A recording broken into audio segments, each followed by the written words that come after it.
Presentations and petitions are none. Recommendations from other committees are none. Which leads us on to business, particularly item 10, 10.1, the Te Papa indicative business case. Who I presume is here. Good morning, everyone. Maureen, Thank you, Carl. Can you hear me all right? Yep. Yep, that's all good. I take it. Okay, yep. So this morning we're going to run you through the presentation for the Te Papa indicative business case. Obviously, material's being pre-circulated, so we're taking that all as read. So in the main, it'll be myself presenting with support from Andy Mead. So what I'll do is I'll run through the presentation. Perhaps if we can generally hold questions till the end, I'll run through that pretty quickly and then open it up for discussion. Does that sound all good? All right, I'll just look to share. No, not that one.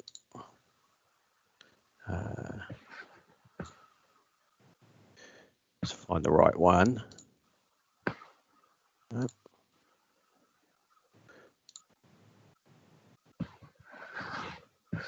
Bear with me. Okay, view full screen. Okay, can everybody see that presentation? Yep. Yes. Thank you. Carl. Thank Yep. you. Okay, so the presentation, we did put this up on Stellar. There's one or two small tweaks in it, but I'm going to run through this. So give you an overview of the purpose of the indicative business case, its importance in terms of our strategic planning and locally and wider region or city, and then talk through a little bit more in detail around the integrated strategy itself, the program costs and benefits and next steps.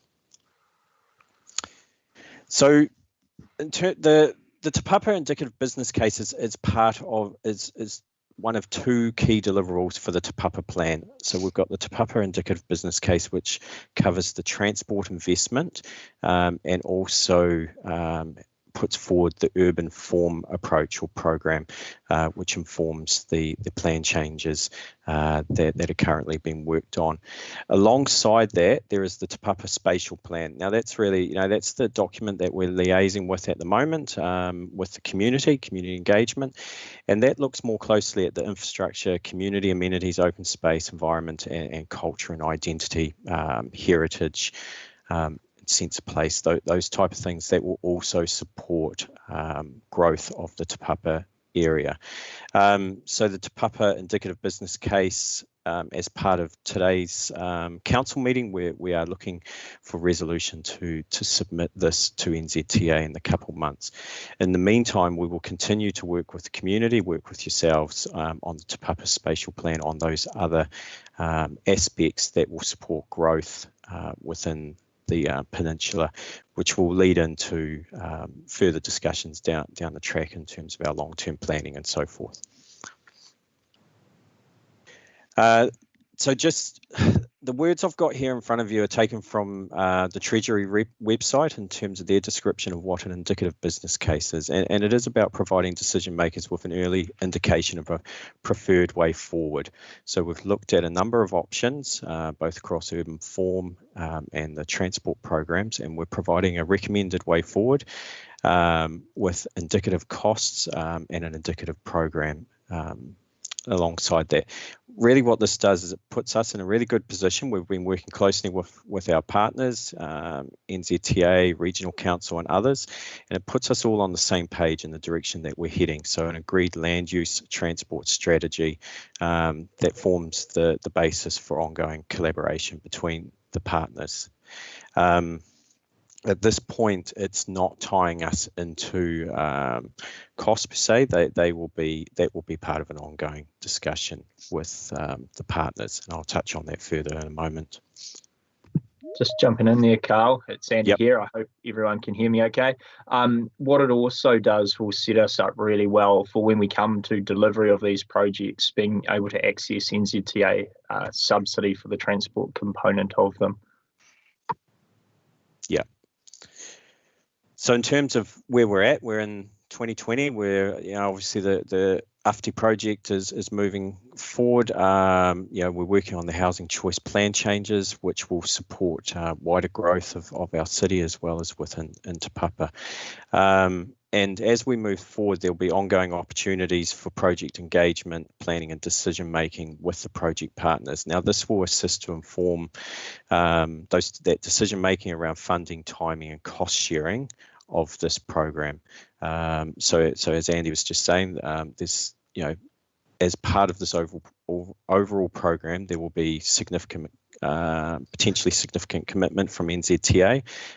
By way of example, Cameron Road, which we're currently partnering with NZTA on in terms of the short term, it is a 51% subsidy from their side, for example.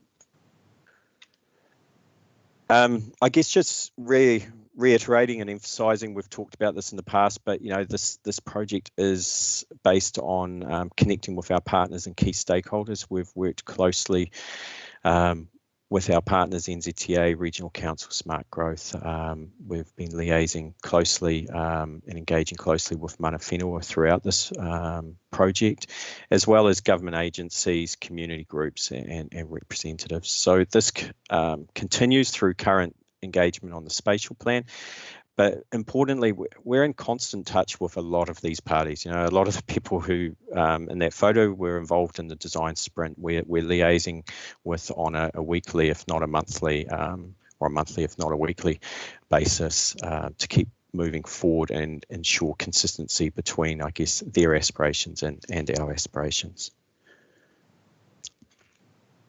In terms of supporting growth, so this is an integrated land use transport strategy, and I'll keep using that terminology, and it's the terminology that we use quite strongly within the business case, and that is because in terms of central government direction and also our own strategic direction of recent strategies is that urban form and the way we provide for urban form and mobility is integrally connected. This is coming through the urban growth agenda, NZTA's Arataki strategy, government policy, and as you know, the national policy statement for urban development. All of those require us to consider, or no, not to consider, but to provide for growth both upwards and outwards. If I could just jump in there, just further reiterate in terms of the urban form component of the Te Papa spatial plan that we've been engaging with officials at MFE and MHUD as soon as, as recently as yesterday and last week in terms of the very latest drafts of the MPSUD, just to ensure that the urban form component is strongly aligned with that national direction, which will be something that we must give effect to, must implement, and there is strong alignment there. Yeah. Look, Te Papa's not just about Te Papa, it's about our wider city. It has significant citywide benefits.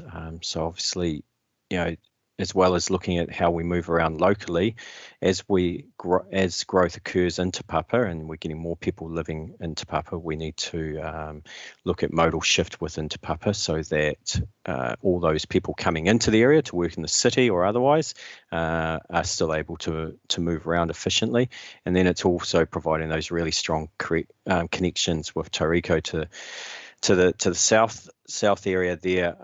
It's the investment in public transport within Te Papa will have a significant benefits for that growth area, as well as taking, I guess, alleviating some of the stress off other areas.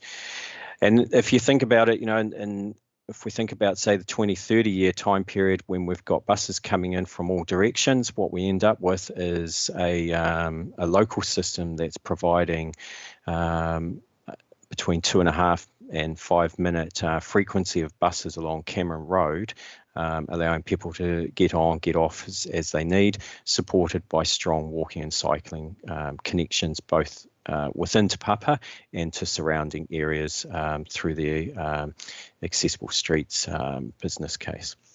Yeah, I think what we need to just bear in mind here is when thinking about projects like investment in Cameron Road for public transport and cycling and walking, is that investment is not just for the Te Papa community, but it is also essential to get the right outcomes in our new growth areas, such as Tauriko West, and also in Omokaroa. With Omokaroa, the Tauranga Northern Link is delivering a managed lane concept, so that'll be probably buses and HOVs, and there needs to be a strong connection from the end of the TNL at Takatimu Drive into the city, probably at 15th Ave.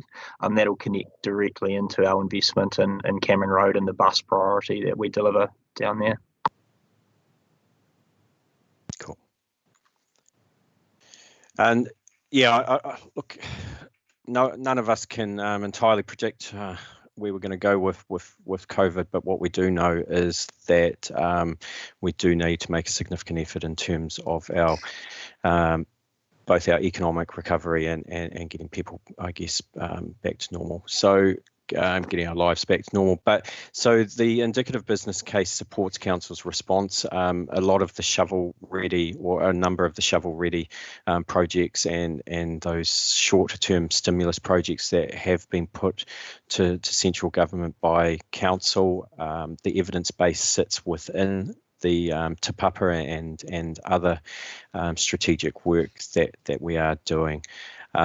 So this business case is just another piece of evidence to support the direction that we're taking there, and I guess keep those projects moving.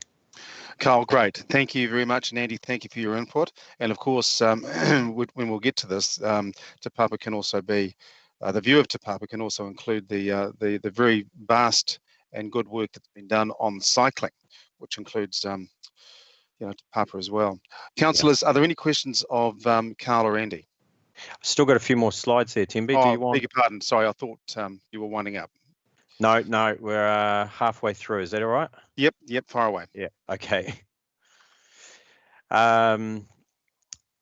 And some of this I'll move through pretty quick because you do know some of this context, but I think this is really just to emphasise we are working hard to integrate with other projects, the Urban Form and Transport Initiative, the TSP, the plan changes in Cameron Road. So yeah, we're having regular catch-up meetings between the teams. In terms of government analysis on the benefits, look, a lot of this comes down to providing greater choice, greater housing choice, the choice in the way we move around, and providing those opportunities for employment, movement, business and housing and so forth, and the benefits that arise out of those. So these are the words that are taken from the government's relevant policies. And if I flick on to the next slide, very similar to the benefits that we've identified for the Te Papa project. So our neighbourhoods will be more livable and stronger sense of culture and identity, improved environmental quality, housing that meets our needs, so greater diversity and choice in housing that responds to future needs. More opportunities for employment, so we see you get a lot of employment agglomeration benefits through density and supporting our city centre, and then obviously more equitable access is about the way we move around. So really just saying here that urban form and transport tie together. They result in an integrated land use transport strategy. The urban form program, which is informing the plan changes, is strongly premised around provision of housing choice within walking distance of centres, public transport, schools and amenities, providing higher density, so that'll be particularly closer to our city centre, up to 6 stories around centres, and up to 4 stories elsewhere within those red areas. Ongoing opportunity for intensification throughout the peninsula, immediate focus around the city centre, and then working with our partners and central government to look at areas such as Gate Parr and Pukahinahina in the near future, and then moving out in the longer term to look at potentially look at around Greaton. So just on the heights, just for a sec there, this is one of the things that will be, I guess, refined through the housing choice plan change, and it's one of the issues where we're going to need to achieve alignment with the NPS urban development. So the likelihood is that our heights are probably relatively good in terms of achieving alignment. There might be a requirement in terms of some of the 4-story stuff for that to actually be increased a wee bit. But we'll just be working through that over the next wee while, and we'll report back around that. But generally, I think we've got the urban form program about right in terms of alignment with government direction. Cool. So as well as our urban form responding to the location of existing public transport centres and so forth, the multimodal transport program really picks up and acknowledges, with a potential tripling of population within that area, that we need to lift the service of our transport systems. So locally connecting people between employment centres, schools and so forth, but also opening up those wider connections to the wider city. So the PT network opening up to the south, and also with the walking and cycling network opening up to the wider neighbourhoods. So I'll touch on some of the benefits of this soon. In terms of what's shown on the plan, this does remain indicative, and there will be another level of detailed planning required. But effectively, it's putting in place the bones of what that, or the structure of what that approach will look like. Indicative program timing. So a lot of this is proposed to occur in the next 10 years. And if you think about, at the moment, we've got Cameron Road Stage 1 occurring. If we're looking to move forward, Cameron Road Stage 2, both of those projects would look to future-proof for the longer-term vision of PT corridor, or dedicated PT lanes in the longer term, to reach those aspirational, frequencies for PT. But also, and then in terms of walking and cycling, it's more of a constant delivery over the next 10, 20 and 30 years to deliver on that, starting with emphasis around the centres and then slowly moving out. And all of that is supported through other softer implementation methods around speed management, smarter pricing, regional fares and so forth.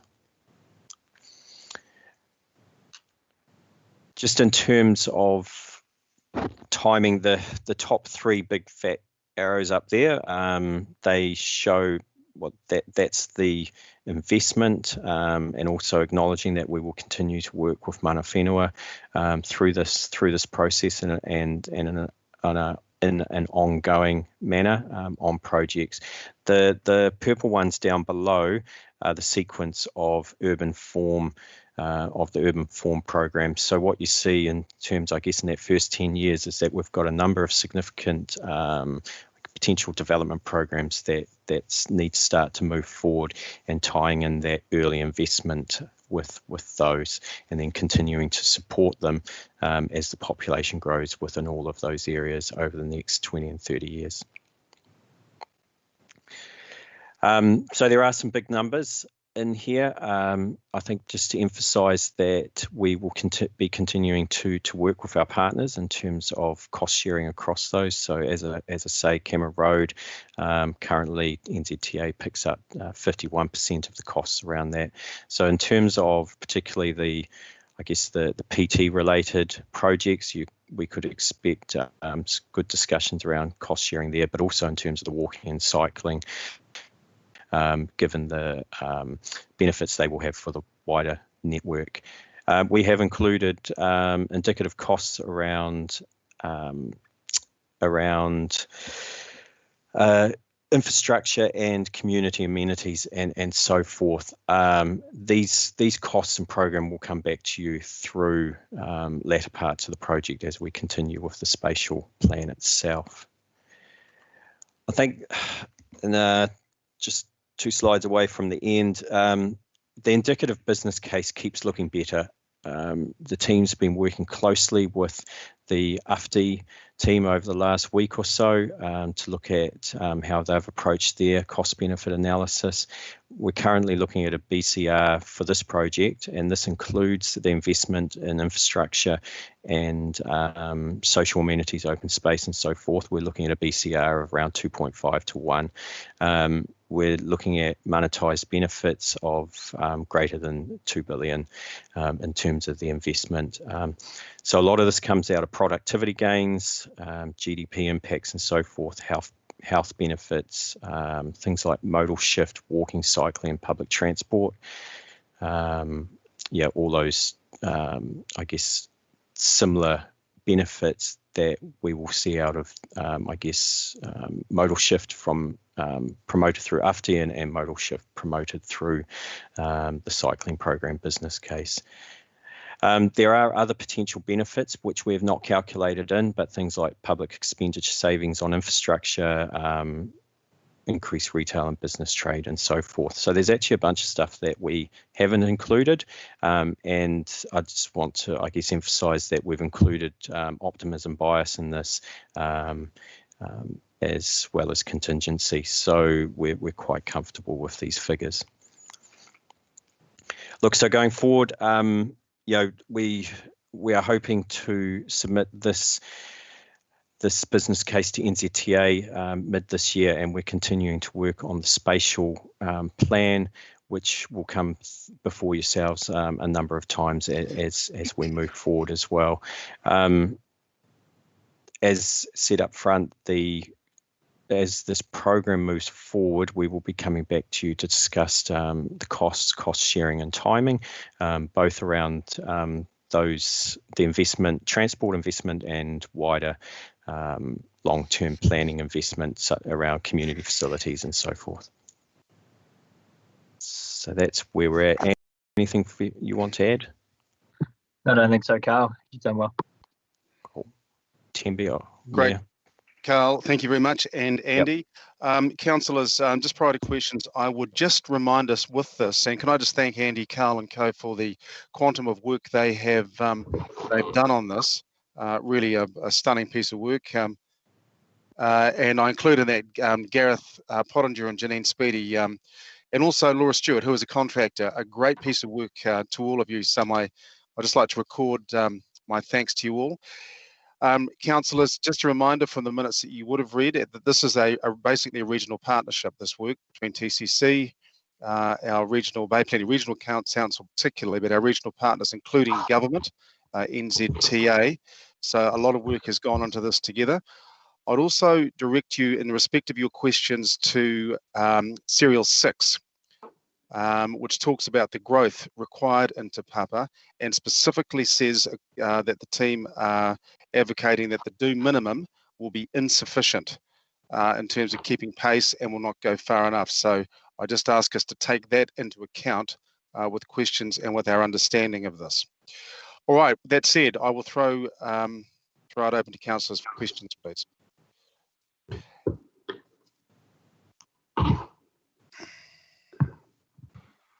Yeah, Councillor Robson. Thank you, John. Go ahead. So a question through you, Your Worship, to staff. Has the financial numbers been run through Tauranga City Council's own long-term budget forecasts? So leaving aside the internal logic that's been indicated in the presentation, have the numbers been run through, for instance, our 30-year AMPs? Christine here, I'm happy to speak to that. Okay. So the asset management plans deal only with existing assets. They predominantly deal with existing assets. So the place for these would be to be included in the long-term plan. There was some placeholder budgets included in the 2018 to 28 LTP to provide for intensification, but because the work at that time wasn't obviously as far advanced as it is now, they were only preliminary estimates. So it would be in the 21 to 31 LTP where these costs would come through, and you'll see very clearly in the resolutions that it is still subject to further investigation and funding. In terms of the bids that have been made, for both through the CIP for COVID in the next 12 to 18 months and the Urban Growth Agenda financial bid, these projects from Te Papa are included in both of those applications that have been made, and we're in ongoing discussions with central government officials about them. Sorry, thank you, Christine, for the usual full and frank answer. Just a supplementary on this particular issue, can I then take it that effectively the numbers haven't yet been run through our LTP numbers, but that will happen over the next 6 or 7, 8 months, because it needs to happen obviously before we go out to LTP consultation, so that we will then know, then of course, what's happened to the CIP applications, the MHUD stuff. So we will have some idea of TCC's affordability of these proposals within the next 6, 7, 8 months. Is that reasonable to expect? And I'll just say, in terms of it hasn't been run through and that we don't have a LTP, but when Paul Davidson provided the elected members with an overview of the fiscal position for the annual plan, he also gave an indication of the estimated shortfall over the period of the LTP based on the work that we've done. And those numbers, that estimated shortfall information, did include at that time estimates of what would be required for Te Papa. So it has been in that broader sense, and absolutely through the next 6 to 8 months as we work through the preparation of the LTP, it will be for council to choose to prioritise and time some of this investment, and by then we'll also have had the feedback we expect in terms of the 2 applications to the Crown. Thank you, Christine. Can you remind, because there's people watching in the public, what that cumulative shortfall figure was? It may be of interest to people listening. It should be in the public domain. It should be. I'll pass to Paul because I have a figure in my head, but I'm not sure if it's exactly right. So I'll let Paul respond to that one. So through the chair, we said in the vicinity of $500 million to $1 billion was the amount that we said was the gap. Thank you, Paul. Thank you, John and Christine and Paul. Councillors, any other questions of Carl or Andy? Yes, Mayor Temby, I do have a question. Go ahead, Larry. Carl or Andy, just to go to that chart you have, I think it's on page 67 of the scenarios with the do minimum growth and the preferred way forward. With that 19,400 Te Papa total dwellings over 30 years is the high level sort of max, I suppose. Can you give just some indication, an explanation about that, and how much that could drop down to? Like, is there a range of numbers there? I'm assuming the 19.4 is the really highest expectation we could see in the peninsula.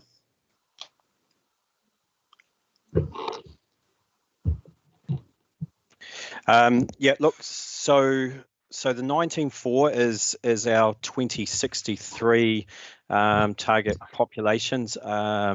We will have to work hard to get there, and what I mean by working hard is that there is a need to work with our partners, central government partners, as well as how we work internally to look at opportunities for, I guess, catalyst developments, how we enable the development sector and so forth. So I think looking between now and the next 30 years, we're looking at about 13,500. We're projecting up to 13,500 dwellings, and then out to 63 is the 19,400.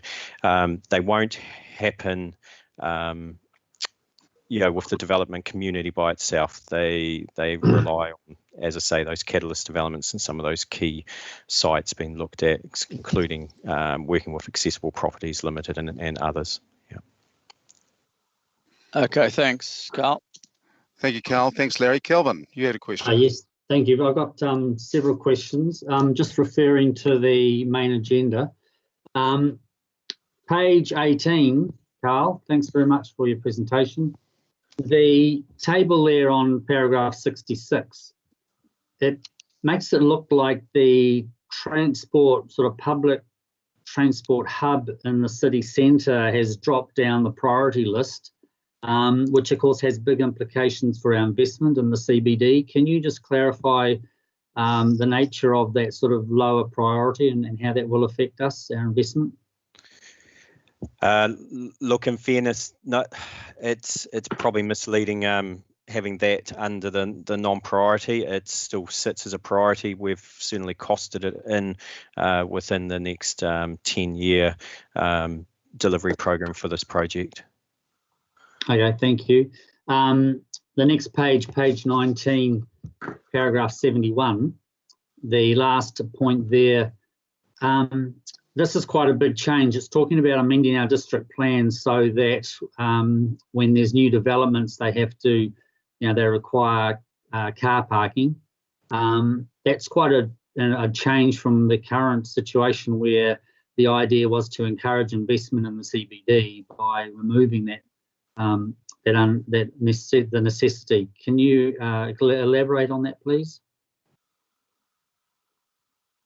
Look, so there's a couple of things to this. One is part of that providing parking isn't necessarily alluding to businesses providing it, but with the city providing potential for parking to balance those needs. But I think also importantly, in terms of our plan changes, we're going to continue to be guided by central government direction on those, which particularly around our centres and some of our higher growth areas is now looking to, I guess, to potentially not to have no minimum requirements within those areas. So I think that point in particular will be an ongoing discussion, I guess, between council technical staff and yourselves to take the direction on that. But it's certainly something we want to continue to investigate.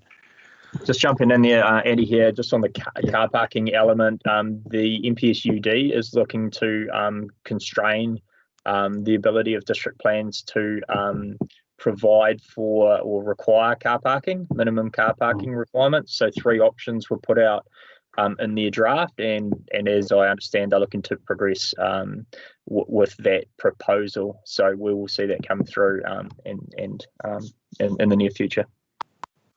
Thank you. Just a couple of other ones. Page 46. Thanks for your patience here. So there was some design sprints done, and I think they came up with about 4 different options, and then it looks like staff have developed like a hybrid option 5.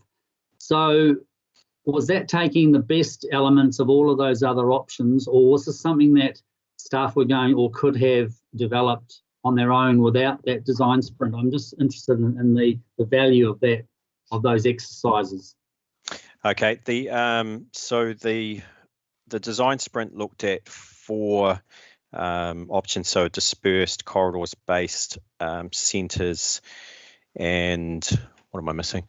And then a mixed. I think what a couple of things come through this is that inevitably within the design sprint you get a lot of broad brush strokes over a 4-day period. So the lines are a little bit blurred on those plans. What came out the strongest within that design sprint was the centres based scenario, and even the corridors picked up on the centres, as did the mix. So the centres based approach was definitely the strongest. Coming out of the design sprint, and in late, around the time the design, it was about a week before the design sprint, the draft national policy statement for urban development came out, and that started giving very clear direction in terms of what we needed to provide for, in terms of density around our centres and so forth. So really that 5th option that we added was what we called a centres plus, and it combined it acknowledged that 3 out of our 4 options in the design sprint were centres focused, but they weren't necessarily all picking up on the national policy statement for urban development. So we ended up, I guess we called it a centres plus, picked up on those commonalities, added the national policy statement elements into it, and then assessed that against the 4 design sprint scenarios. And look, the centres and the centres plus were very marginal between them, but obviously one meets our central government direction. Yeah. Thank you. And then just my very final. Sorry, Kelvin, can I just a supplementary to yours, if I may, just sure. clarification from Carl and perhaps Andy. As I understand it, the design sprint was a really positive process that, in fact, enabled, because of its speed and because of the thinking and the diversity of thinking that was in that particular group, enabled you to get to this point. Is that correct? That's my understanding. Look, I think there's a number of benefits of the design sprint. The working through those options, getting technical expertise from a wide range of partners. So NZTA, Regional Council, Kāinga Ora, and others. So it brings all those thoughts together, and really it enabled us to identify the commonalities between and the strengths between the various options. Right. But to have that solid discussion over a 4-day period. So I think what you'll find is it's providing strong direction for this business case in the urban form, but we will also pick up a lot out of that design sprint through the spatial plan as well. Right, indeed, that multidisciplinary approach, very important. Oh, That's yeah, great. Sorry to interrupt, Timby, Kelvin. I was just going to, sorry, Andy here. Sorry to speak over everyone. Timby, I was just going to suggest that the other real benefit we got out of the design sprint was to show our partners that we were very serious about intensification. And that has been an issue in the past, an issue when we were trying to promote our last strategic transport case with NZTA. They just didn't see the land use component of it. So we've made some great strides in showing our partners how serious we are around delivering intensification. That's a really good point, Andy, and the augmentation of now established government relationships is a really important part of it, and that's thanks for raising that. Yeah, Kelvin, thank you. sorry, you had another question. Yeah, just one final one, and I do appreciate the design sprint element to this, and clearly, some great advantages come out of it. Just finally, clearly the one of the main community concerns is going to be the impact of Cameron Road, and with all of these sort of multimodal transport options, how it's going to impact on vehicle, car transportation. So can you explain and reassure us how the community is going to be consulted on, engaged with, and with the real possibilities that car transportation is going to be perhaps negatively impacted through this whole plan? So there's a couple elements to that. So as part of this process, as we've been undertaking transport modelling, population and transport modelling.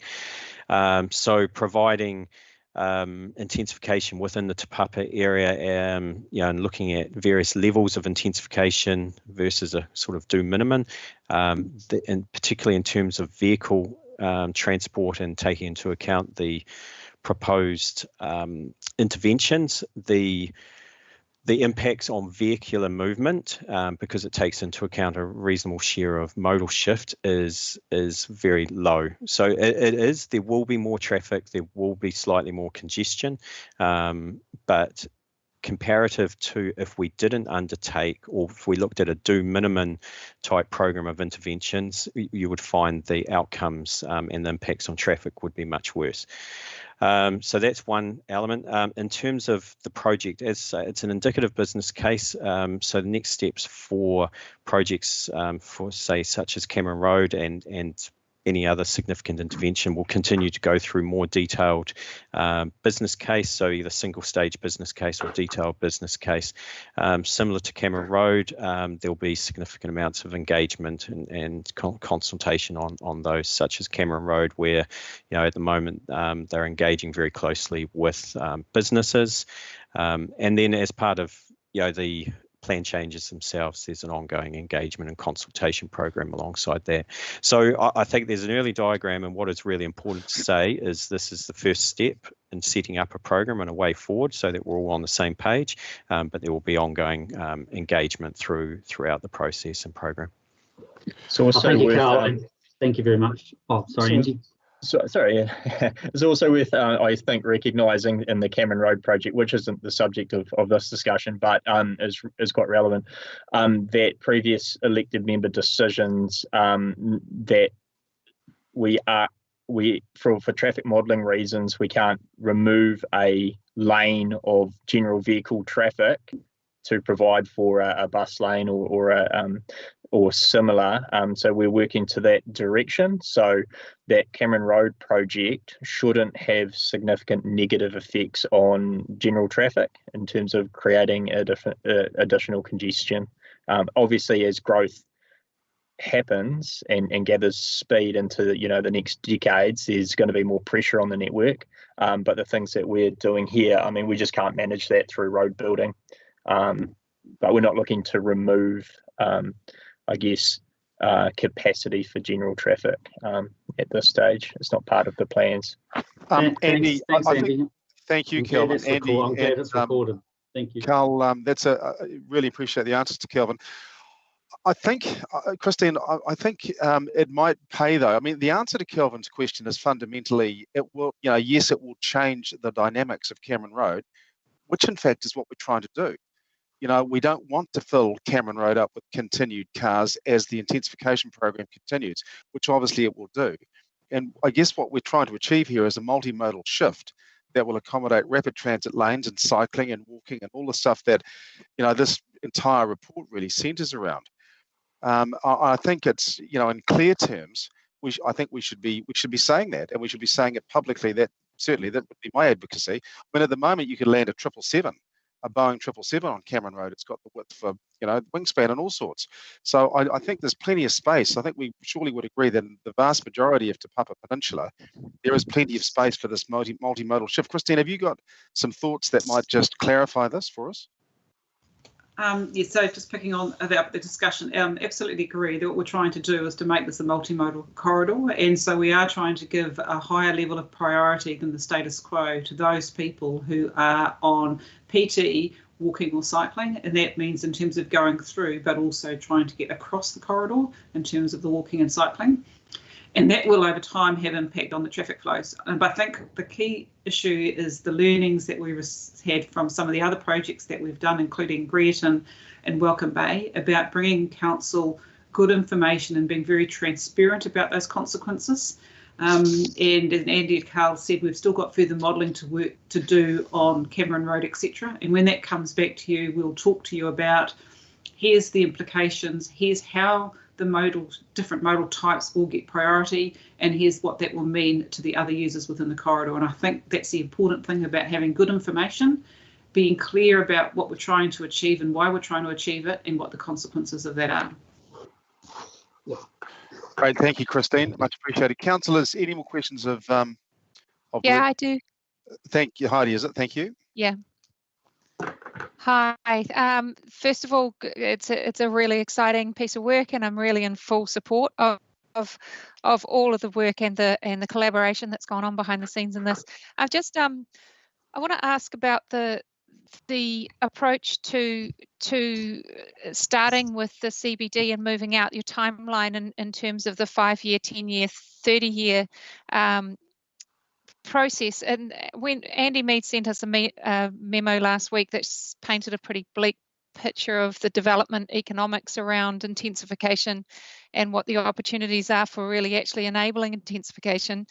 I've also heard mention that a lot of our local building companies, the type of building that you do when you're over 4-story, 5 stories, 6 stories, excludes a lot of our building companies from being involved in that intensification process. So really we're looking at big developers in the next 5-10 years down the CBD end.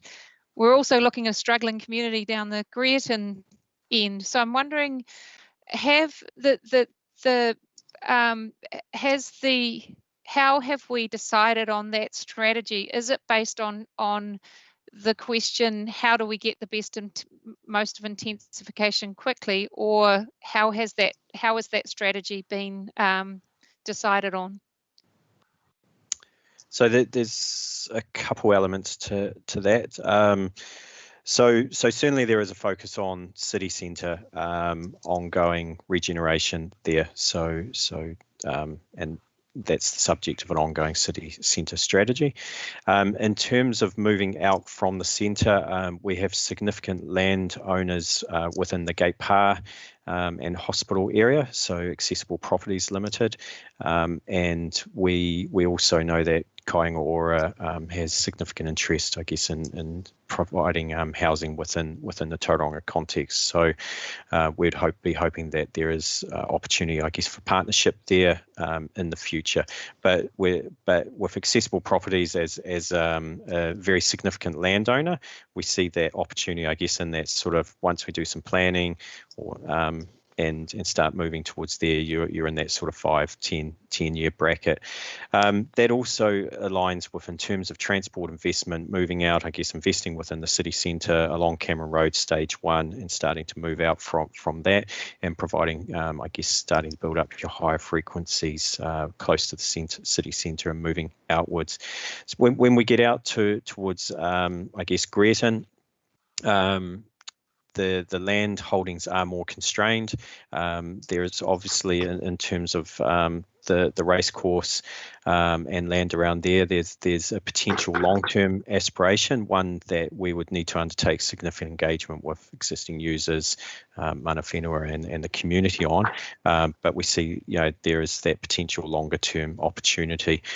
And I think, but just going back one step, is that in terms of investment, we certainly do see investment around all the centres in terms of walking and cycling, so that ability to connect people in their neighbourhoods with the centres, with schools and so forth. So it's really focusing on city centre, around the key centres and then around those development areas. If we had a developer or a number of developers who came and said, well, actually, we've got an opportunity site here, and we know they're out there. We've had over the last months a number of developers talk to us about sites around the 3,000 square metres. Then I think council would be very open to talking to them about how they can improve the amenity or undertake projects that would link in with potential development sites. So I think it's a little bit about being nimble and dynamic, but it's also responding to some of the big opportunities we have. And just Great. adding to that, if I can, sorry, Timmy, just going to suggest that. So if you take the broader city, there's certainly some issues in some areas that really constrain intensification opportunity. Like a lot of our city's new. A lot of those 1990s subdivisions have got significant covenants over them that make it really hard to redevelop. And then you've got other parts of the city where we're still working through some pretty significant natural hazard issues, particularly around the coastal strip. So in that broader context, intensification is quite constrained at the moment in the city. Te Papa, though, is one of those opportunities which ticks so many of the boxes. Sorry, I'm getting a bit of an echo. Yep, that's better. So it ticks so many boxes for intensification, and it's so much easier than the rest of the city. Sure, the development economics aren't necessarily that easy at the moment, but those things ebb and flow through development cycles, and there will, of course, be a time where those projects work. And we were leading up in the last few years to seeing quite a significant amount of development interest and consents happening, so we were getting a bit of momentum. Obviously, things have changed just in the moment. So, Te Papa looks really good for intensification. It is our best shot in the next 30 years, and it will give us the best outcomes if we can achieve it. And we need to try really hard and work with our partners to do that. The other thing just quickly to mention is that while there might be a strategy looking at some of those larger opportunities of moving more from the city centre towards Greaton, the housing plan change is a citywide plan change. So it will provide the land use framework, the planning framework for intensification across the whole Te Papa Peninsula and beyond, right from the time that plan change becomes operative in the next few years. Great. Thank you, Andy. John, you had a question, I think. Yeah, I've got a couple. Thank you for coming back, Timby. Just quickly, again, through you to the staff, page 38 there's a comment, the words are potential infrastructure savings of $25 million for each 1,000 new households, comparative to greenfields development. If we can get clarification from staff, does that mean that delivering a household in Te Papa Peninsula is effectively $25,000 less expensive from an infrastructure perspective than Tauriko or Tutumu, Tauriko West or Tutumu? Can staff clarify that? Because I know a number of people in the community have responded to that particular point. I'll just jump in there if I could start things. And obviously, apples with apples comparisons here are quite difficult. But I think when you consider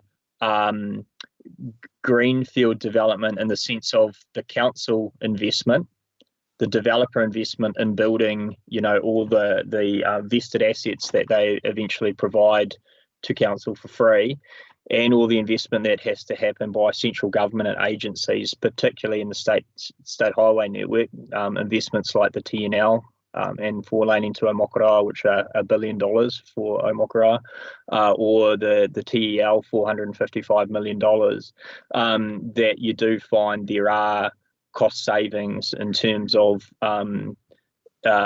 infrastructure investment in brownfield areas overall, and that's what generally studies have found when looking at this matter overseas.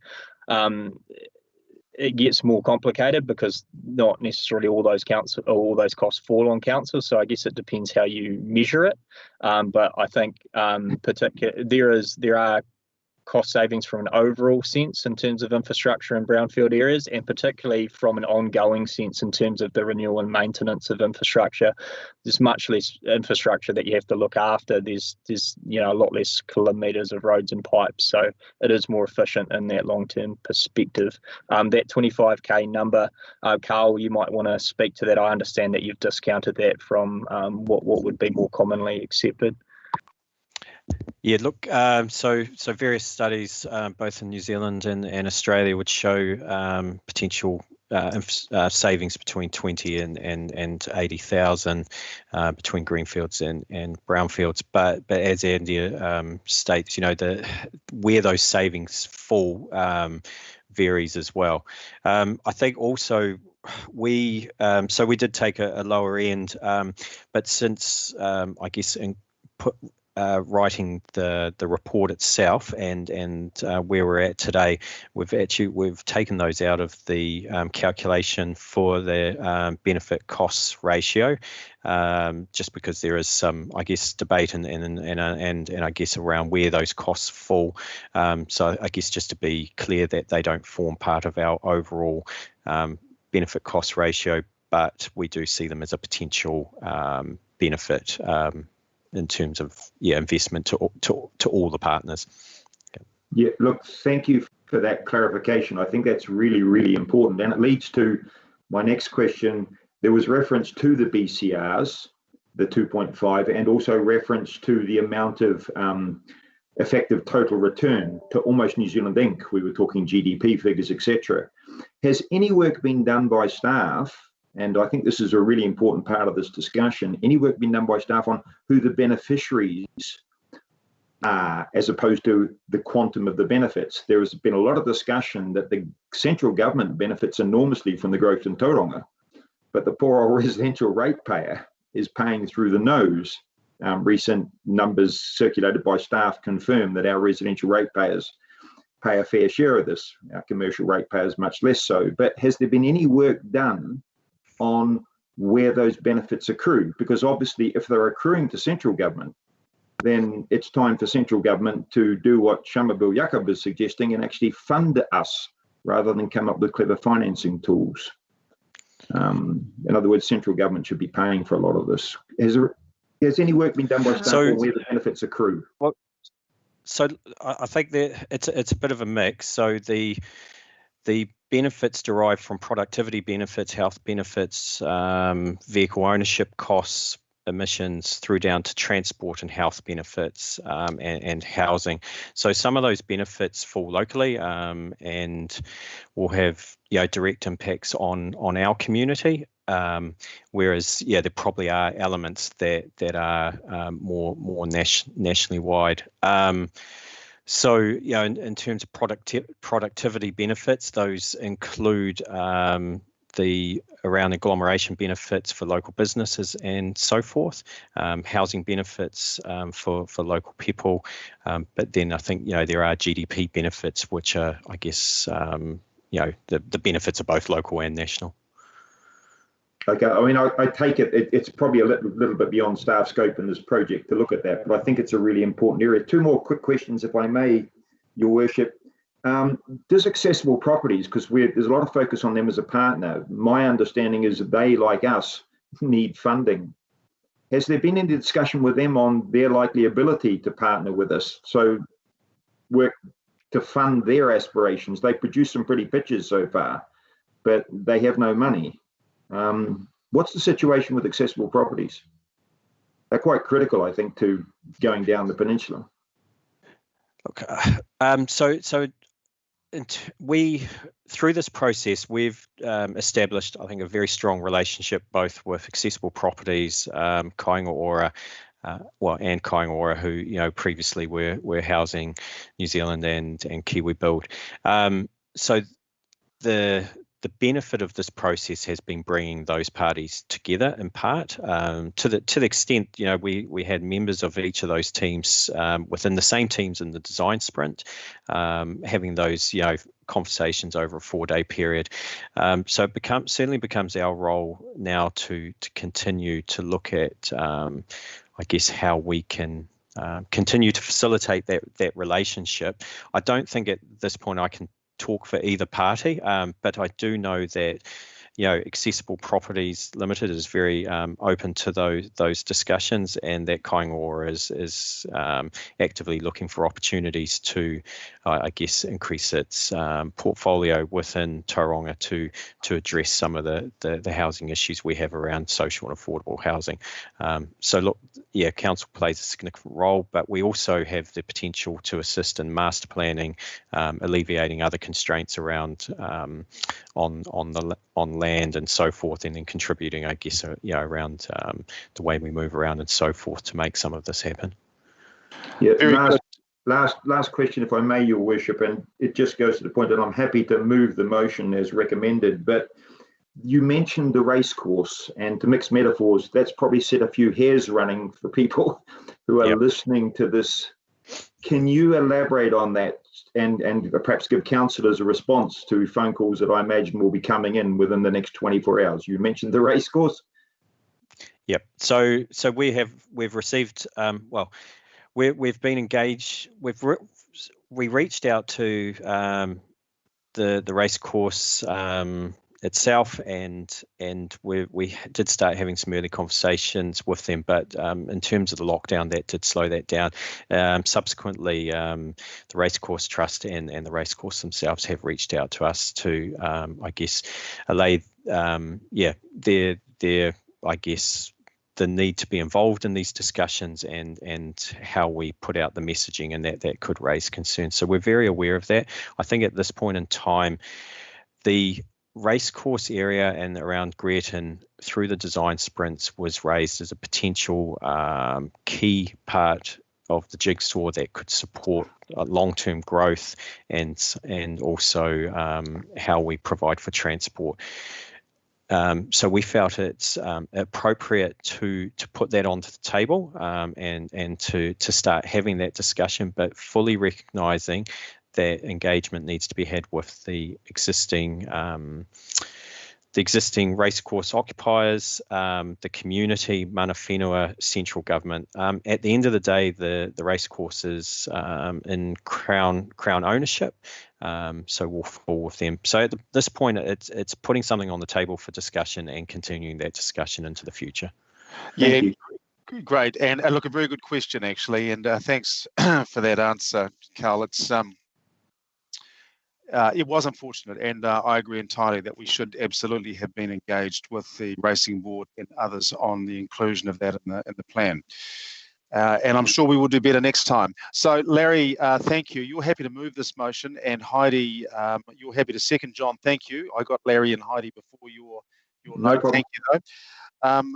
So we have, we'll take them all together. This is A through D. I'll put the motion to you. Are all those in favour? And well, I would like to speak to it if I may. oh, okay, Larry. Sorry, I thought we'd been through that. Yep. Well, some people are speaking as they ask questions. I don't know if that's become apparent, but this is a really important piece of work, and I won't speak long, but because we have been on this journey for, I think, about 3 years, going back to the City Transformation Committee days, and trying to deal with this issue of whether we were serious about intensification, I'm really pleased that we are here today to sign off on the approval of the indicative business case. It is an enormous amount of work, as has been said, and it is a huge project to go ahead with, and to see the aspirations realised for what might be 13,500 additional dwellings in the Te Papa Peninsula. Having lived here most of my life, and I see what the vision and the end of this report for what will be occurring down the Cameron Road spine, I'm really excited about how the city will look in 30 years. But we have obviously many challenges to see it all realised, and many investments that we have to make as partners along with central government. I believe central government are very aware of the need to invest with us as well as our regional partners. But the real benefit for the city, whilst we might like to delve into small issues and benefits here and there, the real issue is those extra dwellings. We are a growing city, and the National Policy Statement for Urban Development requires us to be able to plan for 43,000 new dwellings in the next 30 years. So even if we achieve these high aspirations in the Te Papa Peninsula with intensification, we are still way short of the housing that we need, and we have to have plans for providing this. It's not a wish list, it's not our ideas, it's something the central government asks us to do, so that as a growing city we can see more housing, which ultimately, hopefully, leads to greater affordability of our housing in the city and better quality housing. Having grown up in Gate Pa, I can see the need for an improvement in the quality of housing that many of our residents live in, and that's what intensification and new housing delivers for us as a city. So I'm almost emotional this morning, quite frankly, as we hit this milestone. It's a long journey. We had a bus trip about 3 years ago to try and open the eyes of our partners to intensification that was occurring and is occurring in general around the city. But this is the major piece that we need to see advanced, and I'm really thrilled that we may see really good support for this from our councillors this morning. And I'll end my comments then and wait to see whether I need to give a right of reply depending on the other comments made by my colleagues. Thank you. Tremendous, Larry. Heidi. Yeah, I'm just in full support. You can really feel the vision and the work and the positivity behind this project going forward. When you look at the business case and you see where the benefits of intensification lie in terms of multiple benefits, in terms of GDP, of all of those things, then intensification makes so much sense. I would like to see the same kind of study done up against what we're doing with our greenfield developments to see, yes, at some stage we do need greenfield, but we need to match up and make sure that our intensification projects are the ones that really get our attention first, because they're the ones that are going to achieve, as we see, the most benefits for our city. I really like the way that we're working together with Tangata Whenua. I think that that's one area that we need to really ensure that we are not only saying we will do, but we are deeply committed to. The engagement piece of this and how we develop the working with maybe an urban design panel, or looking very closely about how we work together with our architects and our builders and our community to make sure that when we do intensification, we do it really well, is going to be the important piece going forward from this. So I'm really looking forward to the next stages, and nice work, everyone. And that's me. Great. Heidi, thank you very much. Jaco. Yeah, I think these proposals are positive and will allow our city to intensify. So it's forward thinking, and I think it needs to be. So these plan changes are going to guide the development of 50 and 100-year assets, right? We're not going to rip up Cameron Road in 20 years' time and rebuild it. It takes a long time for road layouts and neighbourhoods to change. So when we consider these proposals, I think we need to put ourselves in the shoes of our grandkids and our great-grandkids rather than thinking about what we want to see today. So how are people who are 5 years old today going to want to live when they're 30 and 50 years old? And we know the future is going to look very different, and I think this is a step in the right direction. Personally, I don't think it goes far enough. I would have liked to have seen the need for car parks removed, but I'm fully in support of what has been put forward to us. It meets option 5, or that option 5 meets the national policy statement on urban development, and critically, it will allow for more housing, which we desperately need. So yeah, I'm strongly in favour of this proposal. Tremendous, Yako. Thank you very much. Kelvin. Yeah, thanks very much. I fully support this as well. The Te Papa Peninsula is really the best place in Tauranga for this sort of level of intensification. It's very resilient to natural hazards, unlike other parts of the city. And so to me, it makes so much sense that we really develop the Te Papa Peninsula. I think it's also really important that we bring the community along with us, particularly knowing how much sensitivity people have around meddling with their transportation needs. So it's so important that we continue to liaise and consult with our community around the impacts on Cameron Road. But this is a real important opportunity for us, and we have to grab it with both hands. Thank you. Great. Thank you, Kelvin. Councillors, does anybody else want to speak to this motion? Yeah, Temby, John Robson, just quickly. Yeah, look, I think this is a very good step. I think it's an enormous amount of work. It's certainly the best start that I've seen since I've been in Tauranga. There have been a few starts, but none as good as this. I am minded of the point that Christine Jones made in our conversations about some of the lessons from our recent past, about bringing good information to council and being transparent. And I think we need to expand that to make sure we take good information to our community and are very transparent. I think there's a significant amount of information that needs to be shared with our community, so we fulfill the kaupapa that our current chief executive expresses of working with our community and not doing things for them. So in that sense, understanding that and understanding that the devil's in the detail and there's a lot to go, I'm happy to commit fully to supporting this motion. Very good, John. Thank you. Councillors, anybody else before I put the motion to you? Thank you. In that case, I will put the motion to you. All those in favour, just say aye. Aye. Opposed? Any abstentions?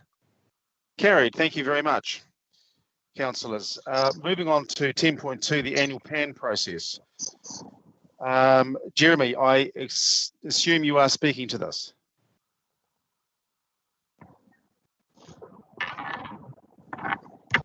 Yeah, I can do if you like. I was expecting Christine probably to lead it the same way she does. Sorry, whoever. But I can certainly. So this is lovely. Thank you, Jeremy.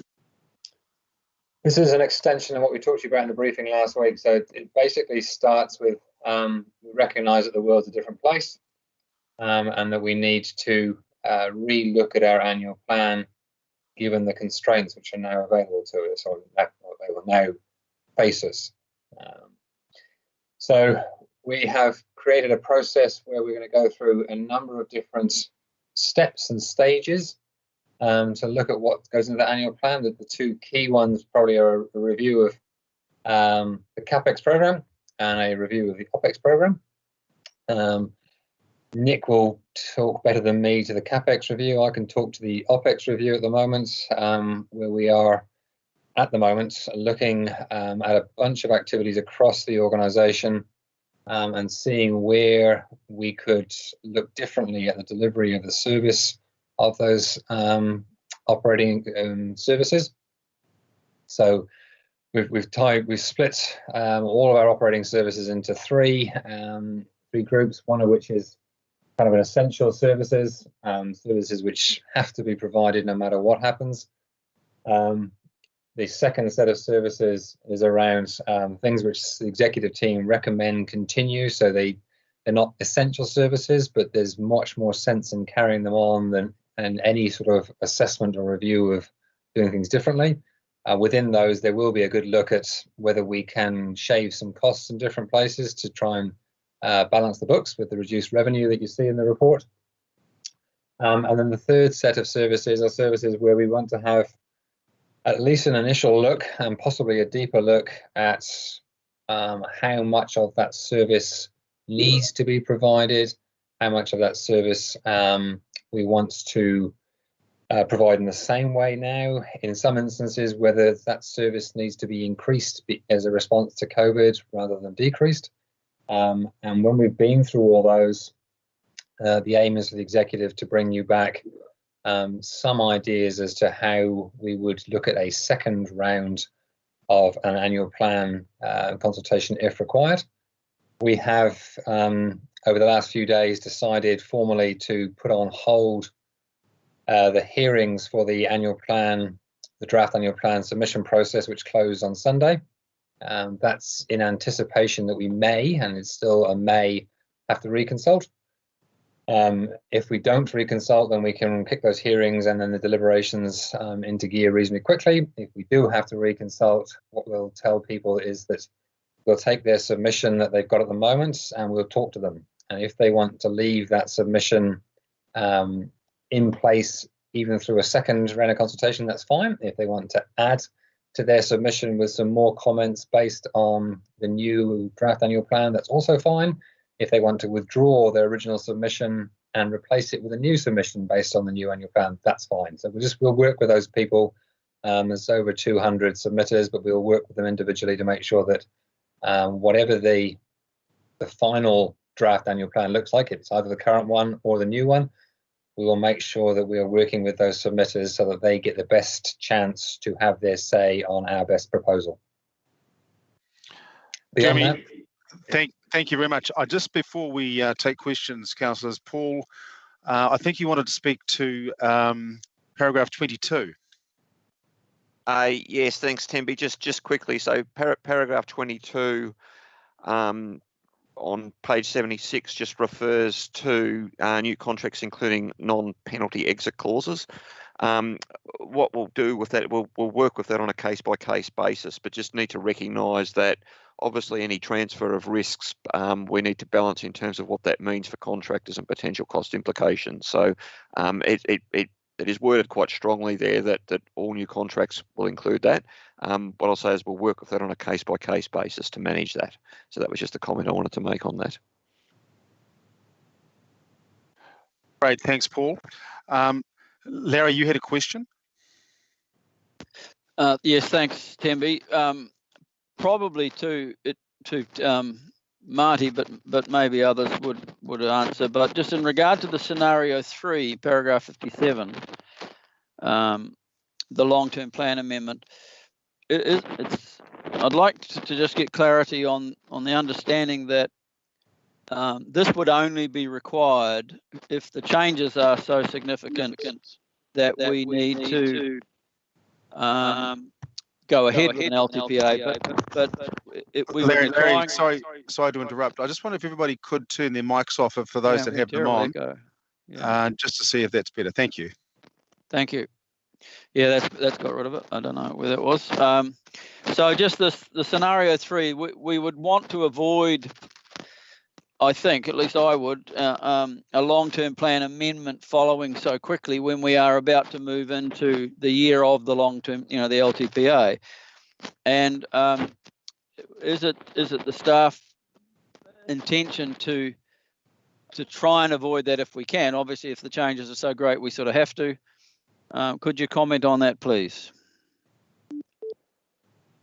Look, I'll attempt to respond, and then perhaps Christine may wish to comment. But look, at this stage, we're just working through a process, and the outcome of the process ultimately will determine the degree of modification to the annual plan. Ideally, it would be helpful for everybody if we didn't get to the point where it was considered to be an amendment to the LTP. But I think if we follow the process, given the changes that I think are happening, and particularly, I guess, the opening up of the LGFA debt to revenue percentage, I think there's a good opportunity for us to essentially end up in a position where it's just considered an amendment to the annual plan as opposed to anything else. But Christine may wish to comment. Just echo what you're saying, really, Marty. We just need to work through the process and understand the implications. And I think the important point is, I'm just trying to find the paragraph. Paragraph 13 identifies a series of 5 different levers, and it depends on the mix of those levers that you use, whether it's capital, OPEX, external funding, the change in the debt to revenue ratio, and the extent to which that is different from the LTP currently, that will determine whether or not it's going to be an LTP amendment. So we just need to work through the process and make a call further down the track. Our preference would be not to do an LTP amendment because it means trying to reforecast the 10 years, and that's really difficult in the timelines that we've got. Yeah, thanks. I guess, you know, the words that are often being used now is that extraordinary circumstances require extraordinary measures, and we're getting such cooperation from central government and local government across the country. You would hope that there'd be more councils than ours that are in this position where it's going to be a duplication of work. It's best left till the next year in the normal LTP process. So hopefully that message can be taken forward with central government as well. Thank you, Larry. The Kelvin, first step of that, sorry, just a second, Tim, the first step of that has been recognised, in that we've already had noises from Wellington that there's an omnibus bill about to come out which may remove the audit requirement for an LTP amendment. Doesn't change the fact that an amendment is an amendment, but if any council has to go down that route, they're taking out the audit requirement. Great, thanks, Jeremy. Thanks, Jeremy. Kelvin, I think you had a question, and Yes, followed by Tina. Yeah, thank you. I'm not sure who's going to answer this one particularly. On page 80, paragraph 49, and we're talking about another one of those levers, which is external funding or off-balance sheet financing. So paragraph 49 there.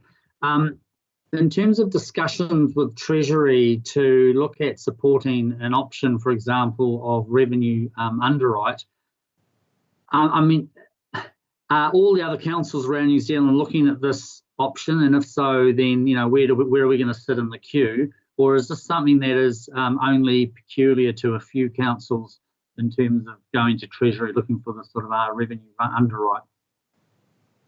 So through the chair, I can answer that.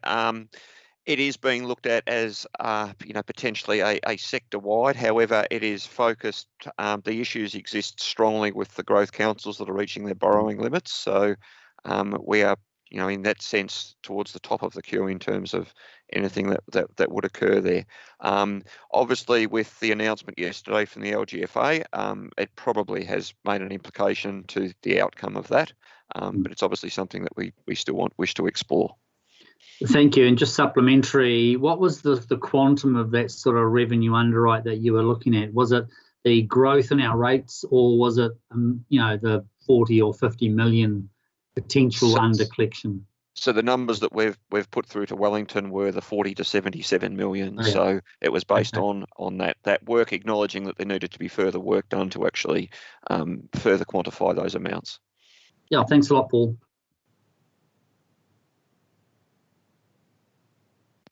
Sorry, everyone, just unmuting. Tina.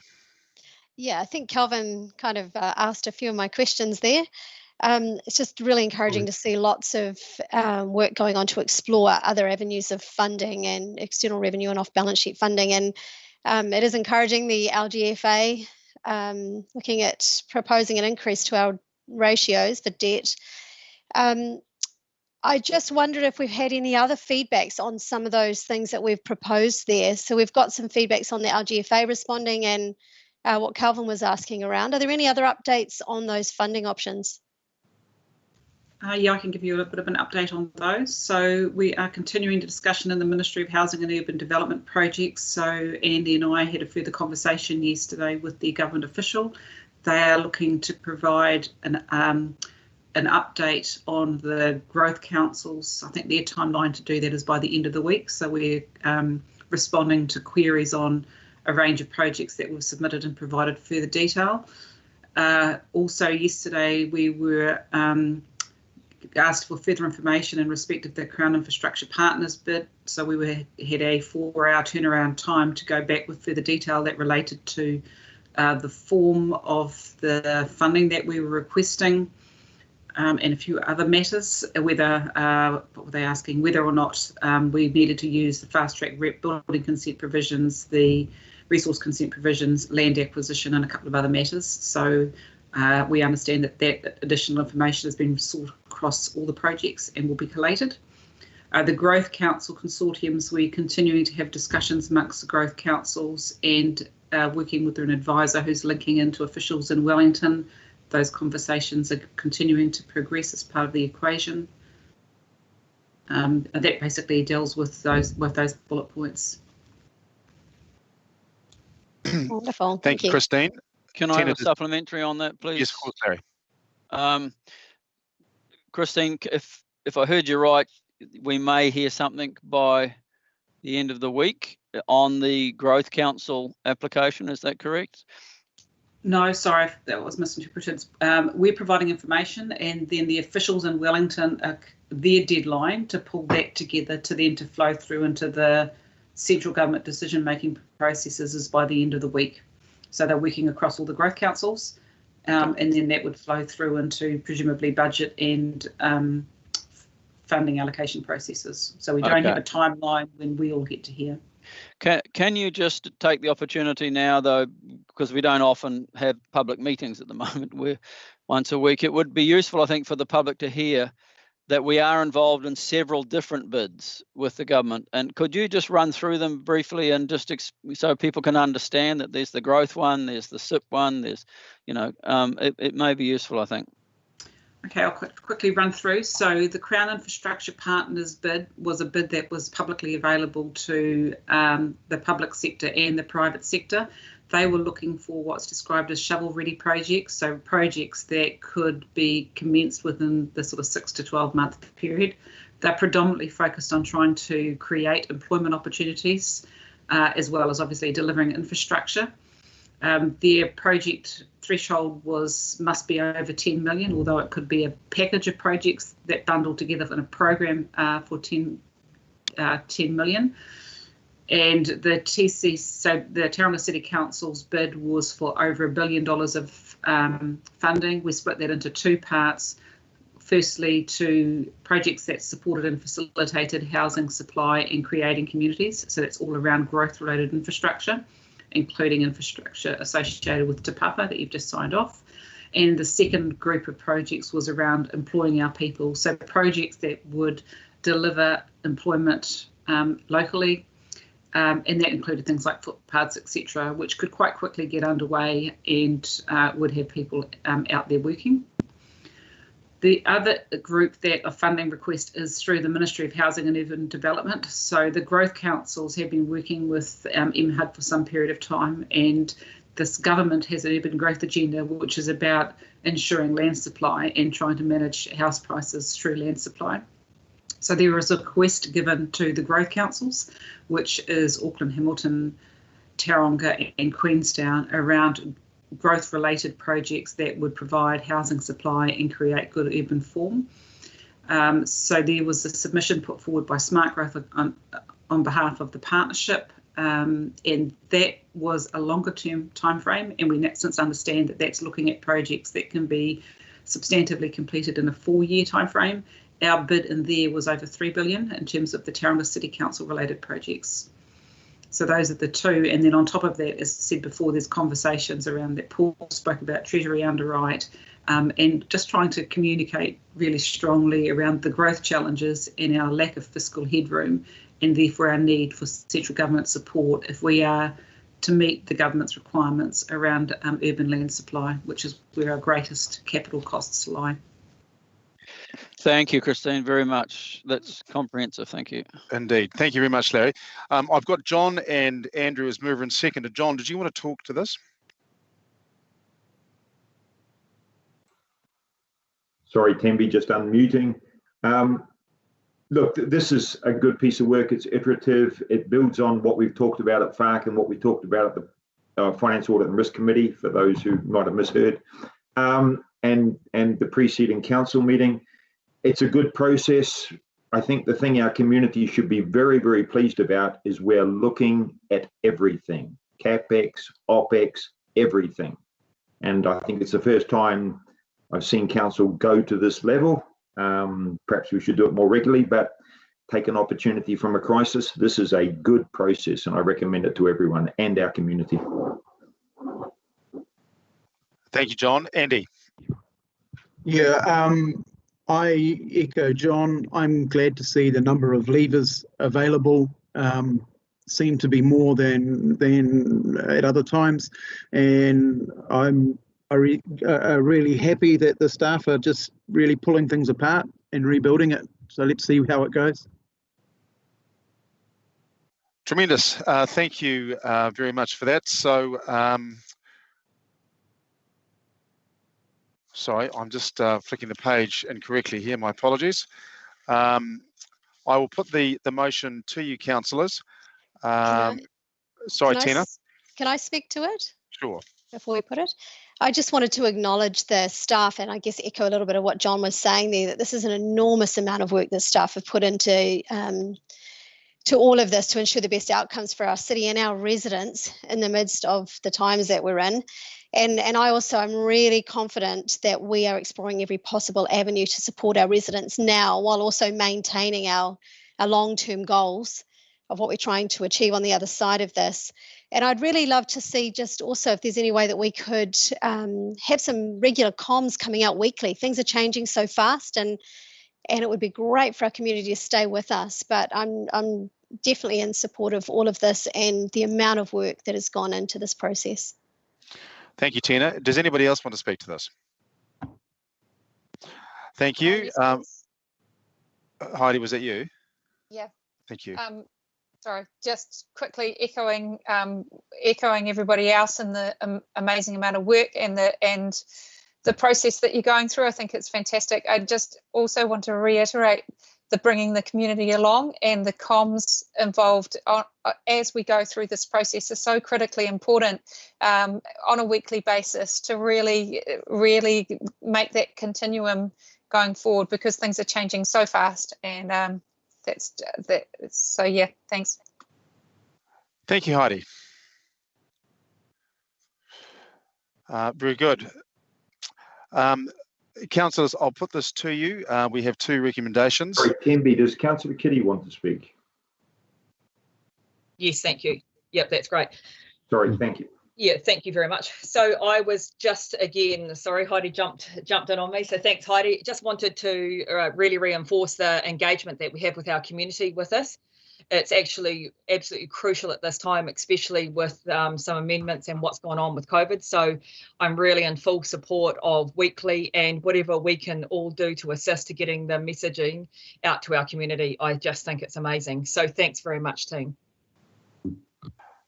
Very good. Thank you, Dawn. Apologies for missing you. I completely did miss the note in the sidebar there.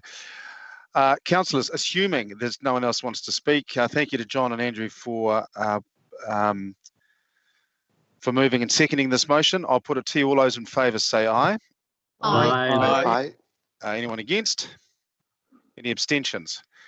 Carried. Thank you very much. Moving to 10.3, excuse me, Smart Growth Leadership Group Agreement and MOU.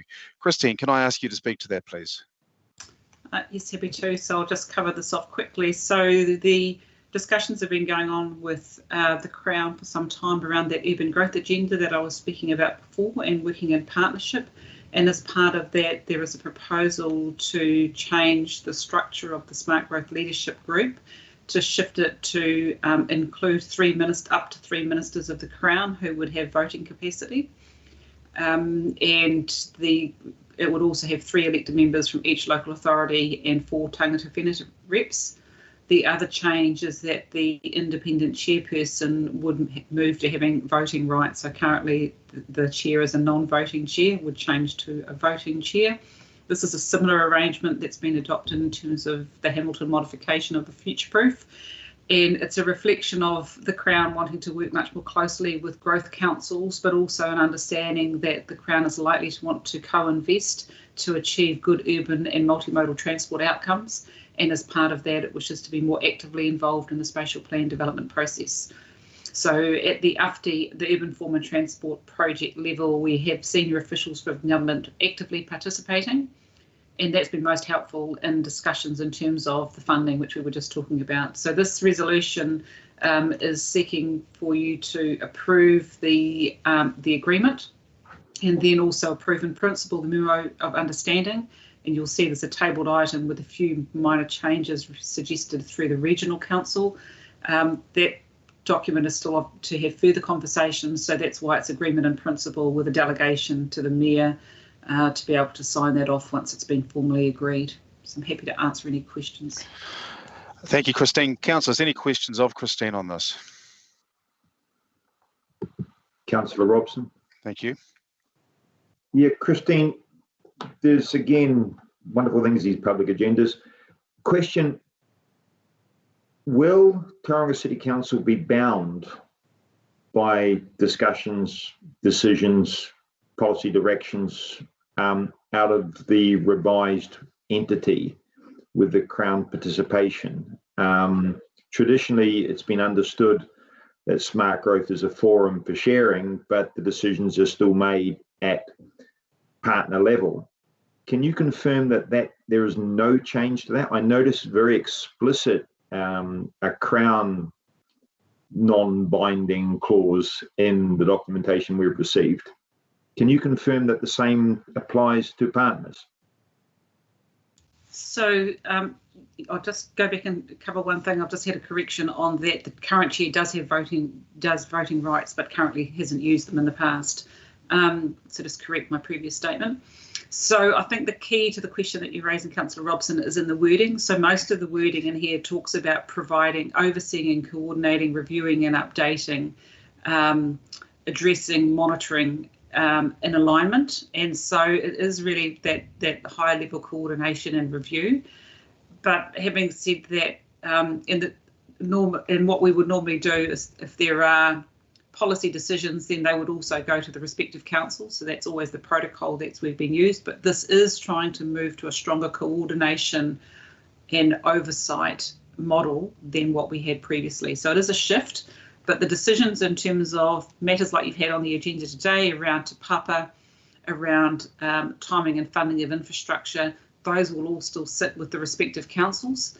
But certainly this is setting a framework that you all are seeking to achieve agreed spatial outcomes in terms of our urban form, and that you are moving towards implementation of that. So there is certainly commitments in here, but in terms of then that flowing through into district plans and LTPs and annual plans for investment and rulemaking, those decisions still sit with the respective councils.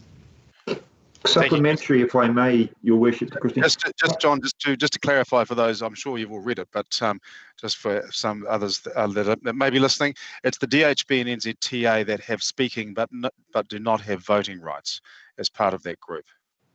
That's great. If just to clarify, Christine, there is for me a tension, and just a note, Your Worship, that I would like to speak to the motion at some point, obviously, but there is a tension between that shift that you describe and the autonomy traditionally that councils are enabled by. It's a difficult situation, but how does one resolve that tension? That if there's a commitment made by 3 representatives of Tauranga City Council on an issue, but that you don't get support around the council table, how does one resolve that potential? We've been here before, of course, and there are always tensions in relationships. There are now. But given that shift, is there any risk there that you see, in perhaps in your experience, Christine? I think there is always risks in terms of when you've got different views around the table, and I think that will come down to how we as a council manage the discussions that we have in advance. So our normal protocol is that the whole of council has had an opportunity to discuss matters that are on the Smart Growth agenda prior to the meeting, and that those representatives that you have collectively appointed to represent Tauranga City at Smart Growth have the mandate and the view of council that they take to that table. And I think that's why they're there. And so it is about working that through. And I suppose if our council has concerns about what might go there, then you could do that by way of formal process if you want. But at the moment, it's done relatively informally. And then at the Smart Growth table, they're formally representing our council. Thank you, Christine. Can I ask the whoever it is that's got their mic on and the building is happening in the background to just switch their mic off? Thank you very much. Where were we? Kelvin, how do you no longer have a question? Thank you. Kelvin, moving to you now, please. Yeah, look, thanks, Christine. Particularly the recommendations that of some of the changes in the documentation that came through from Regional Council. Are we in our motion when we're ready to move this? How do you suggest that we incorporate those changes? Because I'm quite comfortable with those myself, but we haven't really had a chance to have a debate about that. I don't think you need to incorporate the changes, and the reason is because the resolution C is about improving principle, the memorandum of understanding, and so those changes are in the memorandum of understanding, not the substantive agreement, and you're authorising the mayor to make those amendments. So I think the mayor can take from this council that direction and incorporate that in. Oh, thanks for clarifying that. Yeah, I'm comfortable with that. Thank you. Thank you, Kelvin. Steve, question. Thank you, Mayor. Question to Christine Jones. In terms of when the Smart Growth agendas are available and Tauranga City Council's meeting schedule and our ability to call meetings within the required number of working days, how do those two things nest together when we need to give a formal direction to our representatives to represent the council at a Smart Growth meeting? Is there enough time between Smart Growth agendas becoming available and us to be able to have a public meeting or even a private confidential meeting to be able to give that formal direction? Is that an issue? Thank you. So at the moment, we can do that in terms of an informal conversation. And if we were to move, when we move to the position where we have the ministers participating in meetings, which I think we're expecting would be no earlier than June, I think we would then be looking to have agendas out a little bit earlier and to have some more time. And we do generally know a month in advance as to the nature of the items that are going to be on that agenda and whether or not they might be matters that more lend themselves to wanting to have some sort of formal debate at a council level in public prior to the Smart Growth debate. So I think we will just look at that at a case-by-case basis and move forward from there.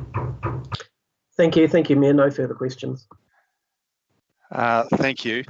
I would just like to reinforce to everyone the level at which Future-Proof is ahead of Smart Growth in the past, having had this amalgamation, if you will, of regional partners, including ministers of the Crown, and they have as a consequence been able to move forward at significant pace. Appreciate the tensions that councillors are raising and understand and acknowledge them. However, I think to be able to move forward, and particularly in a post-COVID-19 environment with Smart Growth, I think there needs to be a level of ability to move forward, and to do so, we are going to need to have government and cabinet ministers sit on that group in partnership with us, and I think this provides for us a huge opportunity for exactly that to happen. And thank you, Larry, for moving this, and Kelvin for your seconding. Are there any more questions from anyone else before I put this to Larry and Kelvin?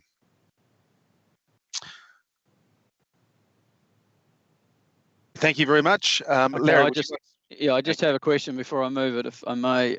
Just to clarify this issue raised by John about the exclusionary clause from central government.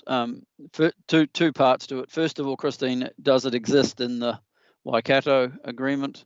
And secondly, would it be reasonable to assume that if it wasn't there, and since central government only have 3 votes around the smart growth table, it would in fact mean that smart growth was beginning to run cabinet, unless they did not have that clearly explained, that they would not be bound by smart growth's decisions. Yeah, I think that's correct. So I'm not sure, sorry, whether or not it's in the smart growth one, and I am texting someone at the moment. If they know the answer, they're listening, they will text me back and I will tell you. Sorry, whether it's in the future proof one. But yes, ministers of the Crown wouldn't be able to be bound by a local government committee of council under the Local Government Act. So I think that's just the reality of the Local Government Act. And someone's just drafting a text message. So I will let you know once the answer comes through on that other part of the question. Thank you, Christine. That's great. Larry, did you want to talk to us? Yes. Well, just briefly, I mean, this is a great progress in smart growth. I think to have 3 cabinet ministers sitting at the table, we've talked about partnership sub-regionally and how we work hard on that and have done for the past nearly 20 years since its beginning. Now to be able to sit there and have cabinet members there to really understand the issues that we face is a huge advantage, and I can only I can't overstate what that will deliver for the sub-region and for us here in Tauranga City. So I fully support this memorandum of understanding and the ongoing plans for the way it will be set up. Yes, of course, the 3 members of Smart Growth, the Mayor, myself, and at the stage Kelvin Clout, will need to be careful that we have discussed and briefed and examined all the things that are on the agenda, so we don't speak as our own voice but represent Tauranga City. But that can be done, has been done in the past, will have to be done more carefully in the future. But we will have the opportunity to still vote on any major issues as a council, any financial implications and so on that need to come back to Tauranga City. So, thank you. Thank you. Support it. Thank you very much, Larry. Kelvin. Yeah, thank you. Just to endorse what's been said, I think one of our previous failings as a council has been our lack of direct relationship with central government. So having 3 cabinet ministers on smart growth has got to be a real positive thing for the future. I note the concern of some of my colleagues as far as making sure that the 3 of us who are representing council receive a mandate, as it were, from the 11 elected members. I take that on board and take that seriously. I'd also point out that it's very important to note that the document itself says that all parties to the MOU will use our best endeavours to implement the spatial planning, but also to allocate sufficient resources to make sure this is delivered. So I just make sure that everyone is aware that we are committing ourselves to using our best endeavours to get these projects and programs underway and funded once they are agreed. But I think it's an absolutely vital step forward. Thank you. Thank you, Kelvin. Steve, I understand. Thank you. Thank you. You wanted yes. to speak to this. Thank you. I want to acknowledge the work that's gone on over the last 3 years to get us to this point, and I'm most grateful for the staff contribution, the contribution of elected members, and also our partners. As Councillor Baldock has raised, it is so great to be able to have ministers around the table in a Western Bay sub-region context, similar to what has been occurring for some time over in the Waikato. That is really great. That is a significant achievement, and I think it will pay dividends, or at least I hope it will pay dividends into the future. One issue, I suppose, that we need to keep in our minds is that probably going forward, 90% of the discussions will be around projects and things that are influencing the Tauranga City Council area and our ratepayers and residents. yet we only have 17.6% of the voting delegates around the table. That's an issue, but I have no doubt in my mind that our three representatives will be able to speak with an authority and a passion that would perhaps give them a greater influence than the 17.6% of voting shares around the table. Thank you. Thank you, Steve. Does anybody else want to speak to this before I put the motion to you? Yeah, Councillor Robson. Thank you. Look, I have some concerns about what we're doing here. I think ministerial involvement can be overstated. We have been here before, some 15 or 16 years ago. The ministerial involvement didn't guarantee and will not guarantee that the city gets what it needs, or more importantly, deserves. I think we need to be very clear, and I chose not to raise it in the PAPA work because I think that's an excellent piece of work by us, but that we are being not asked to do something quite often by central government, we're being told. I am a little bit concerned that as the shift is occurring in smart growth, we haven't yet put in place more rigorous processes to ensure that our community views are formally recognised by council, and the three voting members of smart growth have clear and very transparent direction that they're working to. And frankly, until those things are in place, this transfer to centralised process for running local government gives me some cause for concern. So I will actually be voting against the motion. I think there are elements, certainly an aspiration that I agree with. There are elements of the participation and the type of relationships we want that I agree with. But what I see documented here, or more to the point, what I don't see documented, the constraints and the protections, gives me sufficient pause not to be prepared to support this motion as it's currently worded. Thank you. Thank you, John. Anyone else? I will exercise a quick right of reply if no one else is speaking. Thank you, Larry. Yeah, I'll have a quick word. Sorry, Larry. Just very quickly, I think it's important that we do get ministers around the table and that they do hear about Tauranga's issues. So I will be voting in support. Thank you, Yako. Larry. Yeah, I thank Councillor Morris for his endorsement and his perhaps veiled words of praise that the three of us may be able to speak up and have influence in that group. I think Councillor Robson's comments and his voting against this is evidence as to why he should never sit at the table in smart growth, because it does require a respect for central government being present and an understanding of how important the relationship is with ministers and with our regional partners. He frequently refers to 15, 16 years ago, how nothing was delivered, nothing could be further from the truth. When smart growth was the only cooperative group in the country, ministers were coming to Tauranga regularly and in effect doing exactly what is going to happen now, where they come to a formal committee and sit, but they were coming and meeting with local government, and there were very good plans and very good financing being provided. The reason it didn't come to fruition was nothing to do with central government's involvement there and local government's participation. I won't go into all the details, but we must be positive. We must do our best endeavours, as Councillor Clout said, to make this work and to be respectful in these relationships and not just go on with tired old arguments about what could go wrong, but we've got to do something that delivers for the Western Bay and for our residents. Thank you. Thank you, Larry. Councillors, any other comments on this motion? I will. Technically, you can't.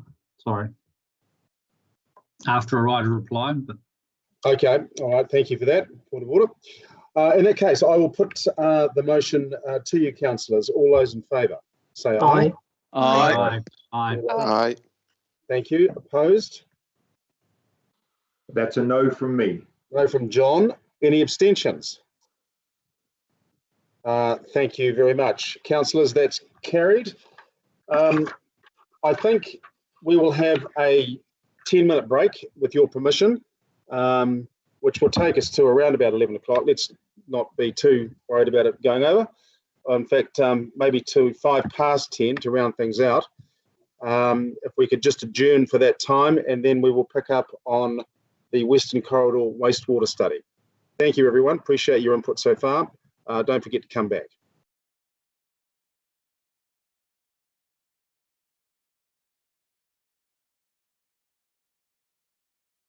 We're on to serial 10.4, the Western Corridor wastewater study.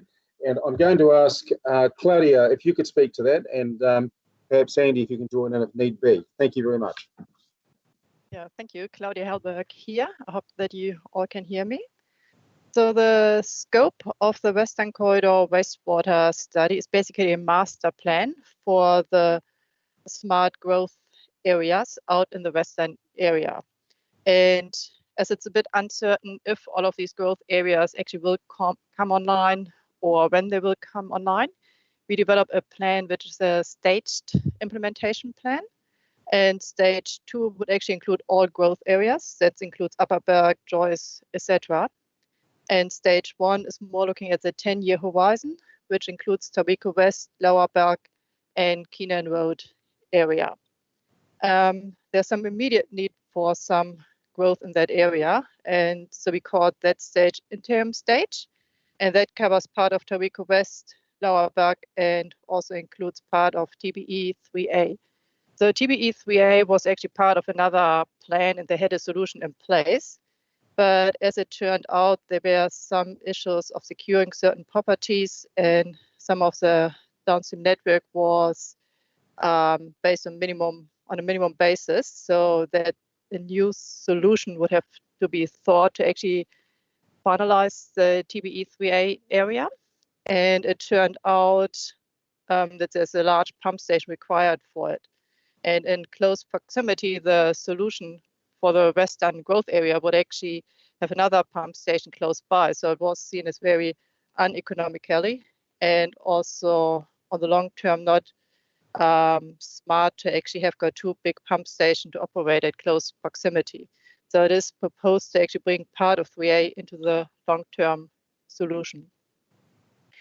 And with all of the growth we know in that area is happening right now, there's a pressure to actually work quickly on a solution. And so we would like to carry on with the design to finalize it for the interim stage by the end of this calendar year. And so one of the solutions we are seeking from Council is actually endorsement for a quick delivery of the design. So implementation of the interim stage can actually happen next financial year. And the pressure is really related to the industrial area where the currently zoned industrial land is pre-sold to a large degree as far as I know. And TBE is looking into the Lower Berg area already with their developing that area and doing the planning for it. So altogether, there's a lot of pressure to get moving in this space. Is there anything you want to add to the short introduction? Just really briefly, just firstly, through UFD, it looks like the direction is going to be to include more growth out into the west beyond Tauriko West, Keenan Road, and the TBE extension, which are currently sort of planned and agreed. That would certainly be long term, probably not within the next 30 years, but we do need to plan for it. Just want to reiterate the current pressures and the timelines we're working to mean that in order to meet them, we really just need to move straight into the next design phase with no delay. And just lastly mention that this project, the wastewater interim stage, which is around $25 million, again, it forms part of our CIP and urban growth stimulus bids. And as Christine has previously mentioned at the meeting earlier today, we are in active conversations about those projects with those organisations. Thanks, Claudia and Andy. Councillors, any questions of either Claudia or Andy? Thank you. I've got a question. You've got a question. Claudia, just clarifying in terms of the budgets you're talking about, are we looking at the $25 million and was that to be reallocated from existing budgets as indicated in the report? So the reallocation of some existing budget is for this financial year. So we could actually keep going with the design this financial year. So pretty much the next couple of weeks. There was budget allocated in the 30-year planning horizon, but not in the long-term plan for this project. So this comes in addition to what we used to have in the long-term plan. So I understand the latest planning actually included the solution and all of the new predictions for the planning, the financial planning going forward. And we also put a resolution forward to bring budget into the annual plan for next financial year to cover the costs for next year. And we included this project in our funding application to central government as well. So just going further though, in terms of, I think your question that you're asking is what is the resolution that you're approving today if you approved it? So if you go to the confidential section and go to paragraph 8, there's two sums there. You add those two sums up together and that's what the resolution that you're approving today would be authorising, and then the remaining capital budget would need to come through an annual plan or LTP or some other resolution. Okay, thanks for clarifying that, Christine and Claudia. Thank you, Kelvin. Andrew, you had a question? Yeah, thank you. I'm always interested when things must be done as soon as possible, and I'd like to know the consequences of delay. And if we take those two numbers from the confidential document and add them, and is it just why the unseemly rush? And I understand about CIP and things like that, but at the moment, and with COVID and all of those things and the levers that we're pulling all over the place, is this wastewater that may or may not be utilised for a little while so urgent as we're being led to believe? So Andy, can I jump in on that question? Sorry. Or can I just add a question to Andrew's question? Sure. Is this because we've had some large businesses move into the Tauriko business estate, and is that driving this timeline? Thanks, Yoko. So Andy here, if I could answer that. So what we have is we don't have a wastewater solution in place at the moment for stage 3A of the Tauriko business estate. So that's sort of the growth beyond the Belt Road Plateau. So without the solution being put into place, the roughly 50 hectares of industrial land which has been pre-sold by the developer out in that location can't be developed. So that would affect, I guess, the delivery of the, I guess, investment in jobs, etc., out in that part of the world. It would probably also significantly affect the sale and purchase agreements that the developer has entered into, because they may not be able to get title, possibly won't be able to get title for those sections without a wastewater solution in place. Yes, thanks for that, Andrew. That actually clears it up quite well. Thanks. Thank you very much. The next question was from, sorry, just bear with me, folks. I'm just from Tina. Yes, thank you. I acknowledge the SIP funding application, but do we know how much of this project is development contributions funded? Is there a percentage? Yeah, so this project will be 100% development contribution funded. I'll just add some comments to that in a second, but that will be funded across the existing Tauriko business estate, the future extension into the lower Belk area, which is planned or proposed, and through Tauriko West. So obviously the majority of the Tauriko business estate has already been developed or has been consented. So there are some limitations around how much of the share allocated to that particular development area can be collected. So we're working through a process at the moment. We've calculated effectively what the under collection would be, which is quite significant, a multi-million dollars. And we are working directly with the developers out that way to see if there's a way in which we can bridge that gap. But I think the answer is at least 80 or 90% of this cost will end up being development contribution funded. Thank you. Thank you, Tina. Heidi.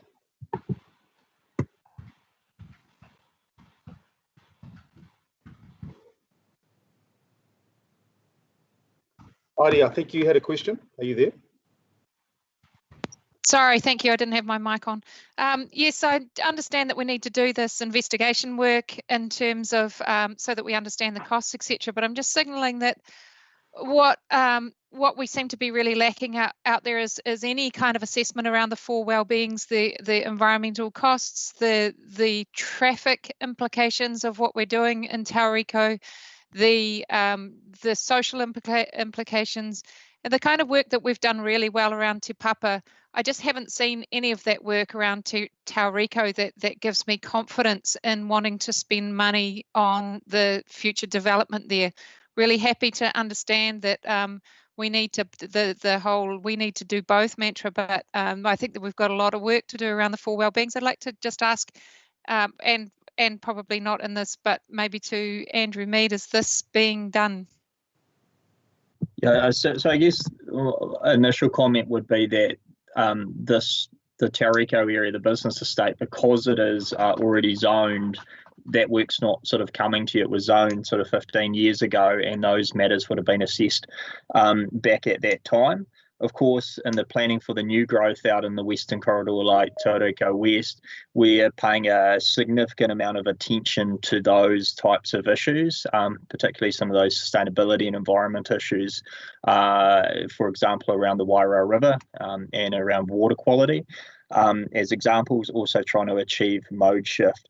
I would suggest that, and I can't get into any detail, but we are aware of some quite sustainable businesses that are looking to locate in the Tauriko business estate and in this part of the development area. But that is confidential. I would also suggest, in terms of your comments, Heidi, around transport, that those broader issues around ensuring that we have an efficient long-term transport network are being addressed through the NZTA-led Tauriko Network Connections business case, which is well up and running again now.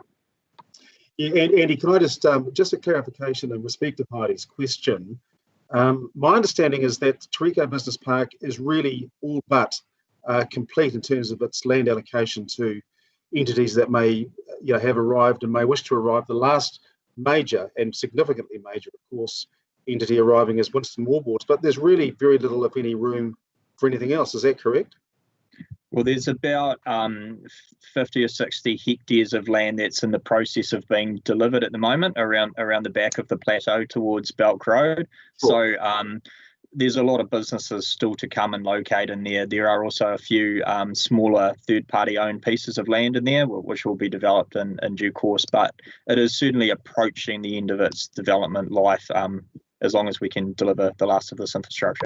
Yeah, I really meant that which we can see right now, not that which is yet to be opened. And of course, that then jumps us across to the other side of the road, which is the residential side, and the need in respect of those residences as well.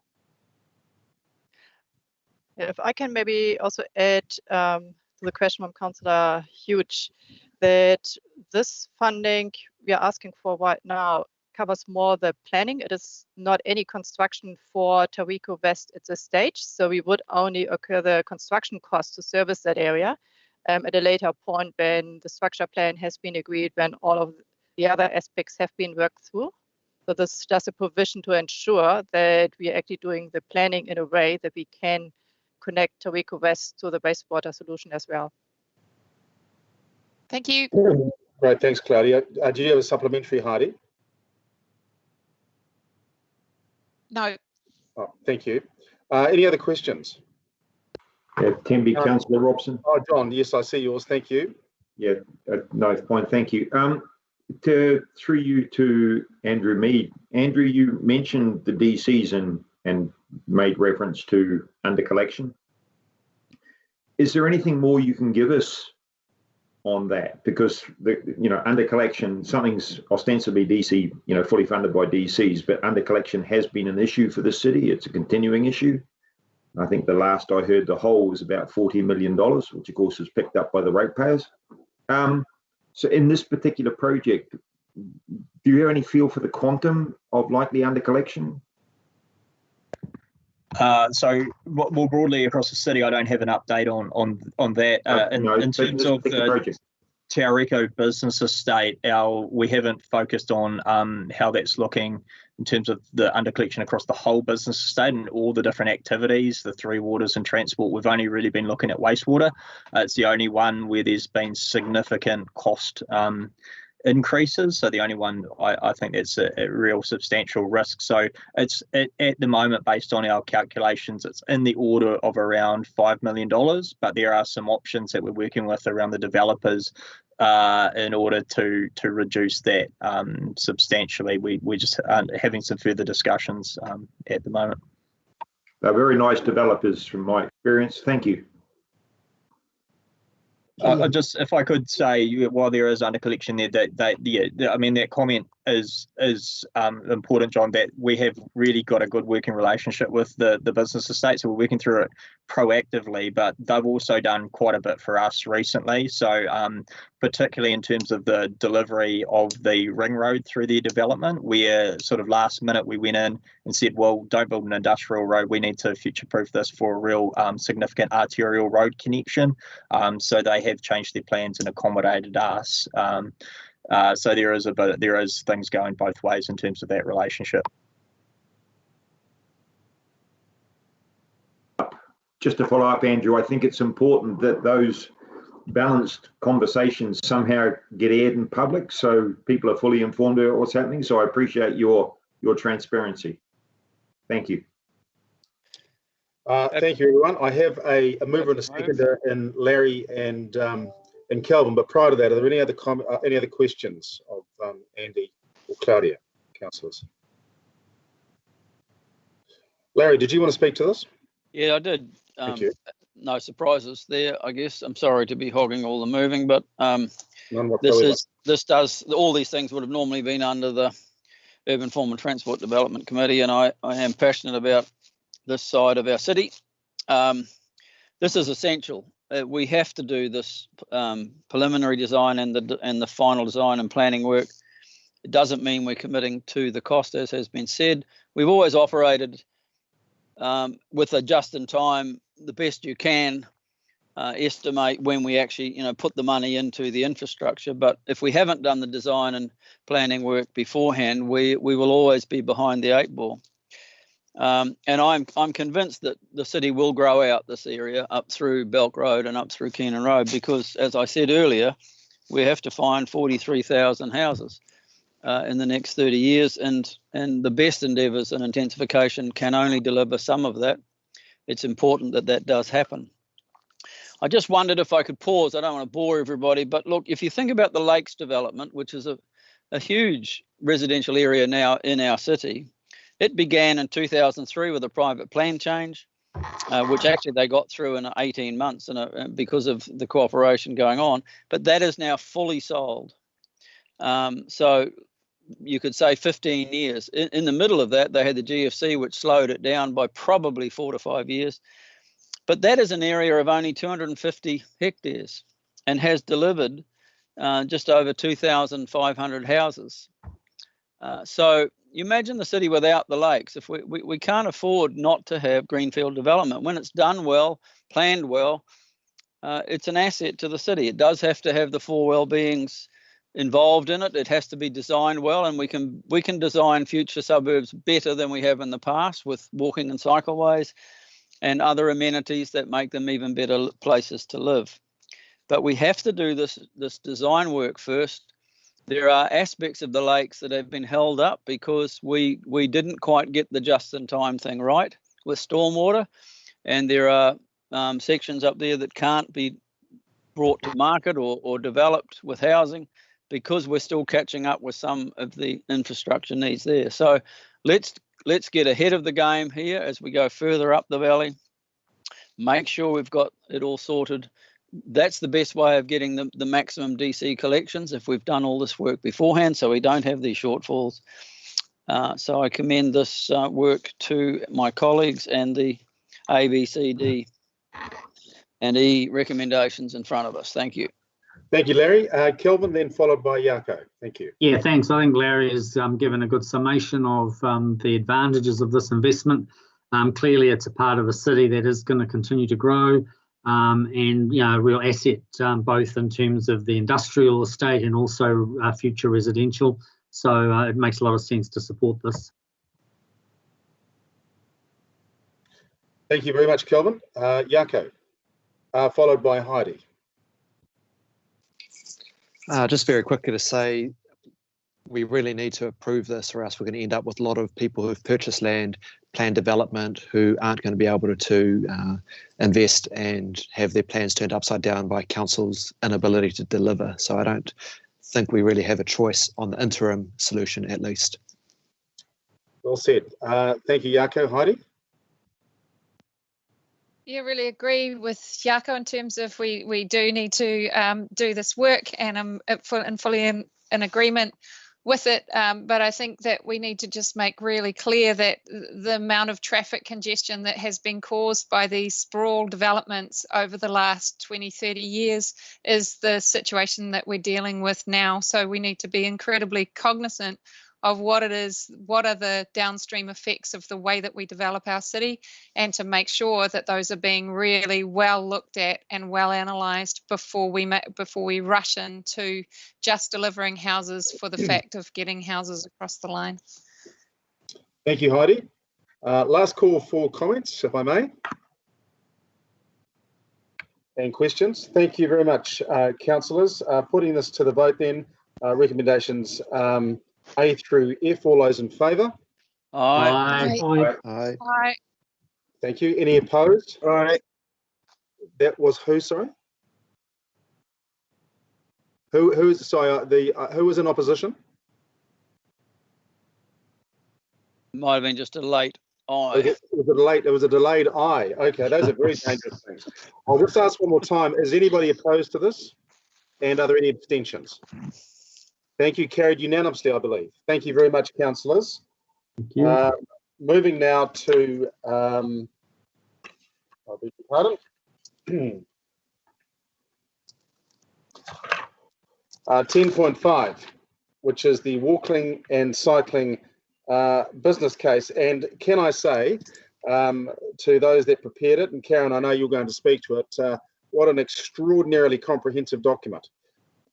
Really just, I've learnt so much about cycling and the health benefits and the environmental impacts that really quite an extraordinary piece of work. So I take my hat off to all those involved. Karen, I'll hand over to you. Thank you.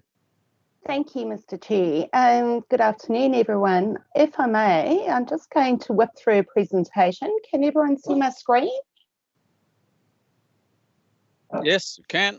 Yes, thanks, Karen.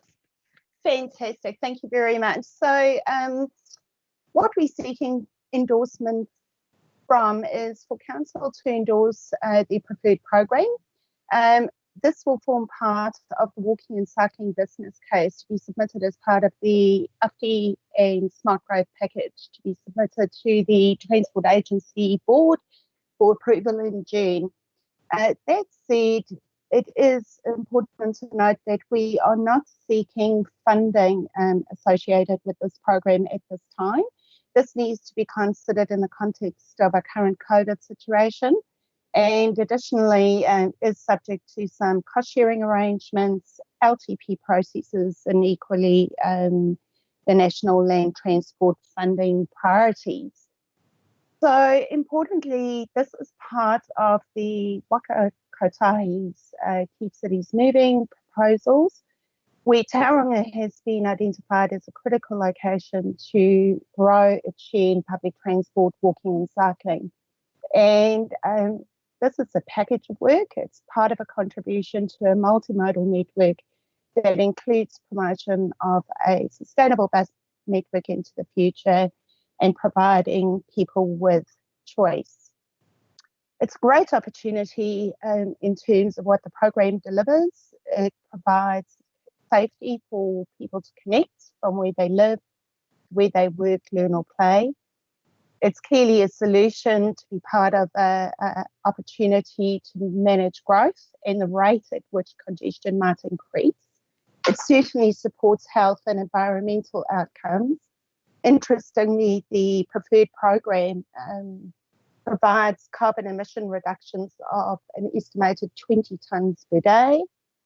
And it is about providing our local communities with a vibrant area to enjoy for both people walking and biking.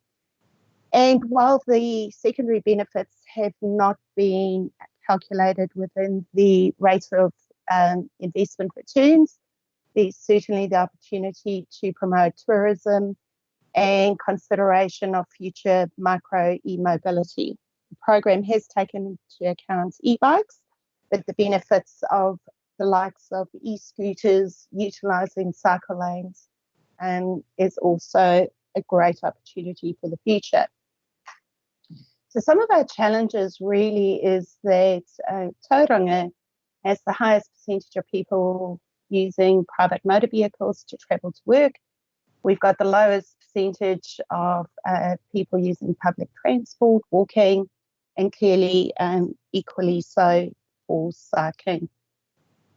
So this program builds on previous extensive work done through the cycle plan, where extensive community engagement was undertaken, and this identified some of the problems we're seeking to address. And one of the big areas is clearly the perceptions of cycle safety is a disincentive. 91% of people felt that we needed separated facilities and being separated from traffic and speed. And 76% of adults feel that Tauranga is not safe and easy for kids to bike.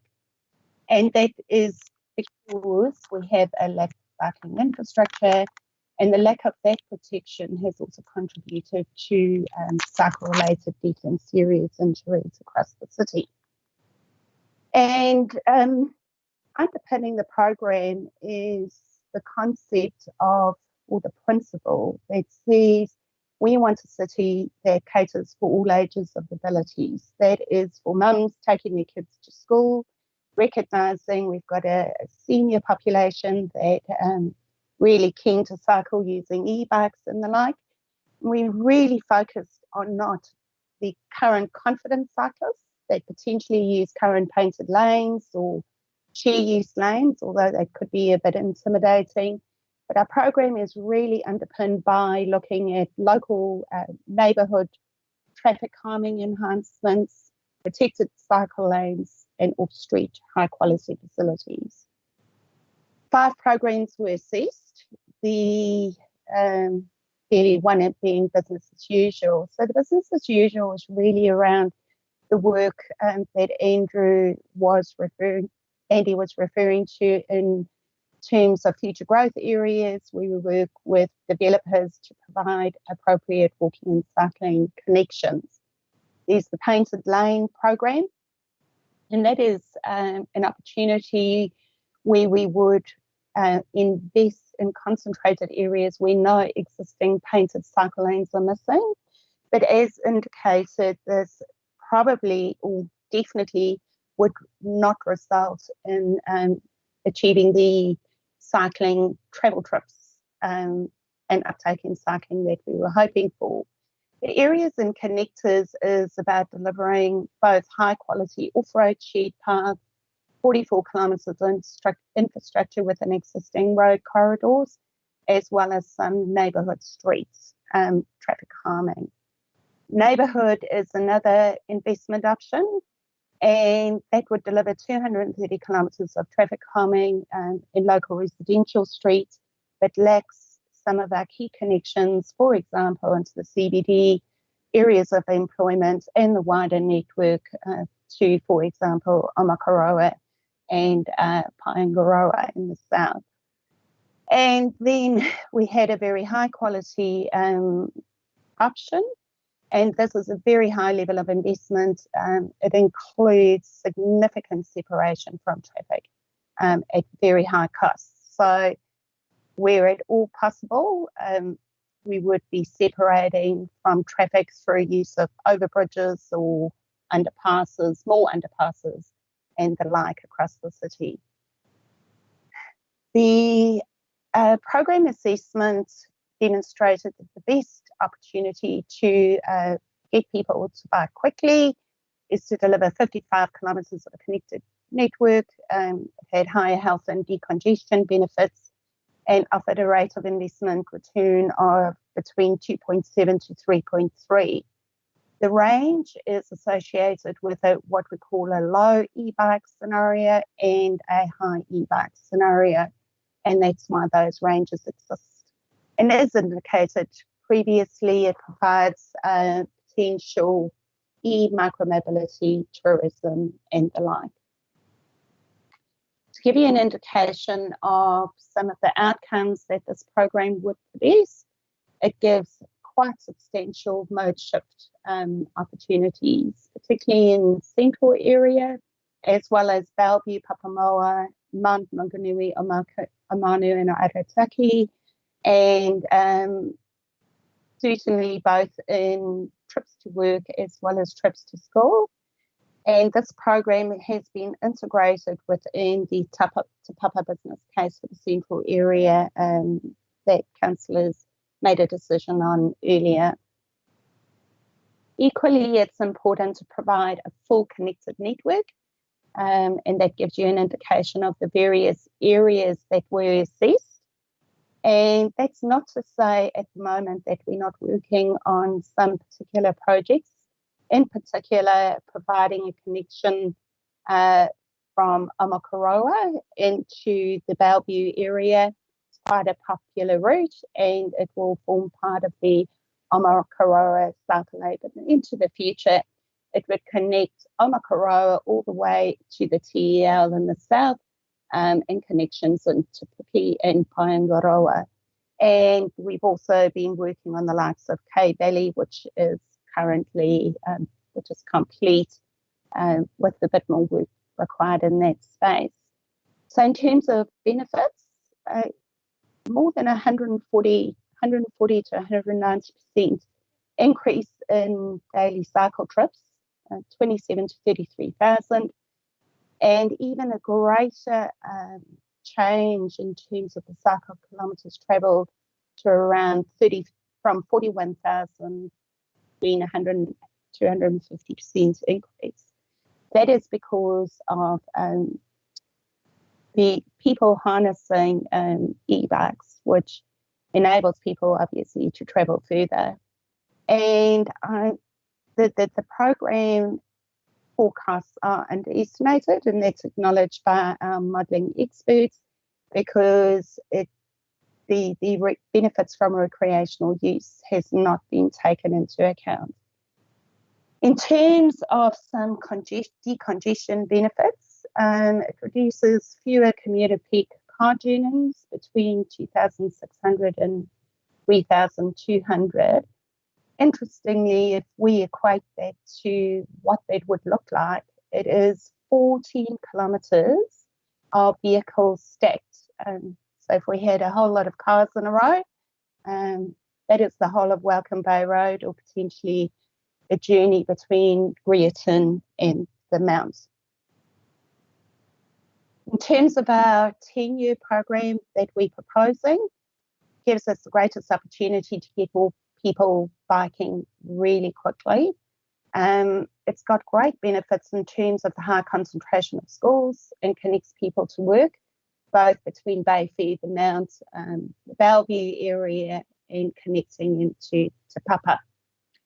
Equally, it unlocks the potential for tourism and recreational cycling by connecting, as is indicated earlier, Omakoroa to the south.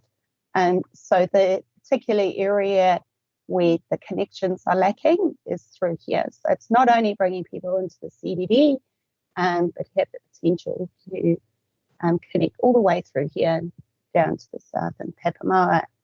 And this has got a higher rate of return, and that's between 3.9 and 4.3. And it's the benefits realised in this 10-year program is about 60% of the overall benefits of the entire program. So in terms of some of the next steps, this walking and cycling business case is part of the AFD program business case to be approved by the NZTA's board on the 18th of June. And subject to all those approvals being in place, Council will be needing to work through a detailed business case process. From August onwards, we've commenced some route option analysis for specific routes connecting those key destinations in those high priority areas. That is an important bit of work as it needs to be considered as part of the transport system plan. We'll be looking at how we prioritise particular routes for buses, cycles, or present multimodal options in particular routes. And that is recognising the fact that route selections will need to include substantial engagement and consultation with our local community. Thank you very much. I'm happy to take questions. Tremendous. Thanks very much, Karen. Really appreciate it. We have one question immediately from Andrew. Thanks, Andrew. Yeah, cheers for that. It might be more than one question, but let's see how we go. One thing is paragraph 29 in the table, the BCR for the P1 do minimum not calculated. Why is that? Thank you, Councillor. Is it Councillor Hollis? Yeah. Oh, I am incredibly sorry. I have a dog barking. One of the joys of working at home, Roxy. That particular option and why benefit BC wasn't calculated is because we haven't been able to determine the level or extent of cycling as part of some of the development occurring, such as Tauriko and Te Tumu. So overall within the program though, it shows that in the short term, the level of cycling demand is relatively low. I might just use a table, and the reason is because the distance between, for example, Te Tumu into the city centre, those higher areas of employment, is somewhat just a bit too far to enable people cycling. That answer the question, Councillor? No, I'm not sure that it. I'm not sure that it does. I might just leave it. One of the things as well was that the DSIs of 16. Is that just reported accidents? Is there anything that's not reported as a cycling DSI or anything like that? And what % involve no other vehicle? Like, you know, what's the risk of just falling off a bike with no other vehicle involved? Yeah, so those are only reported crashes by New Zealand Police. We have an underreporting rate of 70% within Tauranga, and a lot of the crashes generally, for example, if an ambulance attends and it is a minor injury, the police will not attend that crash. I'm so sorry, I'm just going to step away for a minute. The reason for the question, sorry, Karen, is that it's quite a low number. 16 DSIs seems to me quite a low number to be spending a lot of time creating extra safety things, and I think there probably needs to be more work around getting the number that's true rather than one that's perhaps it doesn't seem quite as accurate. Yeah. Through the chair, the crash numbers, as I say, there is some work being done by the District Health Board around cycle-related injury crashes. Unfortunately, at the moment, those hospitalisations aren't broken down into specific areas such as Tauranga, Te Puke. It is combined into a Bay of Plenty number. And as I said, there's a significant under-reporting rate. Equally, though, putting aside just the walking and cycling DSRs, this program's intention is to provide greater safety for a wider range of users. So when we look to install protected cycle lanes, this includes the opportunity to reduce lane widths and provide speed reduction, for example, speed reduction and therefore reduce crashes associated with speed-related speed. But your point is taken. It's just a very technically very difficult to determine exactly what that number is, particularly for Tauranga. Okay, thank you for that. It's just the big thing for me is that without that number, spending on a lot of safety issues when there doesn't seem to be much of a safety issue will come up in the community. That's all. Thank you. Thanks very much for that, Karen. Heidi, you had a question. Yeah, thank you. Thanks, Karen and team, for the huge amount of work that's gone into this to date. And I really want to just reflect back on the equally massive amount of community engagement that went on previously before this term of 3,000. It was 3,500 people contributed to where you are landed right now. So just want to acknowledge all the work that went in before that as well. But I just also wanted to, like, looking out our doorways now, we see so many people on bikes. There's over 300% rise in people getting around the streets by bike right now.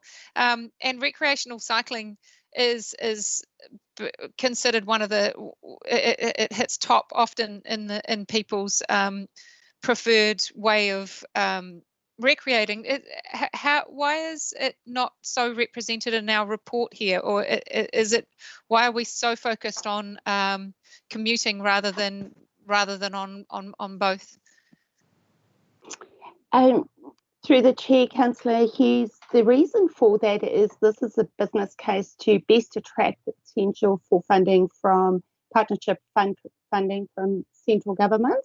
And for that reason, it was shaped along the same approach used in both Auckland and Christchurch. And that is where we can demonstrate the biggest potential for cycling and to work in school, generates the greatest potential for mode shift. So would it enhance the cycle case?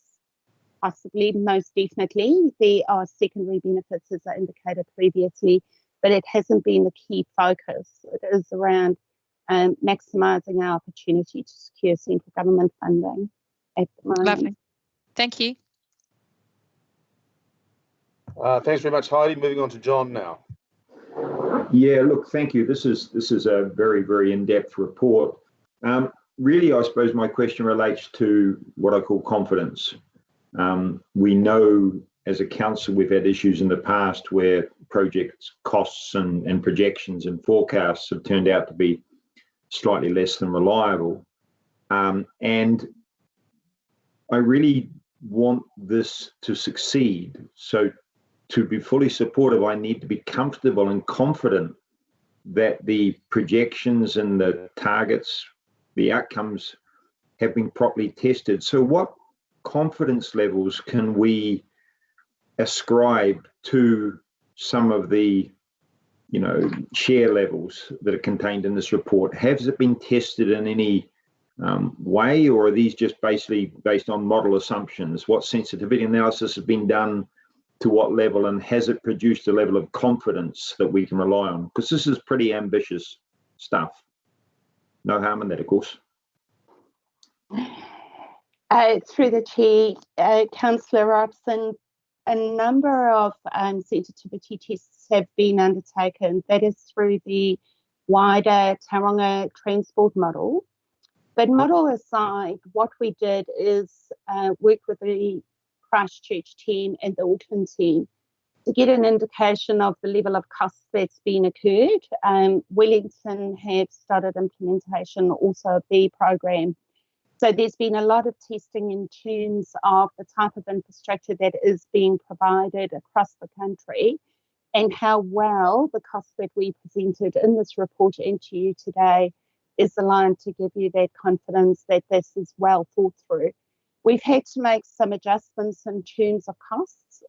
Initially, we had a program in the region of 375 million over the 20-year program, and that was primarily relating to the cycle program carrying all the costs, for example, Taroko Bridge or Chapel Street Bridge. And those are, you know, in a $30 million potential project in itself. So the answer in that respect is absolutely done a lot of work, Andy, together with myself in terms of giving some prudence to the costing of the program. In terms of the modelling, as I said, a lot of peer reviews taken place.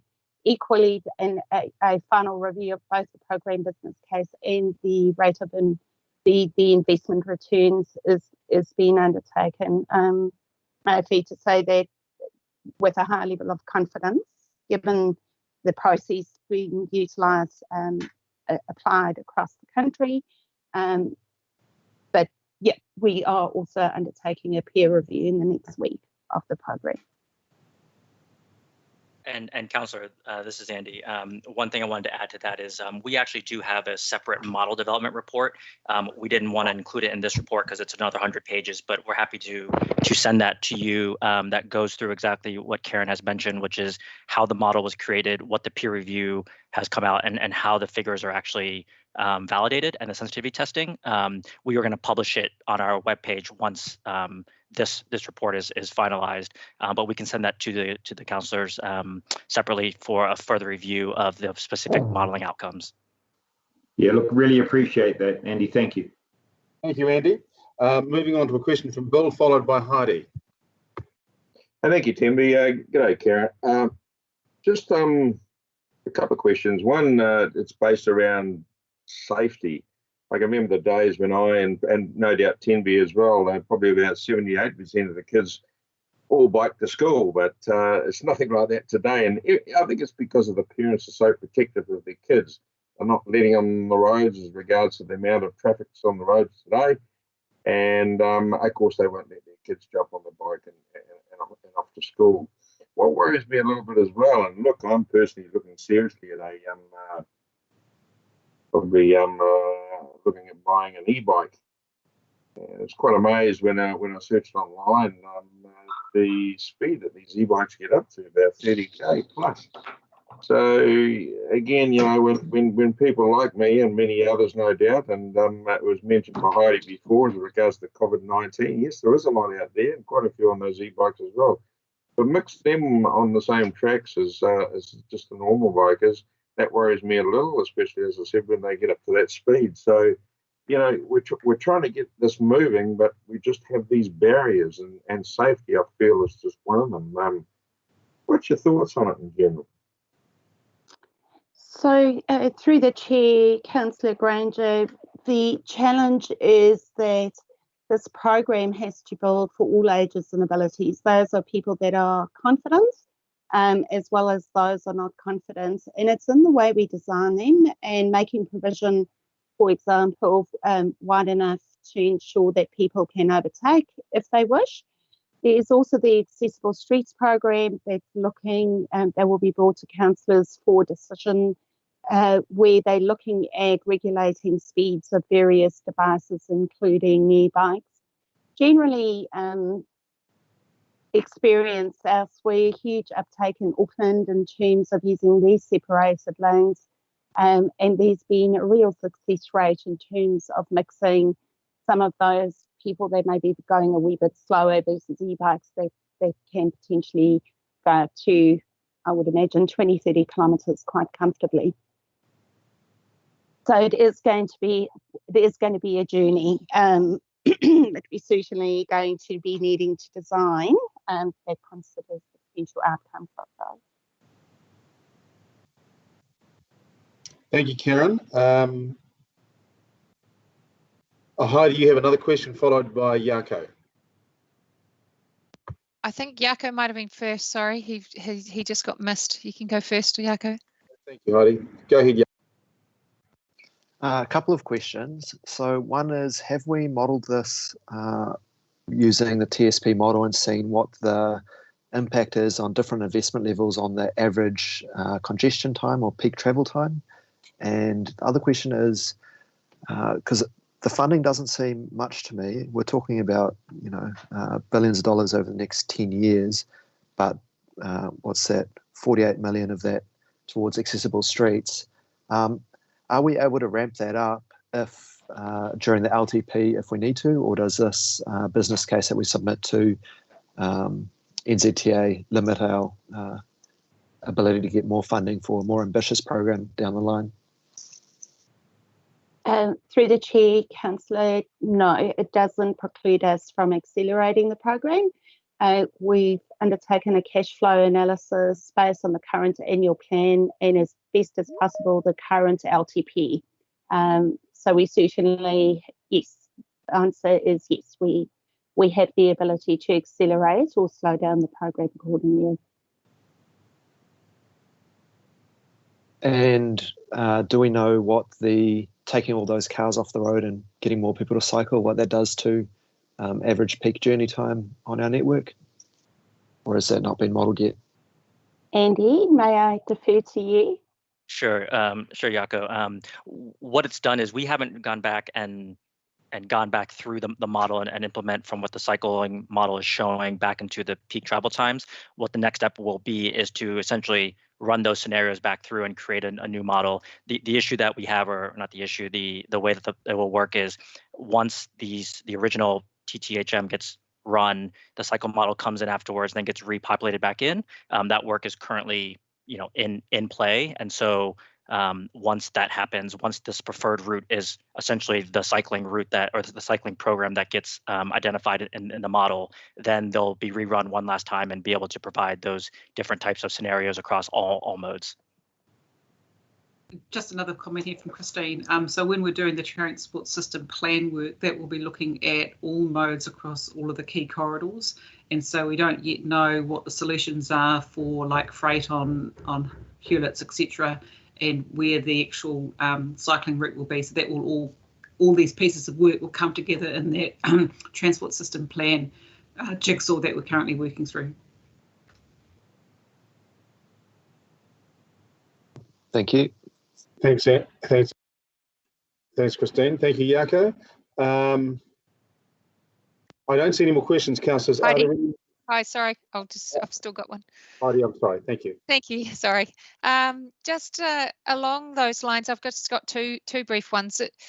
From studies that I've seen, it shows a direct correlation between the investment you put into across the board, say cycling, PT, and car and roading, as to what kind of results that you're able to achieve. And so have we looked at what our investment is across all those and what the percentage of our cycling spend is in the framework of our whole spending, and have we seen, do you agree, have you seen reports that corroborate that, or not? And I have one more question after that. Do you know what I'm talking about, Karen? Yes, I certainly do, Councillor Hughes.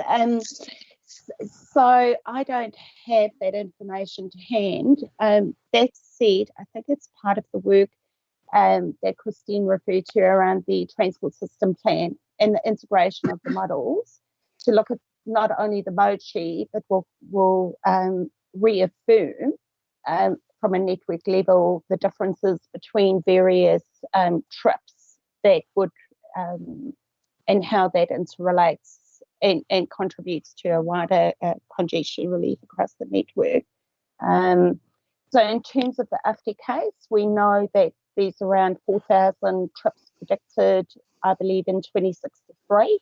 And we know that that is a contribution overall of around 4% of mode share. So the cycle program is looking at around a 14% mochi for school and I believe an 8% to work. It doesn't entirely answer your question. I do apologise, but I think we can get back to you.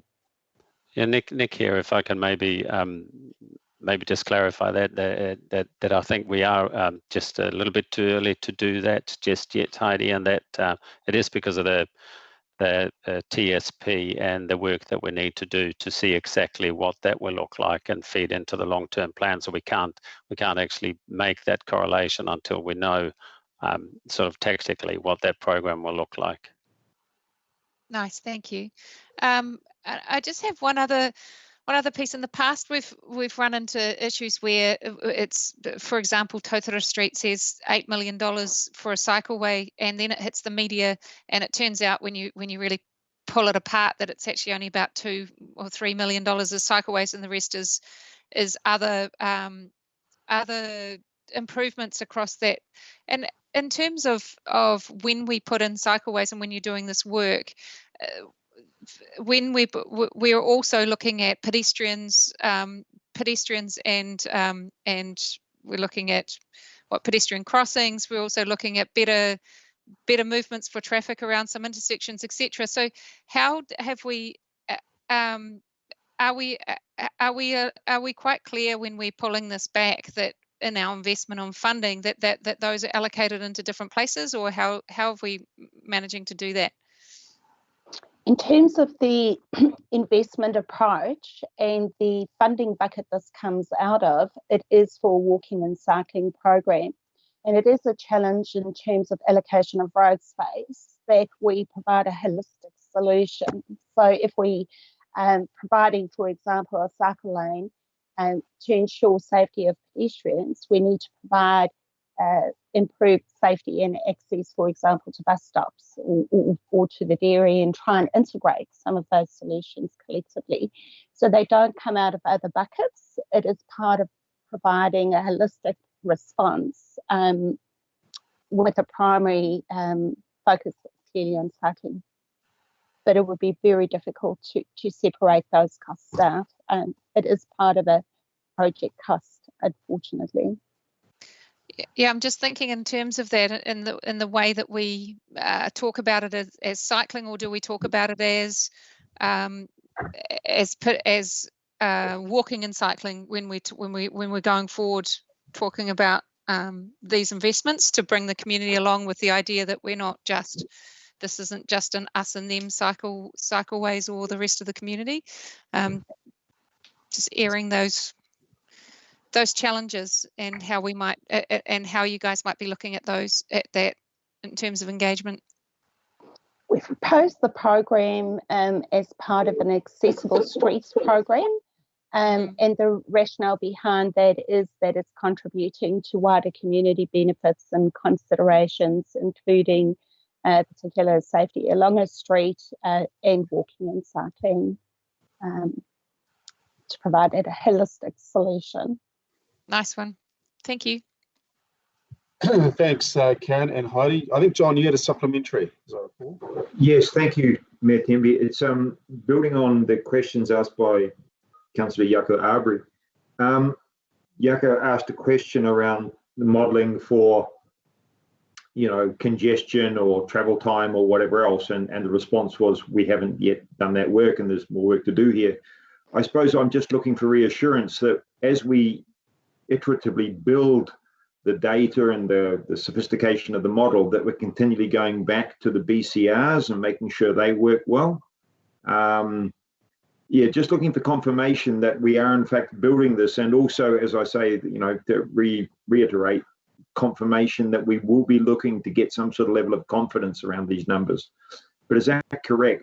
Once we start looking at, we will address the issues that Councillor Arbery raised, and we will feed them back through to the BCR calculations, which may in fact make everything look better, of course. Absolutely, Councillor. Additionally, any further program works and business cases will be brought back to councillors, which includes rerun of the economics and its associated benefits. Thank you. I can, just to clarify on that as well, that is also, Councillor Robson, something that the Transport Agency requires for their funding contribution. So it needs to go through quite a formal process, which is set out by the Investment Assessment Framework. So as it sort of funnels towards knowing exact costs, that's the next, the detailed business case rather than the indicative one where we get to that point. Thank you. Thank you, Nick. We had, I think we're out of questions. Has anybody else got any questions at this stage? Happy to move. Thank you. Who was that? Kelvin. Thank you very much, Kelvin. Indeed. Can I get a second over that, please? Peter, second. Jaco, seconded by Jaco. Kelvin, did you want to just talk to this again? Yes, thank you. Briefly, look, thanks again, of course, to the team putting this together. It's been a significant piece of work over quite a few years, so it's good to get to this point. I think we know that cycling has so many different advantages, economic, environmental, social, and of course health as well. And of course that Tauranga is very well suited to cycling, particularly given its relatively flat terrain and also wonderful climate. This addresses and ticks a lot of boxes. Safety, of course, is one factor, but it also helps us to build a livable city, and which is something that we're all after, I'm sure. It also fits in as a critical part of the UFTI package, and so it's great that it's integrated in that, and we're sending that through, of course, to NZTA's board, I understand, later on this year. So, I think it should be well supported by central government. It fits into the national policy statement on transportation, and so I commend it to my colleagues. Thank you. Thank you, Kelvin. Jaco, would you like to speak to the motion? Yes, please. I'd just urge councillors to take the same lens as I asked them to look at with the plan changes, which is think about this not from the perspective of what you like to do and the way that you like to travel, but think about what the next generation is going to want to do, right? So what's your grandkids and your great-grandkids going to want to, or how are they going to want to travel to school and to the shops once they're grown up? Because about 20% of New Zealand has cycled within the last month. So that's from the Ministry of Transport Household Travel Survey. But in Tauranga, those levels are a lot lower, which I believe is a function of our built environment. People don't cycle unless they feel safe to get from point A to point B. And if there's even one dangerous intersection, they'll choose not to cycle. Cars don't notice cyclists unless there's a lot of cyclists on the road, and it's normal for cars to look for cyclists. So unless you get a change in our whole network, we're not going to get biking to become the norm, and it's not going to get that behaviour change with drivers.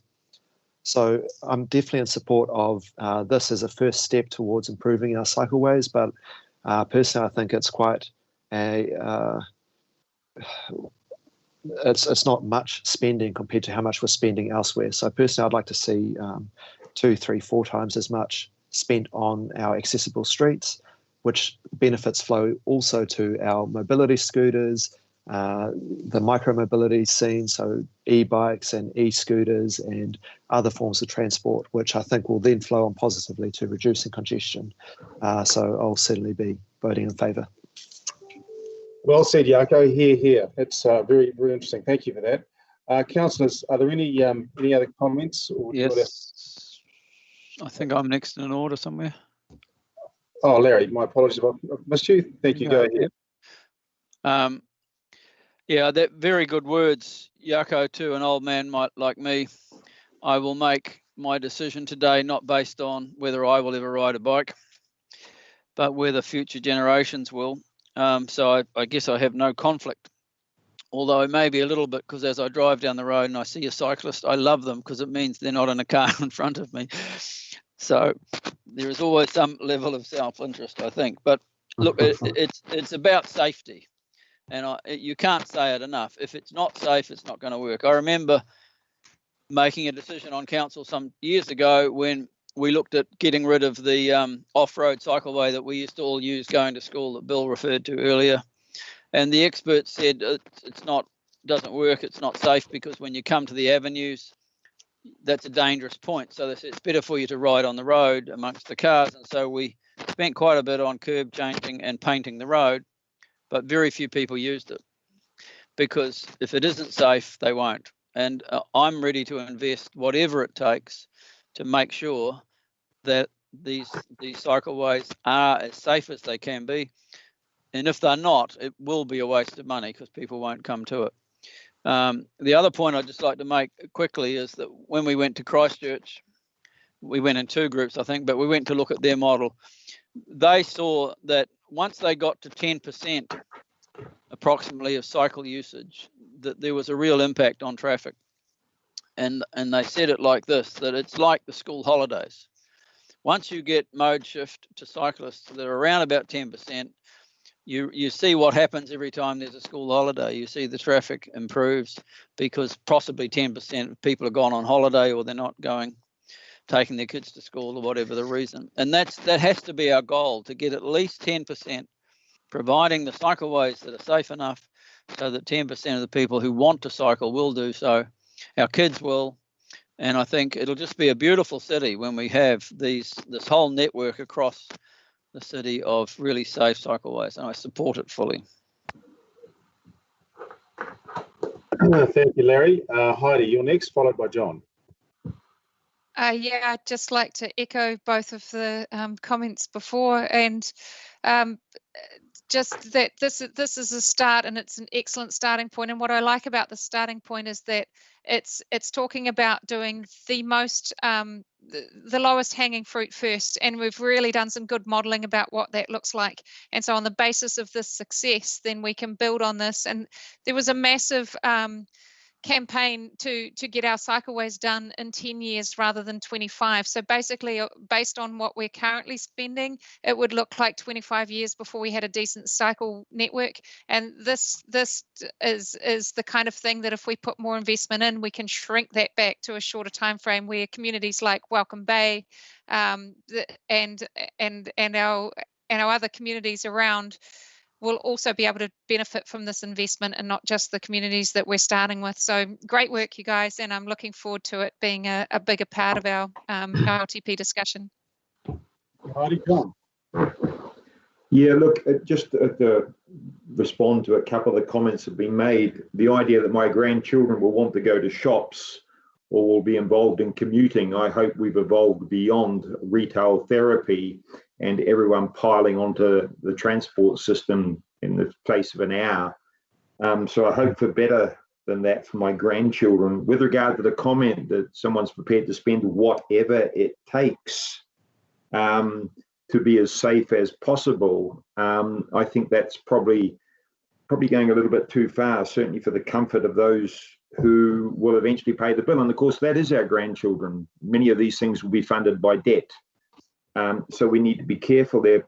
I'm positive about this because the evidence base is pretty solid, and we're continuing to work on putting evidence into the arguments that are frequently driven by ideology.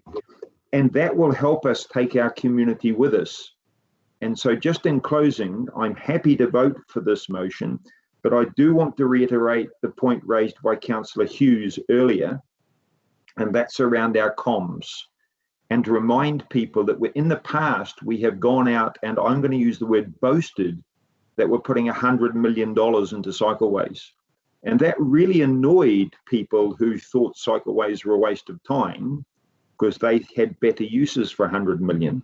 And it also really annoyed the cycling community because they knew that we, Tauranga City Council, weren't putting $100 million into cycling in any way, shape or form. The point is that there is strong evidence that this is a good strategic direction for the city to head in. As long as we continue to be evidence-based and take our community with us, we will get to where everyone wants to go. But please, no shortcuts and no boasting. Thank you. Thank you, John. Excuse me, everyone. Is there anybody else like to speak to this motion? Well, I would, if I may, just very briefly. I'm actually a cyclist, which will come as a surprise to many, but I did, ahead of this, knowing that we were going to be discussing this, decide to do an 85-kilometre loop last Sunday. And I did it counterclockwise from the Kingsview here to Paengaroa via Cameron Road, Chadwick Road, Oropi, State Highway 29 Alpha, which was horrific, onto Haurani, and then the Welcome Bay Road, where I have to say I just about packed it in on a couple of occasions, because as those will know, there's actually no way to get off the broken bits towards the end of Welcome Bay Road and onto Paengaroa, back by the TEL. And for some reason, I had missed the fact that the TEL cycleway ends, and you've got to get onto Bell Road and then up the wonderful stretch of the Tiari cycleway and back to Tauranga via the Mount. It was around about 85 k's. Look, it was amazing, but it was just unhinged. You know, it wasn't connected, and I think there's a huge opportunity for cyclists to really enjoy the environment, because it was a beautiful ride despite the physical challenges. But I didn't feel safe, and really until I got onto the TEL cycleway. So. I just totally agree with what Jaco's saying, and many others. It's all around safety, and I think the more we can promote this, the more we will enable people to get out on their bikes, and I will certainly be in favour of this. So I appreciate the comments from everyone. And I understand there are no more comments, so given that, I will put this to the vote. All those in favour, say aye. Aye. Aye. Any against, any opposed, and any abstentions? Carried. Thank you, councillors. Moving on to 10.6, and you will see from the dialogue in the comments, the chat section, we'll have a break after this for 15 minutes for those that need to, which will leave us a couple of items and perhaps the public excluded item at the end. So moving to 10.6, Gareth, thank you very much for taking us through this. No problem. Kia ora tātou. Just a really quick intro. This report outlines an opportunity on the table to apply to the recently announced Innovating Streets Fund. It was created by NZTA to support tactical urbanism, or temporary projects that demonstrate how streets can be made safer, more enjoyable, or how we can use them differently. I feel like you'd probably all agree that COVID lockdown has given us a glimpse into a future that could be a bit different, and where cars take more of a back seat than what is normal. And this opportunity gives us the chance to test a few ideas. NZA are providing up to 90% of the funding if successful, and also provide technical support for the design and implementation of projects. We had approximately 60 ideas generated by staff and the community, and we've pulled that together into 4 viable projects that we're keen to chat to you about today. Just apologies for the late circulation of the material. It's been a pretty quick turnaround. There's 2 funding rounds for this. One of them closes this week and the other one's in early July. But there's been pretty strong interest from councils across the country, so we're keen to get in quick and not lose the opportunity. The recommendation is to apply for 2 projects and not be greedy, so that's what we are proposing. I'll table the report and the appendix as read, and we've got Guy and Karen both available here today to answer any questions. Thank you very much, Gareth. Councillors, I'm just looking at the questions. I think Steve, you are first. All I may have missed something. Steve, followed by Larry, as I understand. Thank you. Thank you, Mayor. Gareth, in terms of the presentation or the PDF this morning, you're recommending Bureta Village, the safety improvements on Tay Street and or Marine Parade, 2 of those 3. If members were of a mind to include Pilot Bay in that, would we be able to conduct some meaningful engagement with residents, businesses, and the wider community in terms of accessibility to that area prior to uplifting any grant, if members were of the view to include that as one of the 3?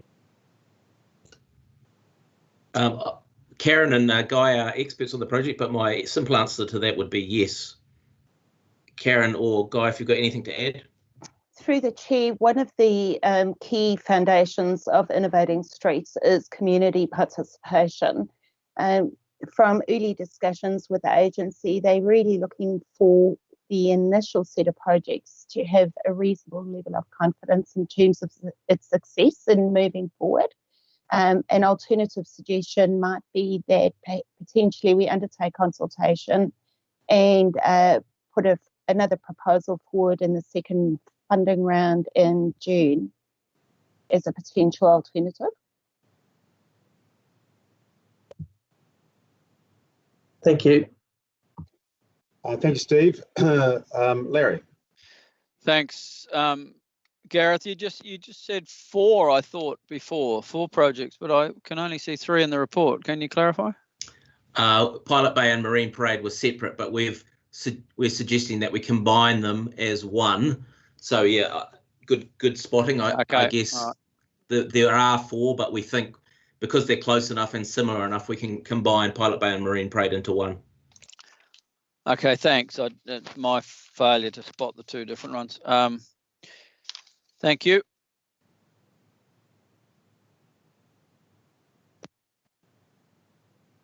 Apologies, everybody. Heidi followed by Kelvin. Thank you.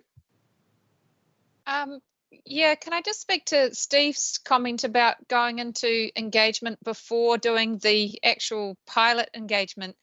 The beauty of doing a pilot and the reason for this kind of way of going about things is to make it completely temporary so that the community interacts with it. So if you run the risk of having the same situation which happened last time, which was a group of people have come in with a predisposed idea of why they may not want it, which is the same group of people that didn't want the boardwalk along Pilot Bay as well, and now it just seems like a moot point. But I think that I can see where you're coming from in terms of engagement, but the whole process of the pilot is to make it so temporary that it is all about engagement and it works in turns. Can I just get Karen to speak to that aspect of it?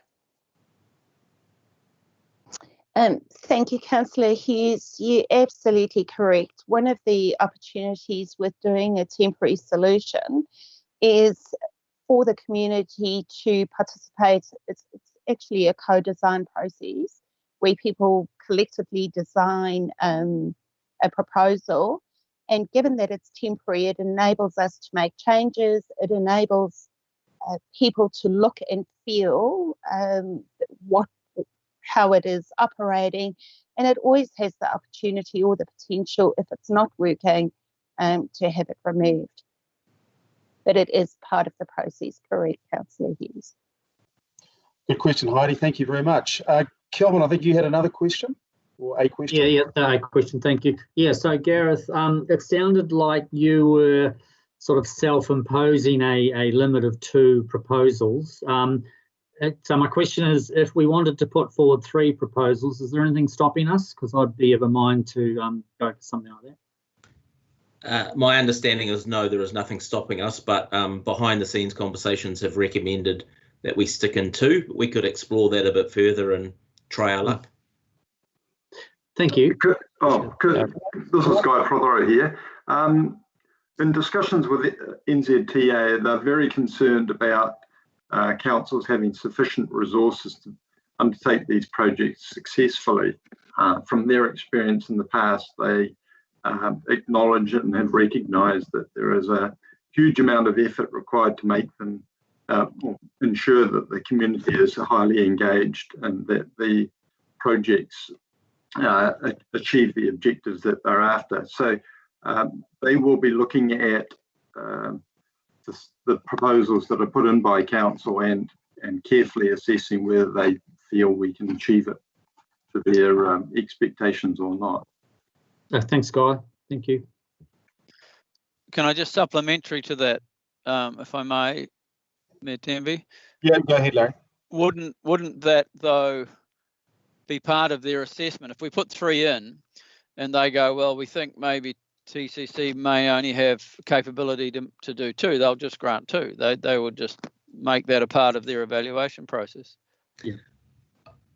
I guess we also have the opportunity, if we were successful with 1, 2 or 3, then to assess whether we took up that opportunity, subject to available resources.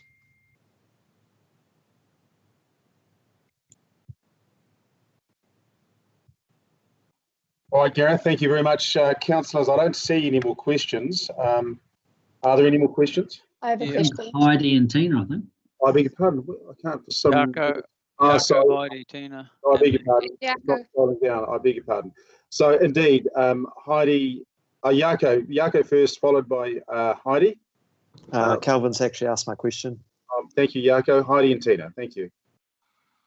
I just have a question about the Tay Street one. It would seem as though that could that not be put in together with the Pilot Bay Marine Parade opportunity and as one project, because Tay Street's obviously on Marine Parade, or the part that you're talking about is on Marine Parade. What does that need to be separated out, or could that make one project?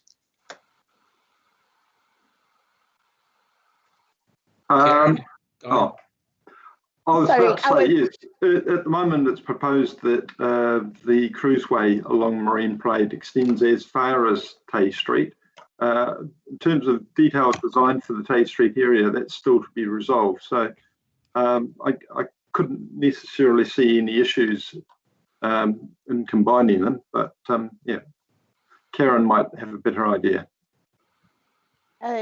Councillor Hughes, I think there is an opportunity. The limitation has been the maximum of $1 million per application, and initially our thought was potentially having, if councillors did not want to proceed with Pilot Bay and or Marine Parade, there was an opportunity to package up potentially Barita and Tay Street as a package of works for intersection safety as an alternative.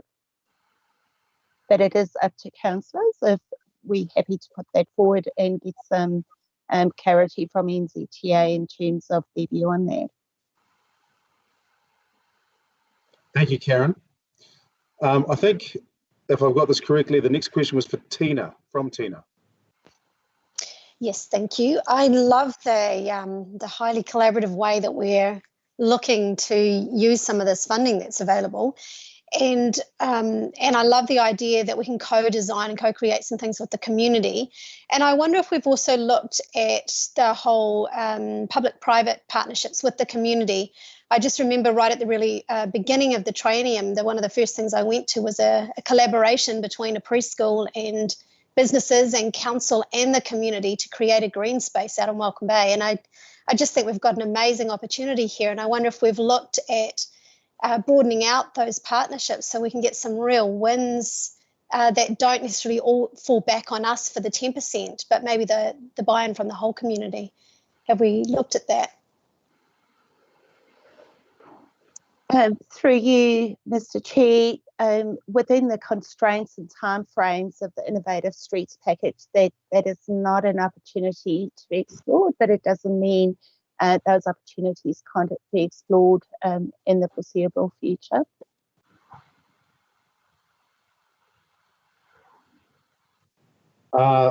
Thank you. And Larry, I had a supplementary from you before I come.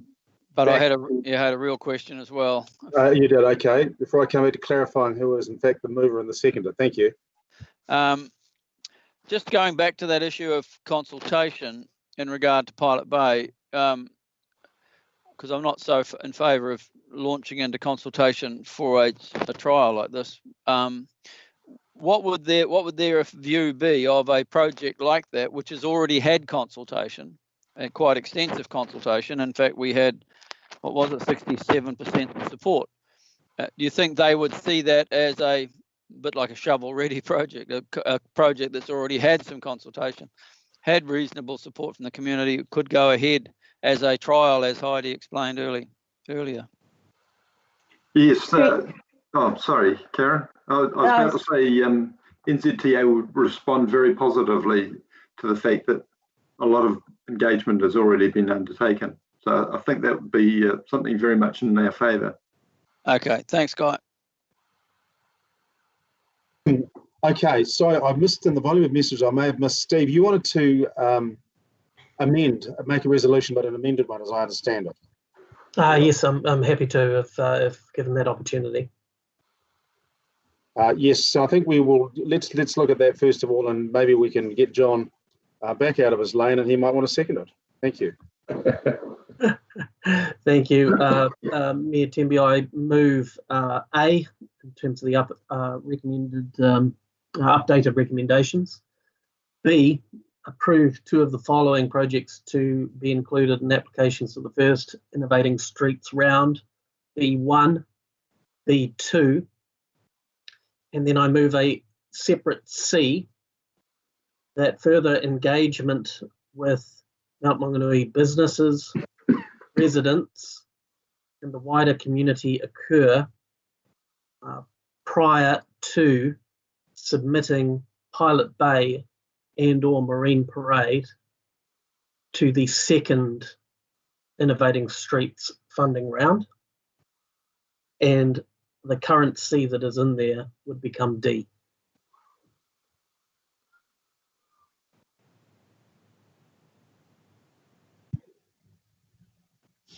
If there is a seconder, I'm happy to speak to it. Okay, I mean, in essence, you're talking about engagement with the Mount residents prior to any decisions around Pilot Bay. That's fundamentally it. Correct. Okay. All right. Councillors, is somebody happy to second the revised resolution as just dictated by Steve? I'll second it. Was that Kelvin? Was that you? Hollis. Definitely not me. Not me. Sorry, Andrew. Thank you. Thank you. Right. I'm happy to speak to it when called. All right, councillors. Is there any? I just want to check. Robin, have you got that? Did you get that in the way that Steve described it? Yes, I'll bring that up for you in just one moment. Thank you. We might just wait and bring it up so we are all on the same song sheet. I appreciate some are having a few tech troubles, so just bear with us 1 second. At the moment, thank you, Dawn. At the moment, I've got Andrew seconding this. Let's just see what it is. Just stand by.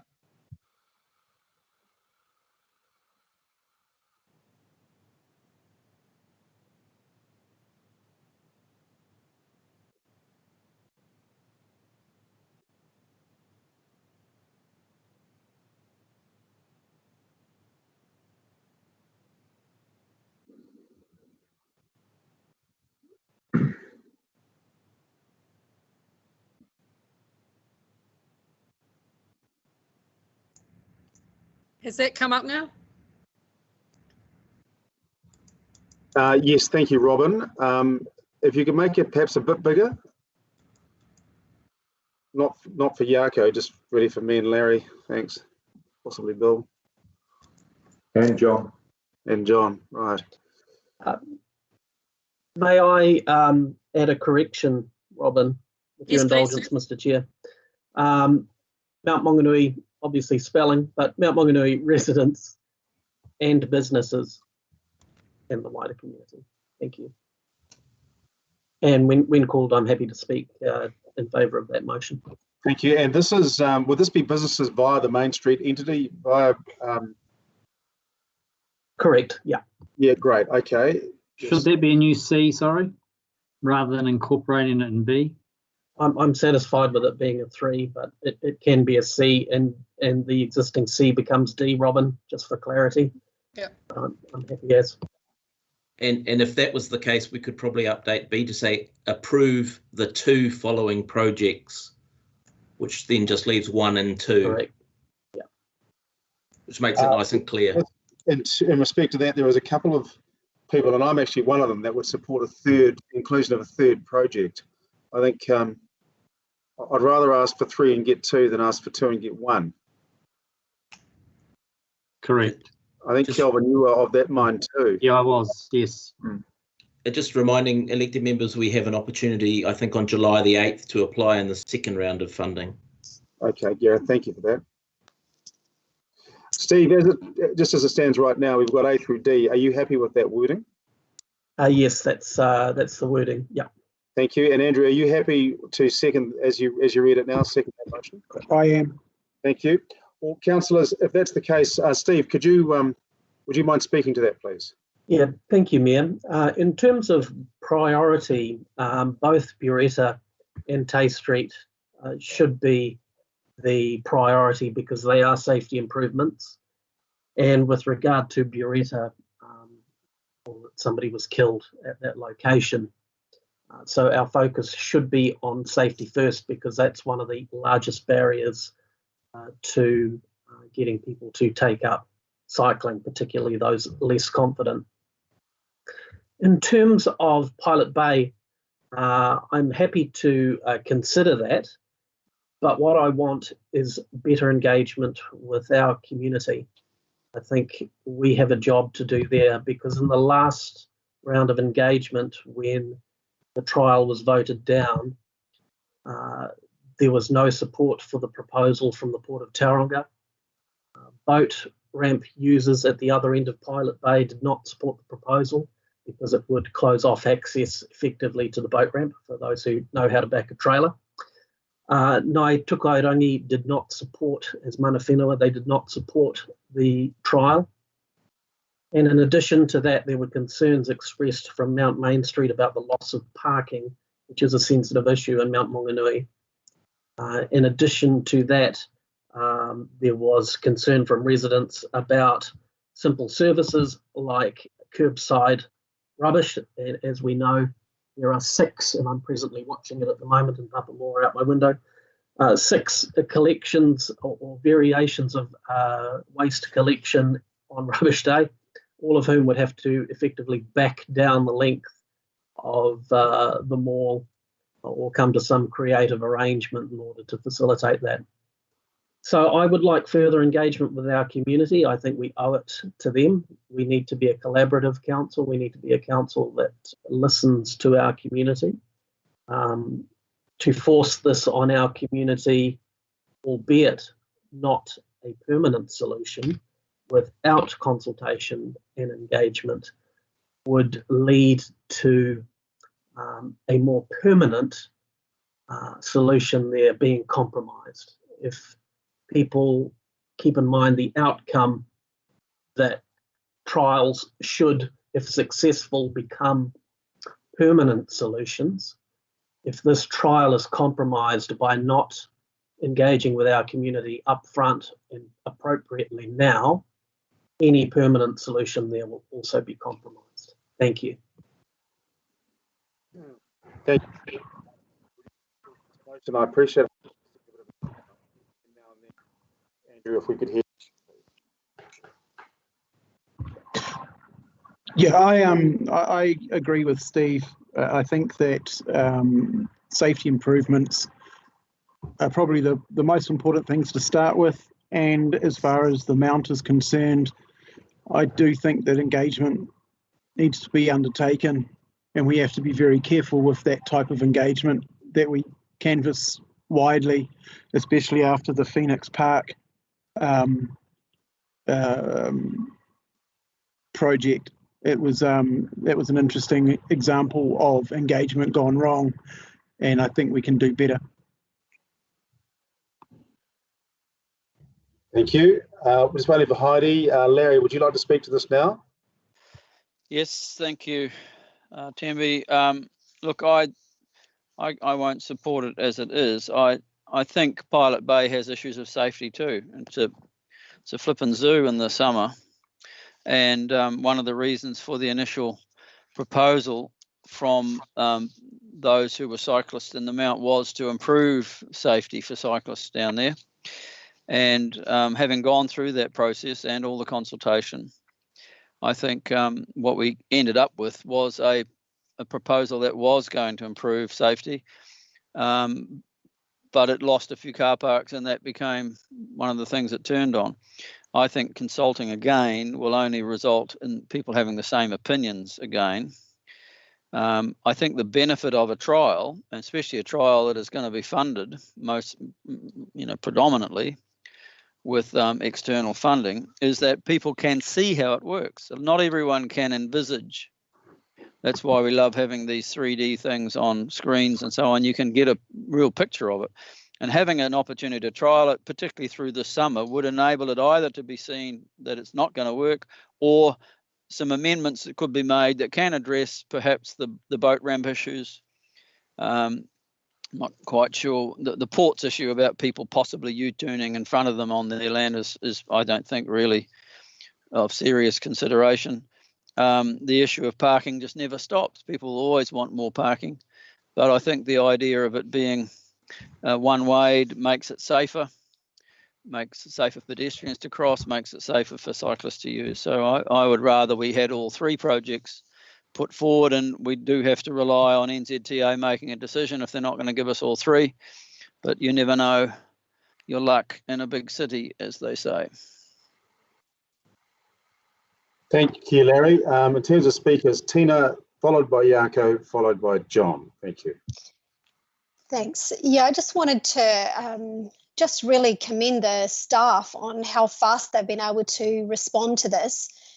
And I think it's great to get some more communication and engagement. I know that we've got some tight timeframes on it, but I think we have a great opportunity to collaborate with our community around some of these things, and even communicating just the agility and the speed that the staff have been able to work to maximise a funding source that isn't going to cost us as a city a whole lot of money to get some quick wins, even if they are temporary.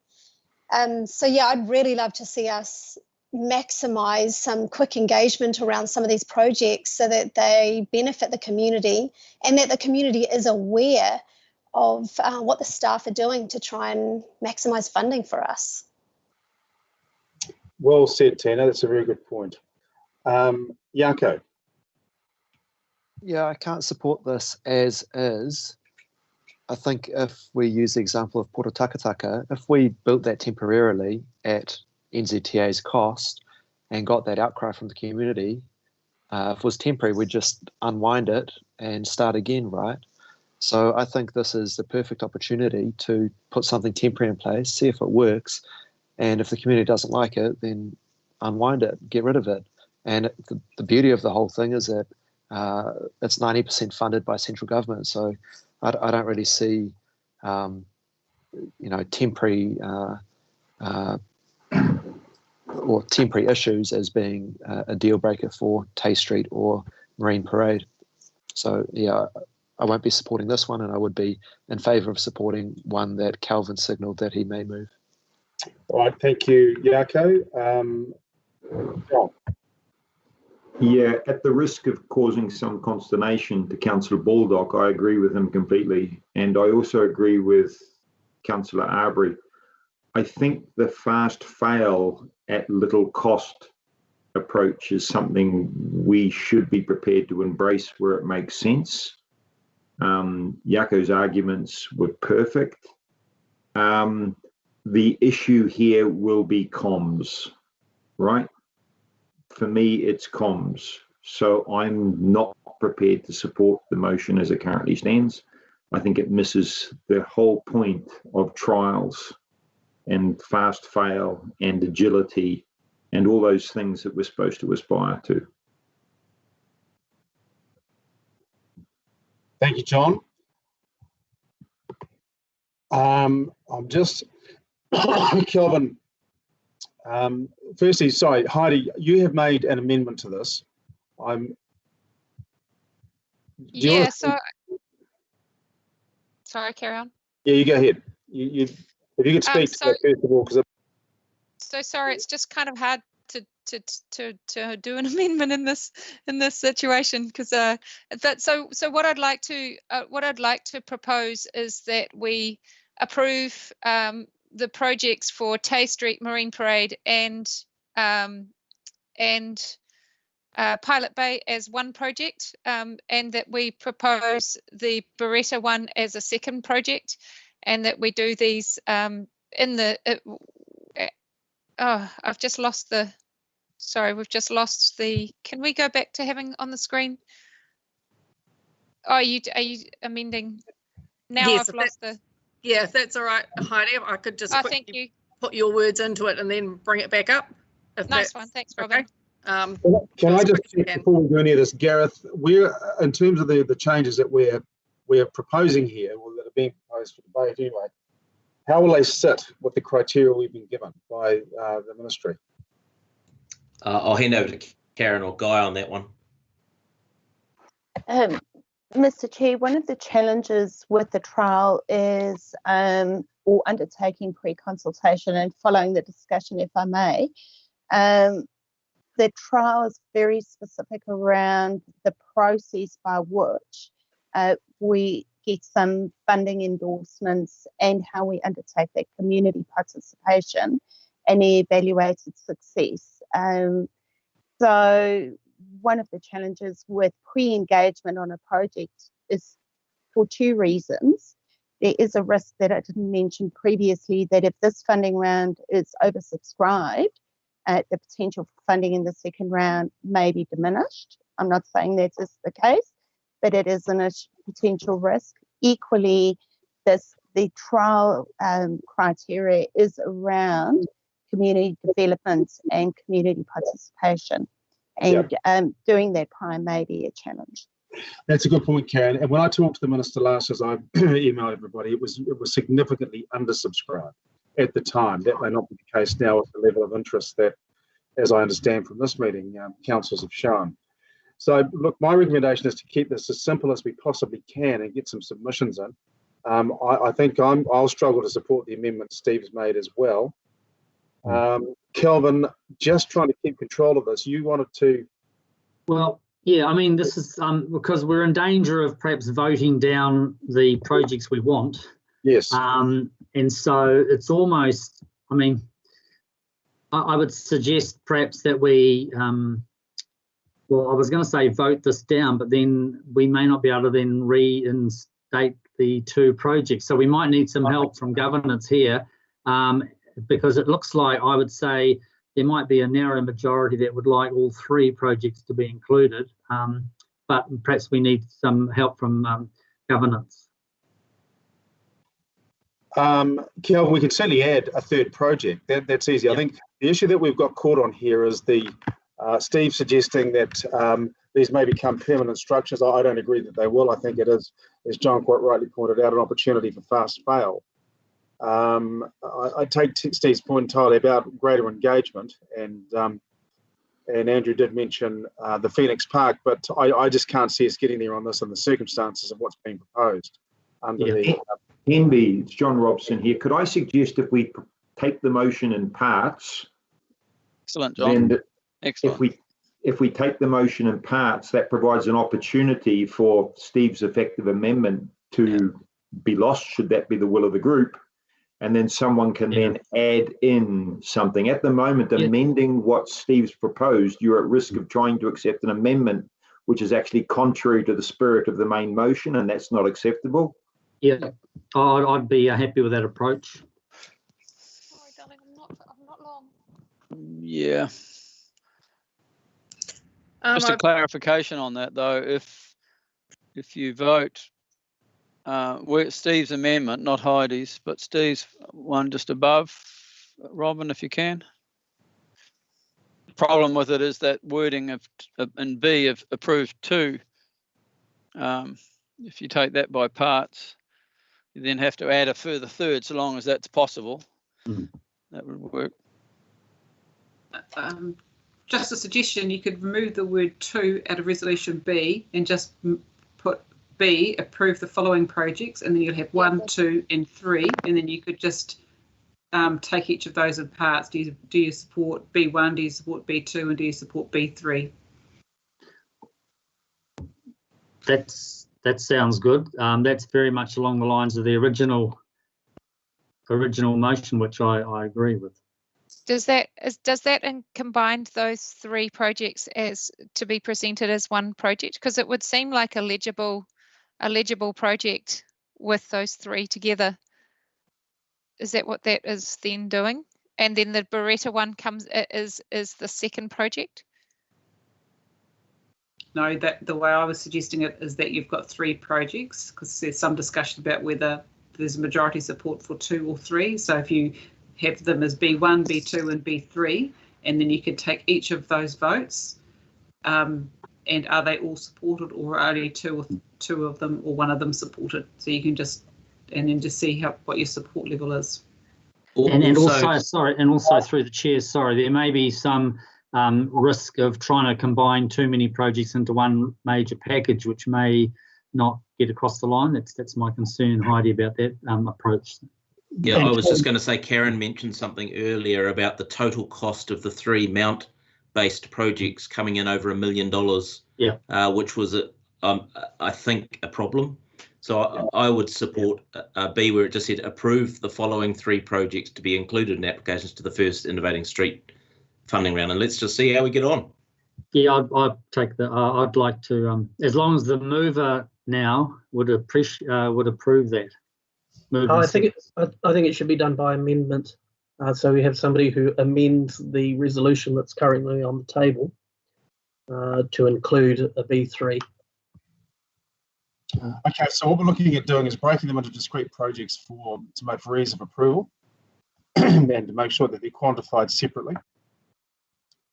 Robin, can I just make another point though? I guess if you're looking at the one-way system, and if we're talking about legibility of a cycleway that allows people to get around the mount, then Tay Street and Marine Parade would be less likely to go together, but the Pilot Bay and Marine Parade would be more likely to go together, and Tay Street is a separate one, because then you're creating a legible journey around the mount, and which is one of the things that NZTA wanted to be able to see.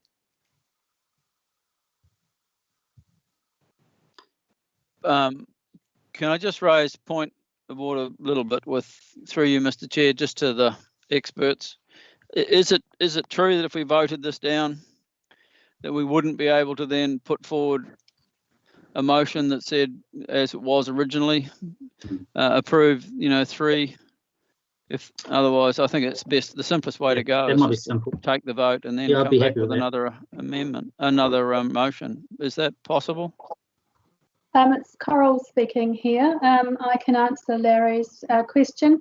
You can vote down the original motion, which is put forward by Councillor Morrison Hollis, and you can then put another motion which is the same as the original recommendation, which is in the page. But first, Councillor Hughes has an amendment that she's put, and no one has seconded it. If there's no second to that amendment, then it just drops away. Is that helpful? Yep, thank you, Coral. That's helpful. Much appreciated. First things first, is there a second to Councillor Hughes to Heidi's amendment? If not, it will drop away. I think it probably should drop away so it makes it clear. Thank you. So that's dropped away, which I'm just, where are we now, Robin? And so I'll put to you, councillors, the amended vote as... right of reply, please. Point of order. Right of reply. Is that Andrew? No, that's Steve. Steve. As the mover, have a right of reply. Go ahead, Steve. Thank you. Thank you. In terms of the discussion, I do note the desire to fail fast or succeed fast. For that matter, that's admirable. However, I do note that the majority of members that have spoken to this resolution signed the Community Engagement Charter, in which they were committing to ensure that Council adopts practices of engagement which gives all residents the opportunity to share in making decisions. And by specifically excluding further engagement with Mount residents and businesses and others in the wider community, there's a potential that we're breaching that charter. Also, we would be discounting the submissions of Ngāi Tukarangi, who had concerns relating to a trial. We'd be discounting the concerns, very valid concerns raised by boat ramp users and the Port of Tauranga, and also businesses at the Mount.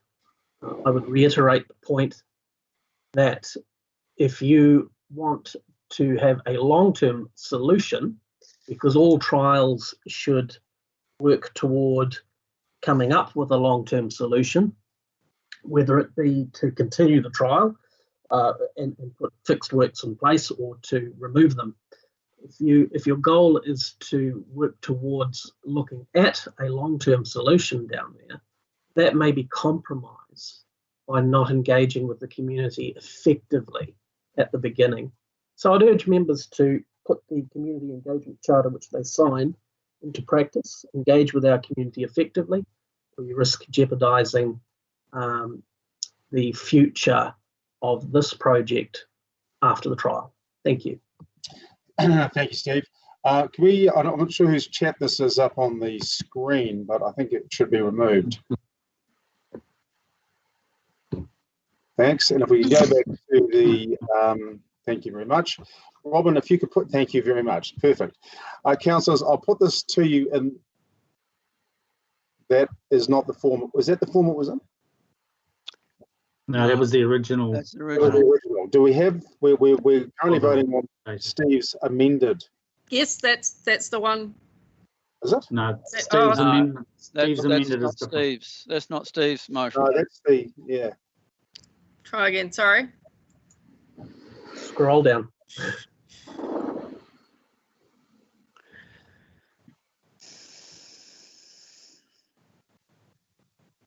That's it. Thank you, Robin. Yep. Right, Councillor, I'll put this to you as you read it there before you, serials A through D. All those in favour? Aye. Aye. That's sorry. I just so that was Steve, and who was the second aye? Hollis. Andrew. And Kitty. Request division on this vote, please, for the record. So the one that I'm seeing here is on the screen is Councillor Morris's amendment. Yes, Heidi. We're voting on that. First sorry. Writing this one down, perhaps. Yeah. Okay. So I'm going to call you out. Steve's asked for a division. I'm going to call you out by name out of alphabetical order, if I may, please. We're voting on this one, as you said before you. Councillor Arbery. No. Councillor Bulldog. No. Councillor Cloud. No. Councillor Granger. No. Councillor Hollis. Yes. Yes. Councillor Hughes. No. Councillor Kitty. Yes. Yes. Councillor Morris. Yes. Councillor Robson. No. Councillor Salisbury. No. And it's a no for me as well. So that has not been carried, which leads us back to the original, although I suspect... I'm happy to move. Thank you, John. Now, I just need to check, though. There was an original, Yep. there was an amendment made to the original to include three. Can I? Yes. Yeah, I'm happy to move, and I will clarify what I'm happy to move, which hopefully will get us there quickly. So, Right, John, thank you. Go ahead, please. what I'd like to move is the original motion, removing the words in B, to of. So it reads A, receive report, innovating streets. B, approve the following projects to be included. Right. It lists the three projects that we see in the updated recommendations, and C, it delegates approval. So I'll second that. that's what I'd like to move. I'll second that. Thank you for seconding that. John's moved. Kelvin seconded. John, do you wish to discuss that at all?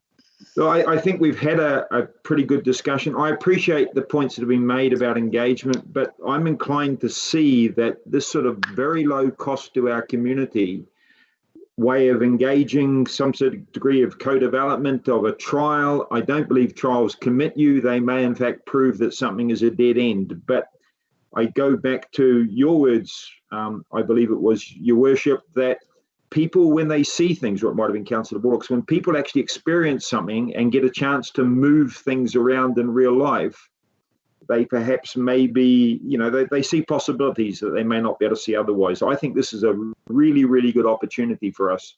And I just see this as another form of engagement. Right. Thank you very much, John. And I'd say, Kelvin? Yeah, thank you.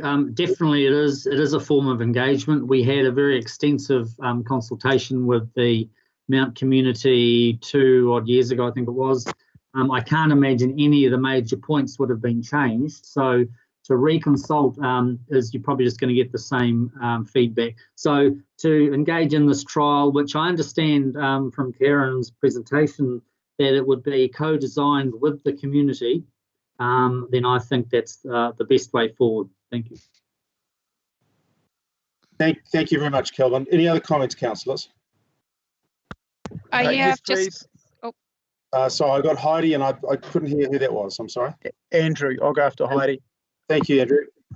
Yeah, I really agree here. I think that the issues such as not being able to get to the boat ramp are we don't know what those issues are until we start playing around with some solutions with that community, and so it'll be a case of really doing this engagement really well as we're going through the project, so that we can move things around and see if we can make it work. And as Jaco said, if it doesn't work, we've got the ability to rip it all out. So this is no way a Phoenix Park situation, because in Phoenix Park we didn't have the ability to turn things around. We ended up with a whole lot of concrete. So I think this is an excellent opportunity for us to learn how to do things differently, and to give an opportunity for some piloting, some fresh ideas. I think it'll go down really well. Thanks. Very good, Heidi. Thank you, Andrew.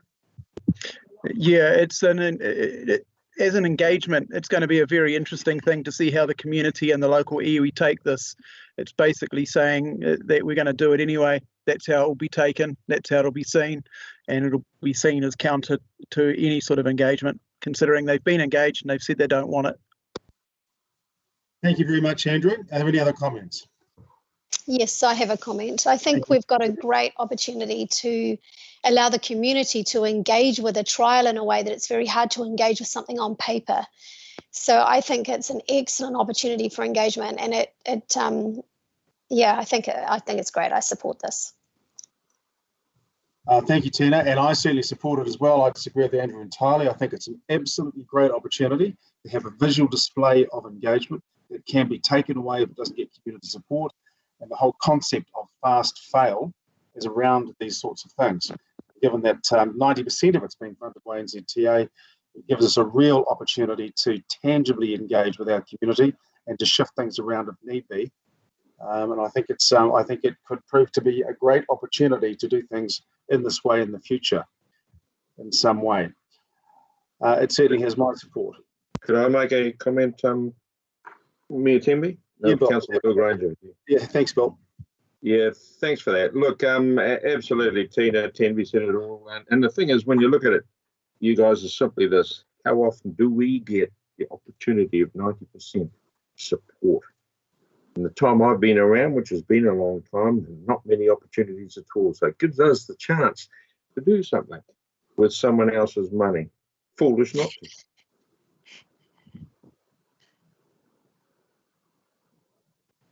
Thank you very much, Bill. Councillors, assuming that there is no more commentary on this, I will put... Right of reply, Mayor Temby? Right of reply, John, of course. Just quickly, it's been picked up by staff, and I'm assuming it doesn't need any further. The word "or" in B3 needs to disappear. It's Pilot Bay and Marine Parade. That was my mistake, but I don't think that's substantive or cause for reconsidering anything or anyone getting a right to re-speak, in my view. Look, I just think this is a tremendous opportunity. The fact that people who have views will get a chance to engage in this, the fact that it's movable, I mean, we should do more of this. I'm sure Councillor Granger would be happy if we'd been able to do this sort of thing with 15th Avenue, for instance. So, yeah, let's go. Very good. Thanks, Joe. Councillors, I'll put this to you to the vote. All those in favour, as the resolution it reads before you on the screen, all those in favour say aye. Aye. Aye. Against? No. So that's one against. Councillor Hollis. Any others against? Against, Mayor Pell. Councillor Morris. Any others against? And any abstentions? Yeah, no, that's Kitty in there as well. Thank you. If you can you hear me? Yes, indeed. And so that's 3 against: Hollis, Morris, and Kitty. And no abstentions? Carried. Thank you, councillors. Well, look, let's call it 1 o'clock in round figures. Perhaps I think we need, at this stage, a half-hour break for those that need to clear emails, make calls, have lunch, dash to the toilet, and I'll see you back here at 13:30 if that's okay. Thank you very much. Don't forget Thanks to turn a lot. off your mics and possibly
as they currently sit, unless something's raised by another member that.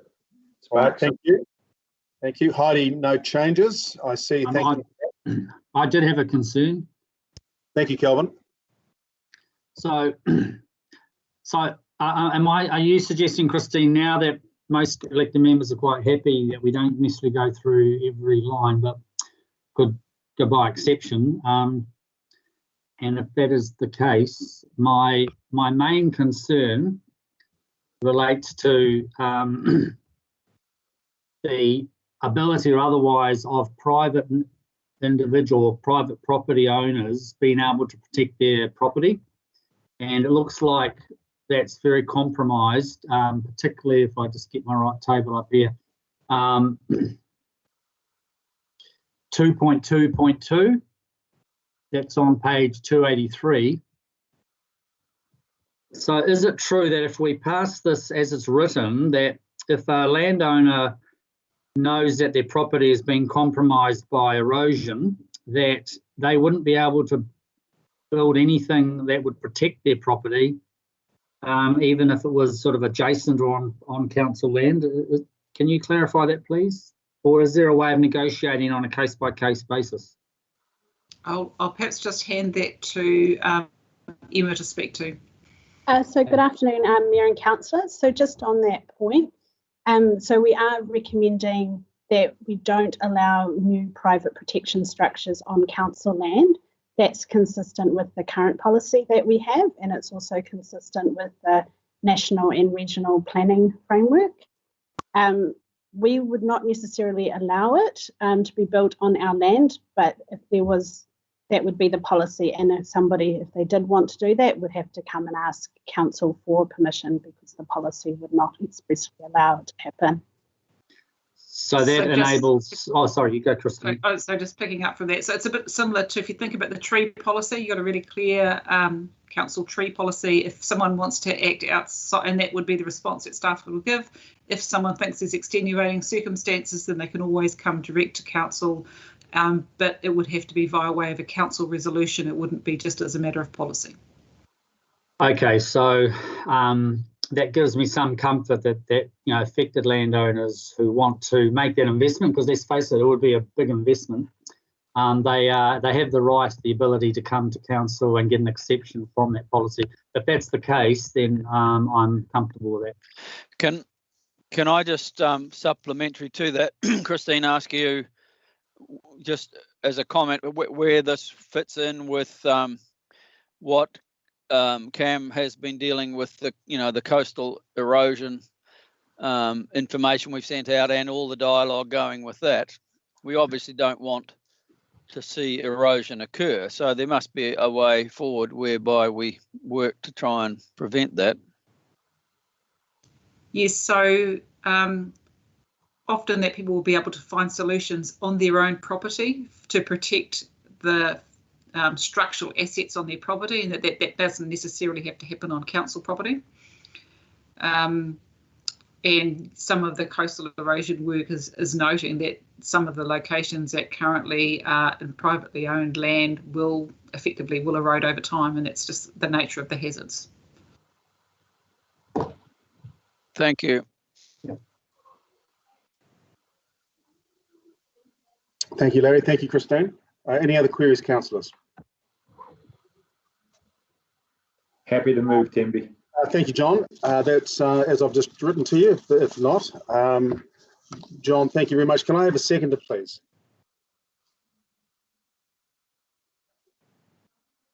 Thank you, Heidi. John, would you like to speak to this? Other than the report's clear, there's been a pretty solid process. Submissions have been made, consideration has been given, staff have reflected on that and drafted what I see in front of me. And I can't find any significant fishhooks or any fishhooks at all, really. So I'm quite happy to proceed as recommended. Very good. Thank you, Heidi. No comment. Looks like a good report to me. Happy to second. Very good. Thank you very much, councillors. I'll put this to you. All those in favour, say aye. Aye. Aye. Thank you. Against? Any abstentions?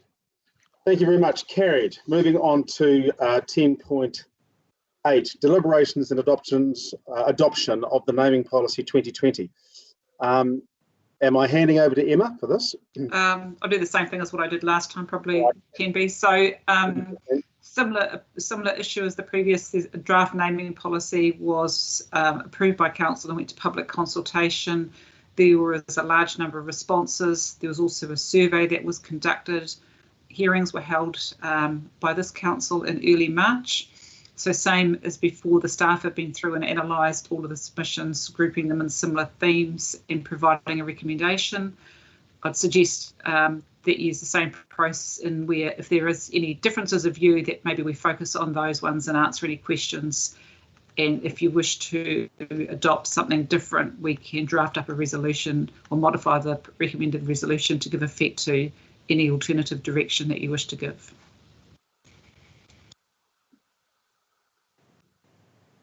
Thank you, Christine. Any councillors, any questions of Christine?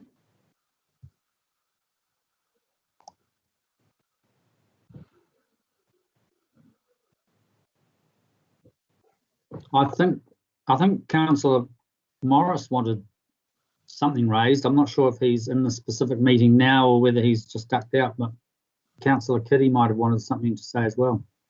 I don't have a question. Oh, sorry. Thank you, Steve. I can see Steve's here. Sorry. Dawn, did you have a question? Yes, I just wanted to talk page 306, number 6, clarifying for the addressing, is it number 6, adding an additional clause allowing mana whenua from Tauranga City Council to area to request changes to the street names for cultural reasons. So I'd like to be voting on that separately, if we can pull that one out. So this is A6. This is A6 on page 306. Yeah. All right, any other questions? I'm happy to do that if that's the will of council. Yeah, I have a question, if I could, Timby. Go ahead, Larry. When we had submissions on this and we had some discussion, and one of the things that came out, particularly in the Te Papa Peninsula, was the lack of street names that reflected Maori history and their role really as tangata whenua in the area. It's all pretty much post-European, except for a few trees that are named that way. And whilst we're not anticipating changing of major streets which already have significant history around them, there was a suggestion, and I think it might have been John, that we talked about the fact there's avenues 1 to 23. So if there was a recommendation or if there was a request to look at renaming those, is that covered? Would that be covered okay? Because it would be a bulk kind of number. You couldn't sort of just change 6th Ave to something and then carry on with the others. I'm just wondering if the policy can envisage that possibility. Can't see anybody being offended about 1st Ave being changed to another name necessarily, but it would have to be handled in bulk. Will the policy handle that kind of possibility in the future? Just through you, Mr. Mayor, just to answer that question, this is Emma speaking again. Yes, it will. So the policy allows street name changes at the request of mana whenua from Tauranga City Council. It just says that we would allow that discussion to happen, but it doesn't formalise a process. We would have to work through that at the time. It's just setting that parameter. All right, so there'd be flexibility about how we went forward in that, and there'd be obviously ongoing consultation and discussion. Correct, yes. The wider community, yeah. Thank you. Great, thank you both very much. Just a question from me, 10B. Thank you. So the clause allowing mana whenua to request changes, is there a reason that's mana whenua as opposed to the rangipu, or did we look at putting that to a specific committee? It was just generally so that we would reflect the wishes of hapu and iwi, so we have collectively referred that as mana whenua. If the councillor wanted to put that as to a specific decision making, they would have to change that recommendation. It is envisioned though that those requests would come directly from hapu and iwi and we would consider them as a council. The only reason why we haven't further delegated the street naming decision is that it's council has a specific delegation under legislation to change street names or to name streets. It's unlikely that we would be able to further sub-delegate that to a different group. Okay, but okay, no, that's okay. Thank you. Thank you, Yako. Sorry, just before I go to the order of questions, which is Steve, John, and Kelvin. Larry, did I miss you, or did you? No, I answered mine. I asked mine. That's fine. Yeah, that was your question. Okay, I wonder if you'd hold your hand up again. Very good. All right. Well, let's go to the order as shown there. Thank you. Hello. Thank you, Mayor. In the policy, the proposed changes are around the allowing mana whenua to suggest changes to street names for, quote, strong cultural reasons, end quote.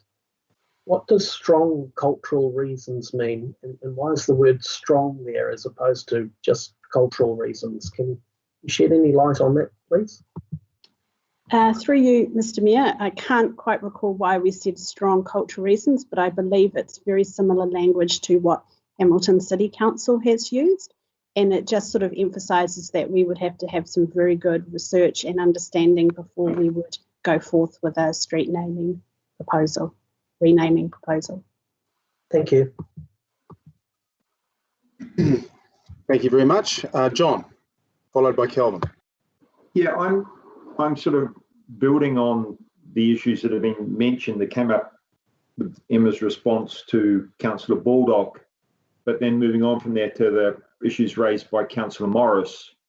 I suppose I'm concerned that I don't want to see a limit to who may suggest a name change for potentially strong cultural reasons, given that we are increasingly a multicultural place. But more to that, there doesn't have to be a cultural reason, in my view. I'd quite like to see someone suggest changes to some of the names of the avenues, given they're just numbered at the moment, because frankly, those names are as boring as bat droppings. I mean, it's just, I'm concerned that we're constraining the possibility of, recognizing other things other than just tangata whenua or mana whenua cultural aspirations in the naming of our streets. There are many other things that could drive renaming, and I just think we're a bit limited there. Is there a question that you're looking for us, or? Yeah, the question is, how can we broaden that? The fact that it's so narrow, is there a way of broadening that so that a good idea with regard to changing a street name can enter the process as equally as any other idea or reason for changing a street name? And you could remove the reference to mana whenua, and you could remove the reference to strong cultural, and you could put that in as an example. I think Emma's just put the note in the sidebar that the advice is that names should be enduring and really changing. So we do see these, once a name is in place for a street, that you wouldn't be changing a large number of those across the city. And there is always the opportunity, as we discussed before, if there's a strong view around something, for that to come to council outside of the policy process. So your normal rule of thumb would be that you would not rename unless, as is recommended, unless it was a significant strong cultural reason for mana whenua, but it does still provide an avenue outside of that. I thank you for that clarification. My concern is frequently policy is used in a somewhat chilling way. Our code of conduct would be a classic example of that. So I'm just looking to, if those were moved to being examples, I would be more comfortable currently.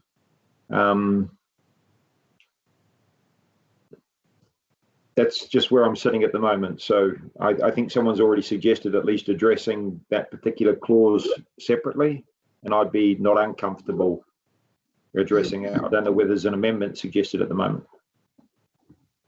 No amendment, John, but we will get there when we get there. Just for now, you are followed by, sorry, I've just, was it Kelvin? I think it was Kelvin. Yeah, I think it was. That's Thank you, correct. Yeah, my question was very much along the same lines. If someone who was not mana whenua wanted to suggest change, does this policy allow that possibility to happen? Through you, Mr. Mayor, no, it doesn't. It doesn't allow street renaming at the request of an individual. If I wanted to change my street name, it would be declined. But again, of course, council could make an exception to that. You may wish to note that the current naming policy does allow for individuals to recommend a street name change if they get 80% of ratepayers in the street to agree. And that's just ratepayers, it's not residents. That's in the current policy. And we're proposing that we don't allow any private applications at this point. Okay. Yeah, that's food for thought. Okay, no, thank you. Thanks very much, Emma.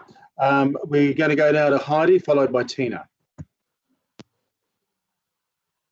Yeah, I just wanted to make comment that since I've come on to council, I have learned so much about our cultural history.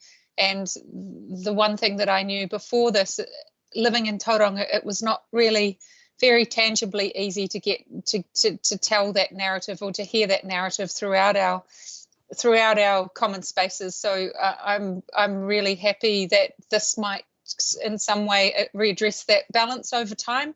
And I think there's some rebalancing to be done and some stories to be told. And I think that this is, I'm going to be supporting this. Thank you. Thank you, Heidi. Tina?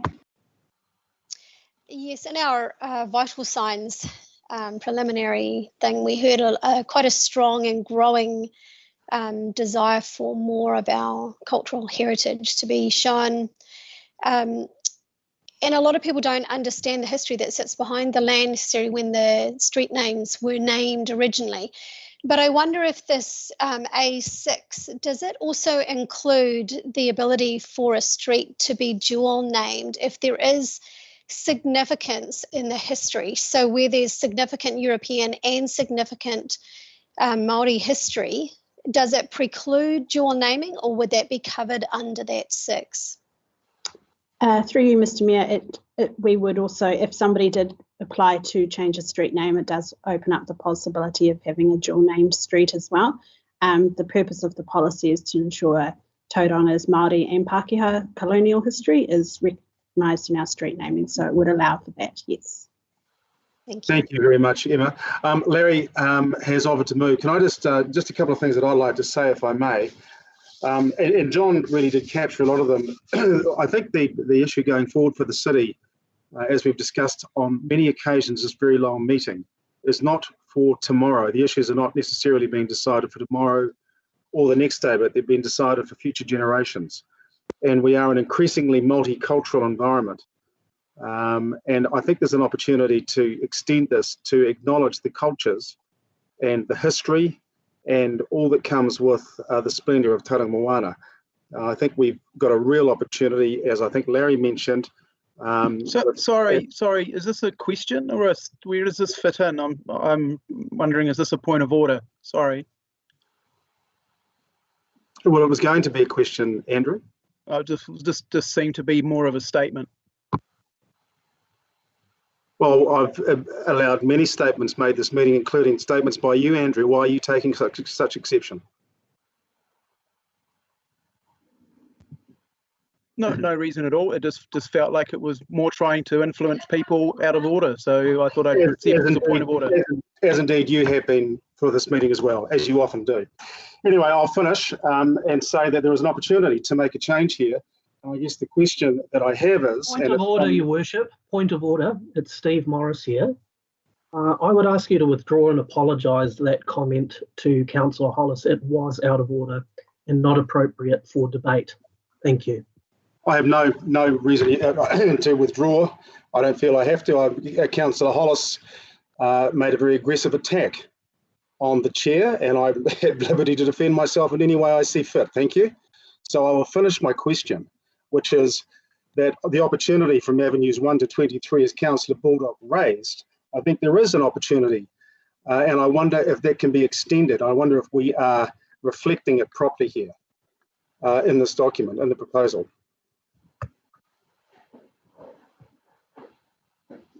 So is the question that you're asking, is there a pathway within the policy that would enable a grouping of streets like, say, the avenues to be considered as a package for renaming? Is that? Yes, yeah? Well, exactly right. Yeah, but within the broader context of understanding the wider cultural implications of that renaming, Christine. So my understanding is that the policy does, but Emma, can you just clarify that the policy provides that pathway for council to consider a package of renaming, if you like? Through you, Mr. Mayor, yes, it would. So we do allow in the policy for council to initiate street renaming proposals. So if the council did at some point decide that they wanted to consider a package of street renaming, that there is provision within the policy to do that. I just want to let you know that when we did do consultation on this, there was strong community feedback against street renaming, or there was some concern about that. So just to acknowledge that risk in this as well. Yeah. Emma, thank you very much.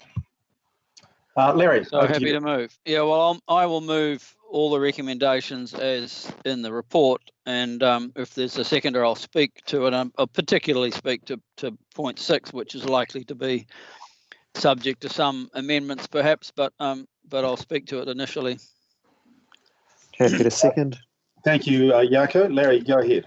So, yeah, I accept all the recommendations, and we went through the process of hearing all the submitters. There is a concern about renaming some streets that have historical significance, and they may relate more to colonial history rather than Maori history. And so, Cameron Road, Greerton Road, and so on. I don't see those as being really likely to be changed. The issue for me, which is why I would support 6, is that within the Te Papa Peninsula, as I said earlier, there has been a lack of recognition of tangata whenua history, whereas across the rest of the city, we are starting to see a change where new subdivisions, developers are discussing it with the mana whenua of the area, and they are coming up with Maori place names, recognising people from their history and so on, or battles or whatever may have taken place. And I think we're seeing that improve. We have to remember that we are primarily a bicultural nation, which is moving into more multiculturalism, but it isn't to wipe out our bicultural and our Treaty of Waitangi beginning, which is fundamental to us. So I think the fact that we are allowing mana whenua to make suggestions is entirely appropriate. The Local Government Act requires us to give them opportunity for participation in decision making, which is different than everybody else. As we go into more other communities, settling here, Chinese, Korean, Filipino, many from all across Asia and so on. Street naming is about history. So there will be occasions in the future as new streets are created for that to be recognised, I believe, through the naming of new streets. But I wouldn't see, if we were going to rename the avenues 1 to 23, that there's a need to do that. It may be, if we began that process, and I've always found Maori to be completely gracious and so on and accommodating, they may well allow some names to be there as a representation of history too, because there are other cultures that have had a reasonably lengthy history in our city. But I think the policy as put forward and recommended covers all of that. I think we can find a way forward, and it's only really that issue. I don't think everyone should have the opportunity to recommend renaming names. When would it end? We would be dealing with processes all the time. I think someone said that they tend to be historical and they get named for whatever reason, and that's what you're stuck with. Point of order, Larry. You're now chairing the meeting as the mayor has left. Has he? He may have just disconnected, perhaps. We'll wait to see. But anyway, I'm in the middle of a speech. So, is that a speech or a question? Mine is the speech. All right. Okay. Right. The mayor has crashed his computer. He's just logging back on. So. Okay. So he'll be back. Well, I can pause until he returns, if you like. All right. Yes, that would be great, Larry. Just pause for as long as you want, Larry. I thought it was an interruption because I've gone over time, but So sorry to come in here. If you're going to pause, Larry, just a question I did want to ask through the chair to the staff. Would that be okay if I do that, Marty? Yep, I'm the chair until he comes back. So yes, we can pause and allow that question. Yeah. Okay. Look, just a question back to the staff. Emma, I presume you're still there. Yes, I am. Yeah, Councillor Bill Granger. Look, just before I make a decision, coming back to number 6 again, it's just that if I was asked by the community, anyone in the community, just say, well, look, Bill, as regards to mana whenua, making suggestions. If someone comes to me and say, well, look, their pretty hard to hear you, Bill. Can you get right throat close to your microphone? Can you? Sorry. Can you hear me now, Larry? Yeah, that's better. Yeah, that is better. Just coming back to number 6 again, it's just that if I get a question, say from anybody from the community turning around and saying, look, Bill, my great-grandfather actually came out here from Britain in 1890 odd or something, and he did something very, very special early in the 1900s. As it says here, as Councillor Baldock said, mana whenua making suggestions, that's okay. So if for instance, it could be somebody European has made the same suggestion, and it has a little bit of history as regards to their grandparents or their great-grandparents, have they got the right to make a suggestion also, or does it cut them out of the equation altogether? Through you, Chair. If it was for a street renaming proposal, the policy wouldn't automatically allow that. They would have to seek specific council resolution to allow it. However, if it was a new street and there was were able to name a new street, then we would look at those names of our European history as well. They would not specifically allow to request a street rename for their family member. So, okay, so in other words, you're saying if it's new, yes, there is that possibility, but if it's existing, there's nothing that nobody can do other from the mana whenua making suggestions that they may have some history or heritage for that particular street and can change it. Through you, Mr. Chair, just to clarify, the policy wouldn't automatically allow somebody who wasn't mana whenua to request a street name change, but that person could come to a council meeting and request that as part of public forum. It just wouldn't state that in the policy.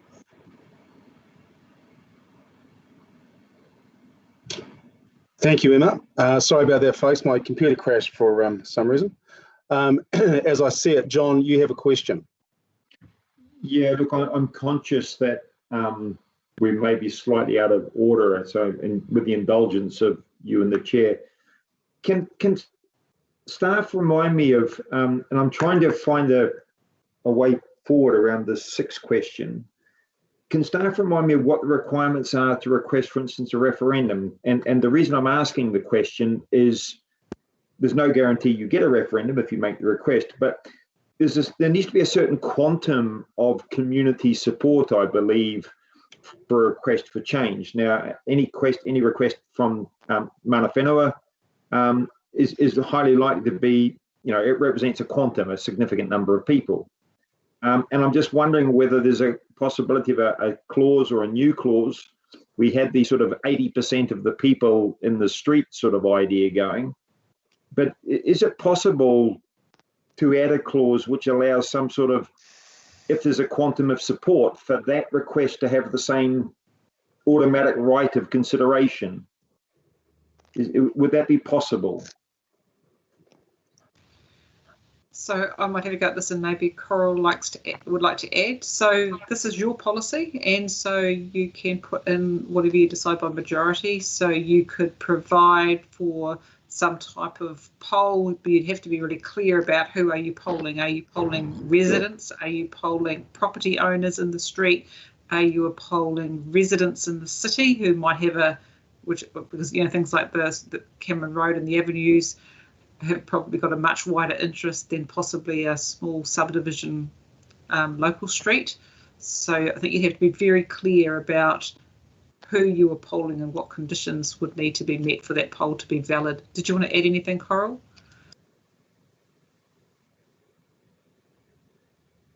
I would just add to that usually the Local Electoral Act has a 5% threshold for calling for polls of eligible voters.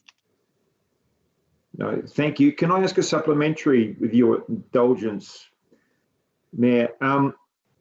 Is it possible to make a change? I'm concerned that we wind up having a long conversation here without any clear resolution path. Is it possible to subsequently, in a future council meeting, make an amendment to this policy to address this issue, on reflection? Or if there's no change made in today's meeting, are we blocked from doing anything for a significant period of time? So no, that's you're not blocked. So this is a policy. It's not a formal statutory requirement to consult under the special consultative process. The council makes a decision to do so. Yeah. So if you wish to amend, you can do that without consultation. It's your call. Yeah.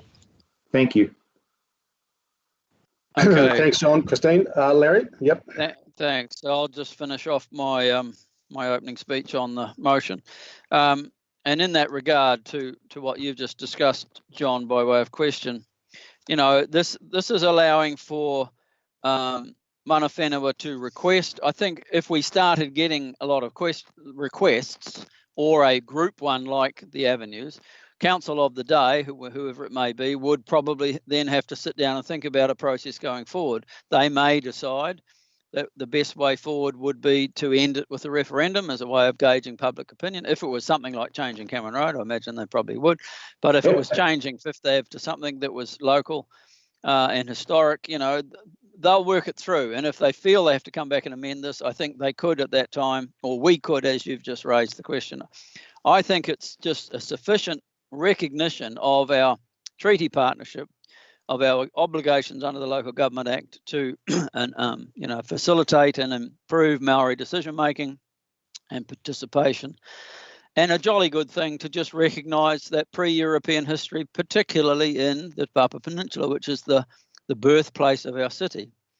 And we still have Dive Crescent and Cliff Road and so on, you know, down there, which have very little significance to the Tamataha Pa or the Tamata Kahawai name it used to have down there. So it just opens that opportunity. It'll take a lot of consultation and discussion to go forward, and I'll stop there. Thanks. Thank you very much, Larry. When I just want to come back to Kelvin's procedural question. Sadly, I missed that when my computer crashed. Go ahead, Kelvin. No, that's fine. My procedural question was if it was possible to leave this section 6 to lie on the table but pass everything else. That's another possibility, or yeah, so that's really my procedural question, Christine or Emma.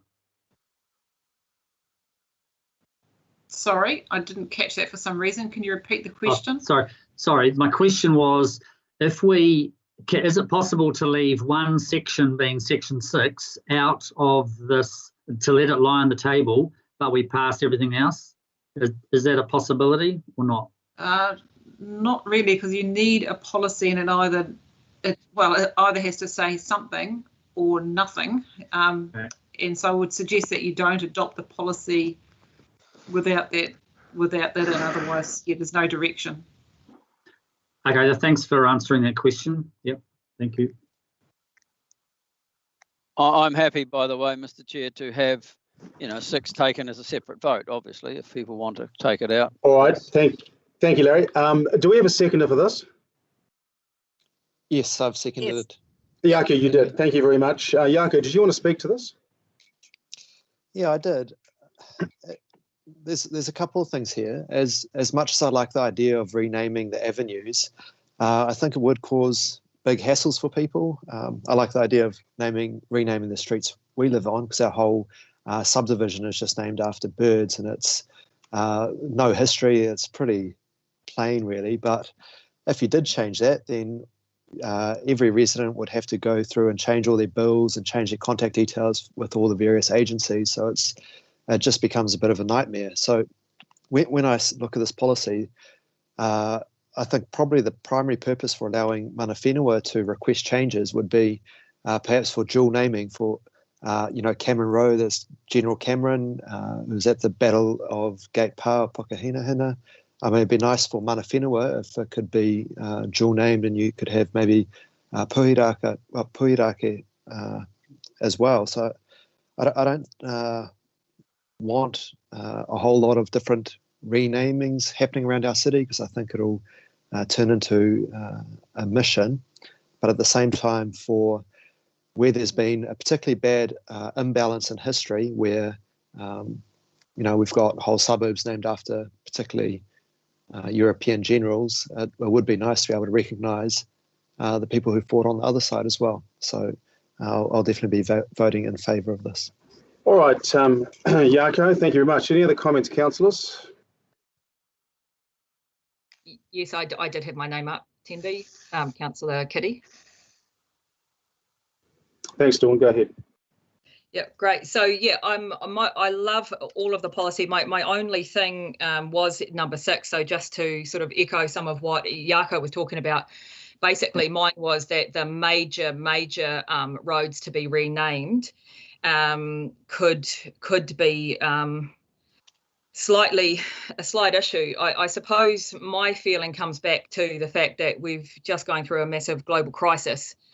And, you know, if we look at the positive that's come out of this, it's been reaffirmed as our humanity and a unity as a country.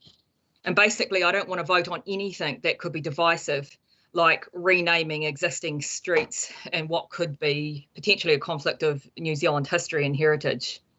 I really, really want our focus at this critical time in life. I want it to be on our community and, you know, those who are suffering mentally, emotionally and financially after the effects of COVID-19, basically on the economy.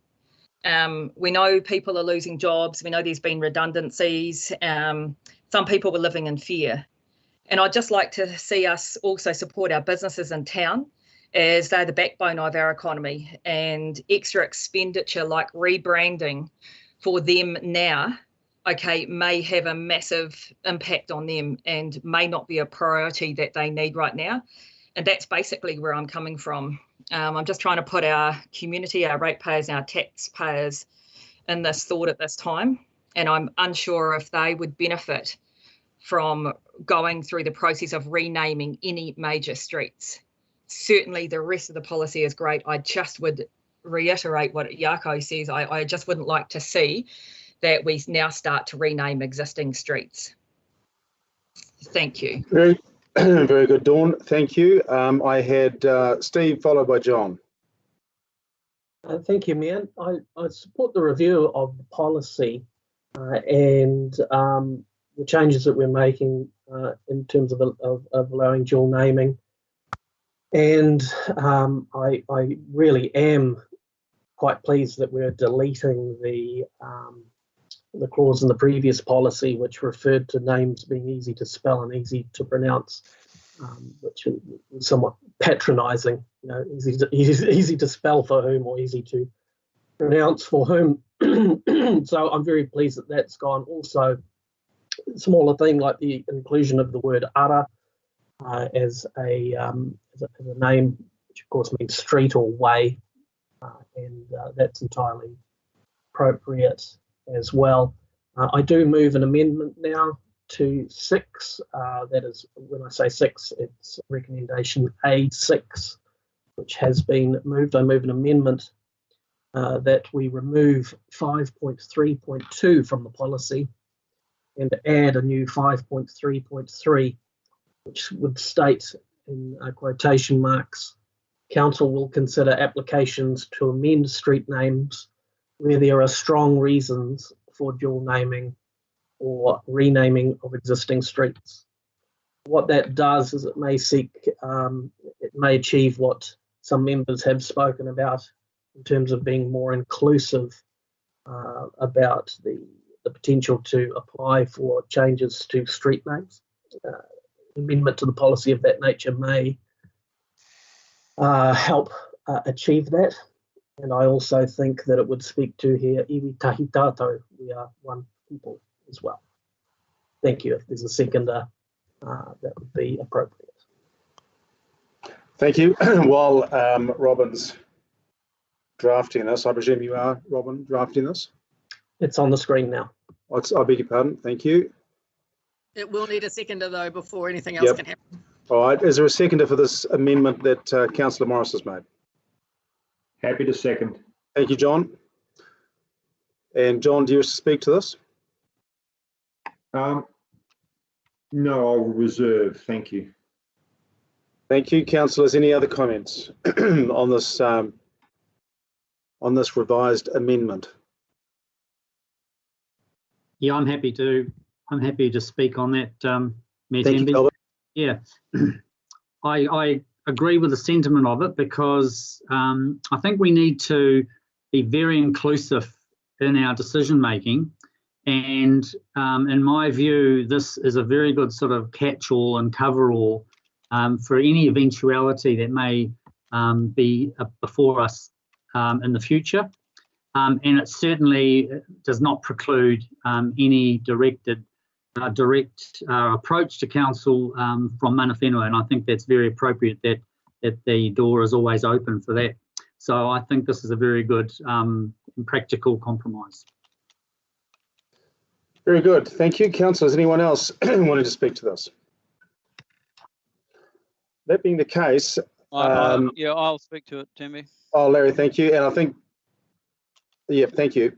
Anybody else? You look, it seems to be a practical compromise, but I disagree with the need to compromise. I think although iwi tahi tato, we are all one country, it's a lovely phrase, but it often is used not to actually specifically address the fact that we have two histories here, and that one history is not recognised as evenly. If you look across the city, if you look across Te Papa, there's just no way in the world you can say they've been recognised equally. So sometimes there needs to be when something's been in an imbalance, the balance needs to swing the other way until you get to a happy medium. And I believe allowing mana whenua to make these suggestions for a period of time will help to address the imbalance.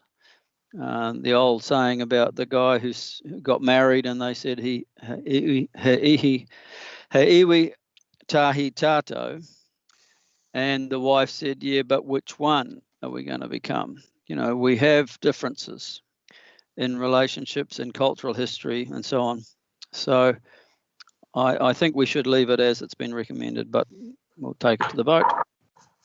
All right, Larry, thank you very much. John and Dawn, did you want to speak again, or? Yeah. Thank you, and then Dawn. I will speak. I note that the amendment doesn't delete clause A6 from the resolution, and I think that's quite astute. I think it speaks to sending a very clear message and an invitation to tangata whenua effectively. But at the same time, I think it also addresses, the other option. I mean, so speaking to the amendment, I would recommend people consider the amendment and note that it doesn't actually delete A6 from the resolution.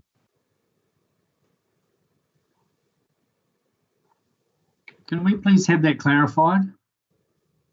Remove 5.3.2. Sorry.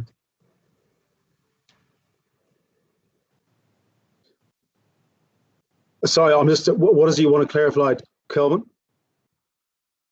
Oh, I just wanted to clarify that Councillor Robertson's statement is correct and that it has not deleted that clause 6. I'm just scrolling through now. Perhaps the mover of the amendment might be able to help. Is the mover happy to accept that as a statement of fact, that it follows on from 6 in the resolution? So we need. Councillors, we need to vote on the resolution first. No, the amendment. So yes. Just in terms of how the report is written, if the resolution as amended was there, then the statement would be removed. So the resolution is saying here are the amendments of staff or the recommendations of staff which have been incorporated into the policy. So if you remove that, then that would come out. It would replace, not be in addition to. I think that's what the question that's being asked is. Right. Yeah, correct. Agree with that as the mover. So we would need to vote on this amendment first, which we will do now. I'm just getting that clarified further, if I may. Steve's amendment removes 5.3.2 and then replaces it with 5.3.3, which says anyone can amend street names, correct? Yes, but as Emma's just written in the sidebar, there will be no specific reference to mana whenua if this amendment passes. Which removes 6 from the motion which I had moved. It needs to remove 6 from my motion, otherwise it is a muck-up, really. Yeah, I agree. And I wonder if it needs to qualify that those persons be from Tauranga, because this opens it up to anybody can suggest a name in our city, does it not? Not the six said in Tauranga, didn't they? Oh no, was there no qualifier for that?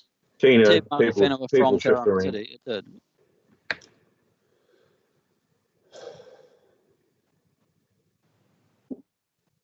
Also, just clarifying, are you sure it's 5.3.2 we're removing and not 5.3.1, which was the staff recommendation, as I recall, looking down at the report? This is in the policy, page 325 of the agenda. Okay. Sorry, I was looking at the table. Okay.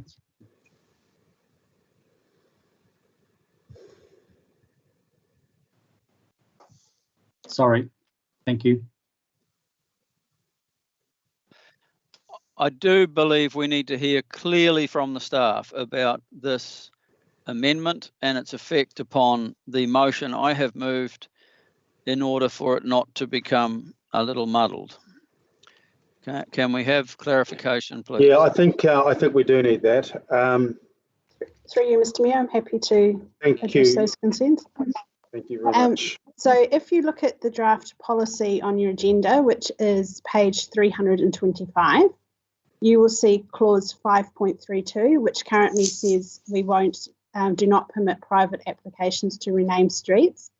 The amendment proposed by Councillor Morris suggests we delete that altogether, and the new 5.33 will delete the word mana whenua, and we will allow street names from anybody. And so that would have the effect of no specific reference to requests from mana whenua. It would allow requests from anybody where they have a good reason. It also deletes the word cultural as well. Yeah, I guess. Yeah, you take that out as well. If I might, Mr. Chair, I might be able to add a little bit of context. Thank you, Carlo. That would be helpful. Just hearing the discussions, I just want to make sure that we have on our radar just to be careful not to dilute tangata whenua out of the reckoning. I just want to recognise that they'll be a minority in numbers, but do have a special place with regard to the treaty partnership and also our history. And I think that's something I know that Emma was working hard on trying to capture, is to make sure that what we don't do is effectively set up a situation where that voice does end up being diluted. Just another thing that's, as I'm listening to the conversation, Emma, but I wonder whether the balancing that a couple of councillors have talked about might also be addressed if we simply commission a report asking for someone to put forward the names that would be suitable for consideration and look at doing them once, and then that would ease the pressure on this policy in terms of being able to be open to the people of Tauranga. And I say that because often we do hear a lot of debate about somewhere like Cameron Road being renamed, and to be fair, in tangata whenua circles, I don't hear too much about that. More so what I hear about is trying to ensure that especially our tamariki understand who General Cameron was and what his role was in the history of Tauranga. So that real practical, thousands of street numbers, addresses and names and bills and all that sort of thing is kind of a fear that we have, but may not be too much of a reality that might actually be addressed with a report that could actually look at a good stock take of the city, try and pick out those low impact names that might be suitable to try and achieve what we're trying to do. So those are my thoughts at this point. I hope they're helpful.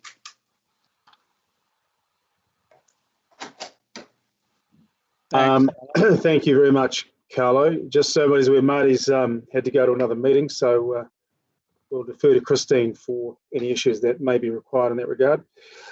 Carlo, thank you. That was very helpful. So we're, folks, we have before us the amendment to the resolution. Are we, and firstly, and I'll just ask staff, are we agreed that this is does this capture what the intent was?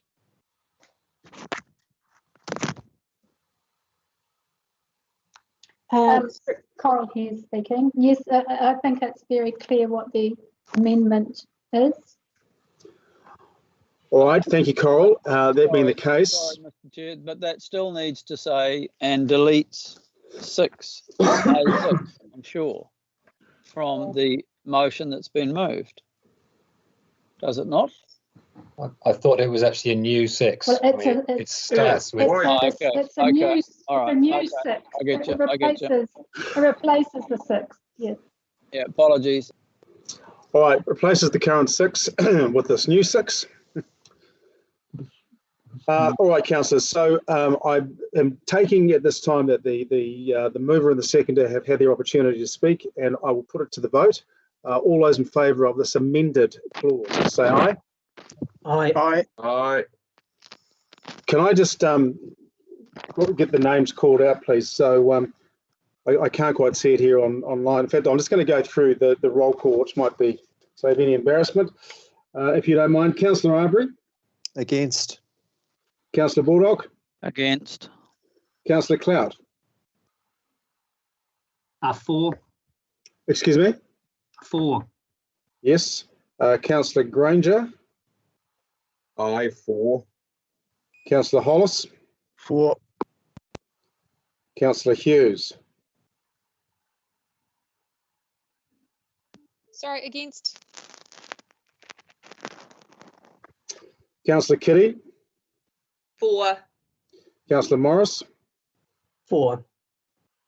Councillor Robson. 4. Councillor Salisbury. Against.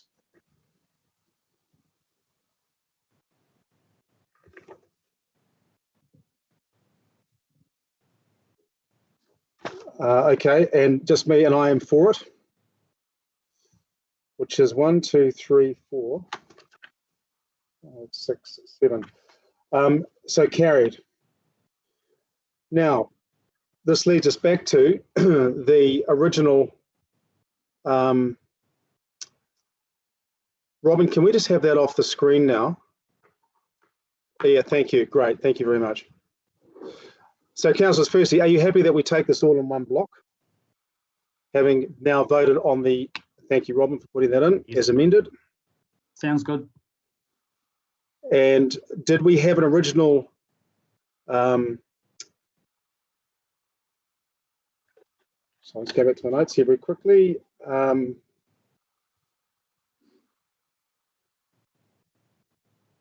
So the amendment becomes the substantive motion, and you just put that down. Understand, Coral. Thank you very much. Do we have an original mover and a seconder to this, or was it? Have we not got that to that point before my computer crashed? Yeah, that was me and Jaco. Right. Thank you, Larry and Jaco. Larry, did you want to speak to this now that we've had the amendment included into the substantive motion? No, fine. Thank you, Jaco. No, I've already spoken. Thank you. Anyone else? Yes, speaking to the substantive motion. Thank you, John. Don't believe I've done so. Look, there are some concerns that I have with the elements, like, for instance, the assumed superiority of the English language on a sign. There are some questions we have, but this is an attempt to move forward. I do believe that 6 could have stayed and sent a message to staff that we want that point recognised, but simply redrafted to not be so exclusive. And I hope that we will get to that point soon. But at the moment, I'm quite happy to go with the substantive motion as it's written. But I think there are a couple of amendments we do need to consider in the very short future. Thank you, John. Anyone else? Yeah, just if I may, I just want to reassure mana whenua that I for one am looking forward to any specific requests that they want to bring to us as a council for renaming streets, and I will certainly on an issue by issue basis make my choice accordingly. But I certainly don't want anyone to feel that we are reducing the importance or the mana of mana whenua by making this change. Thank you. Thank you, Kelvin. Anyone else?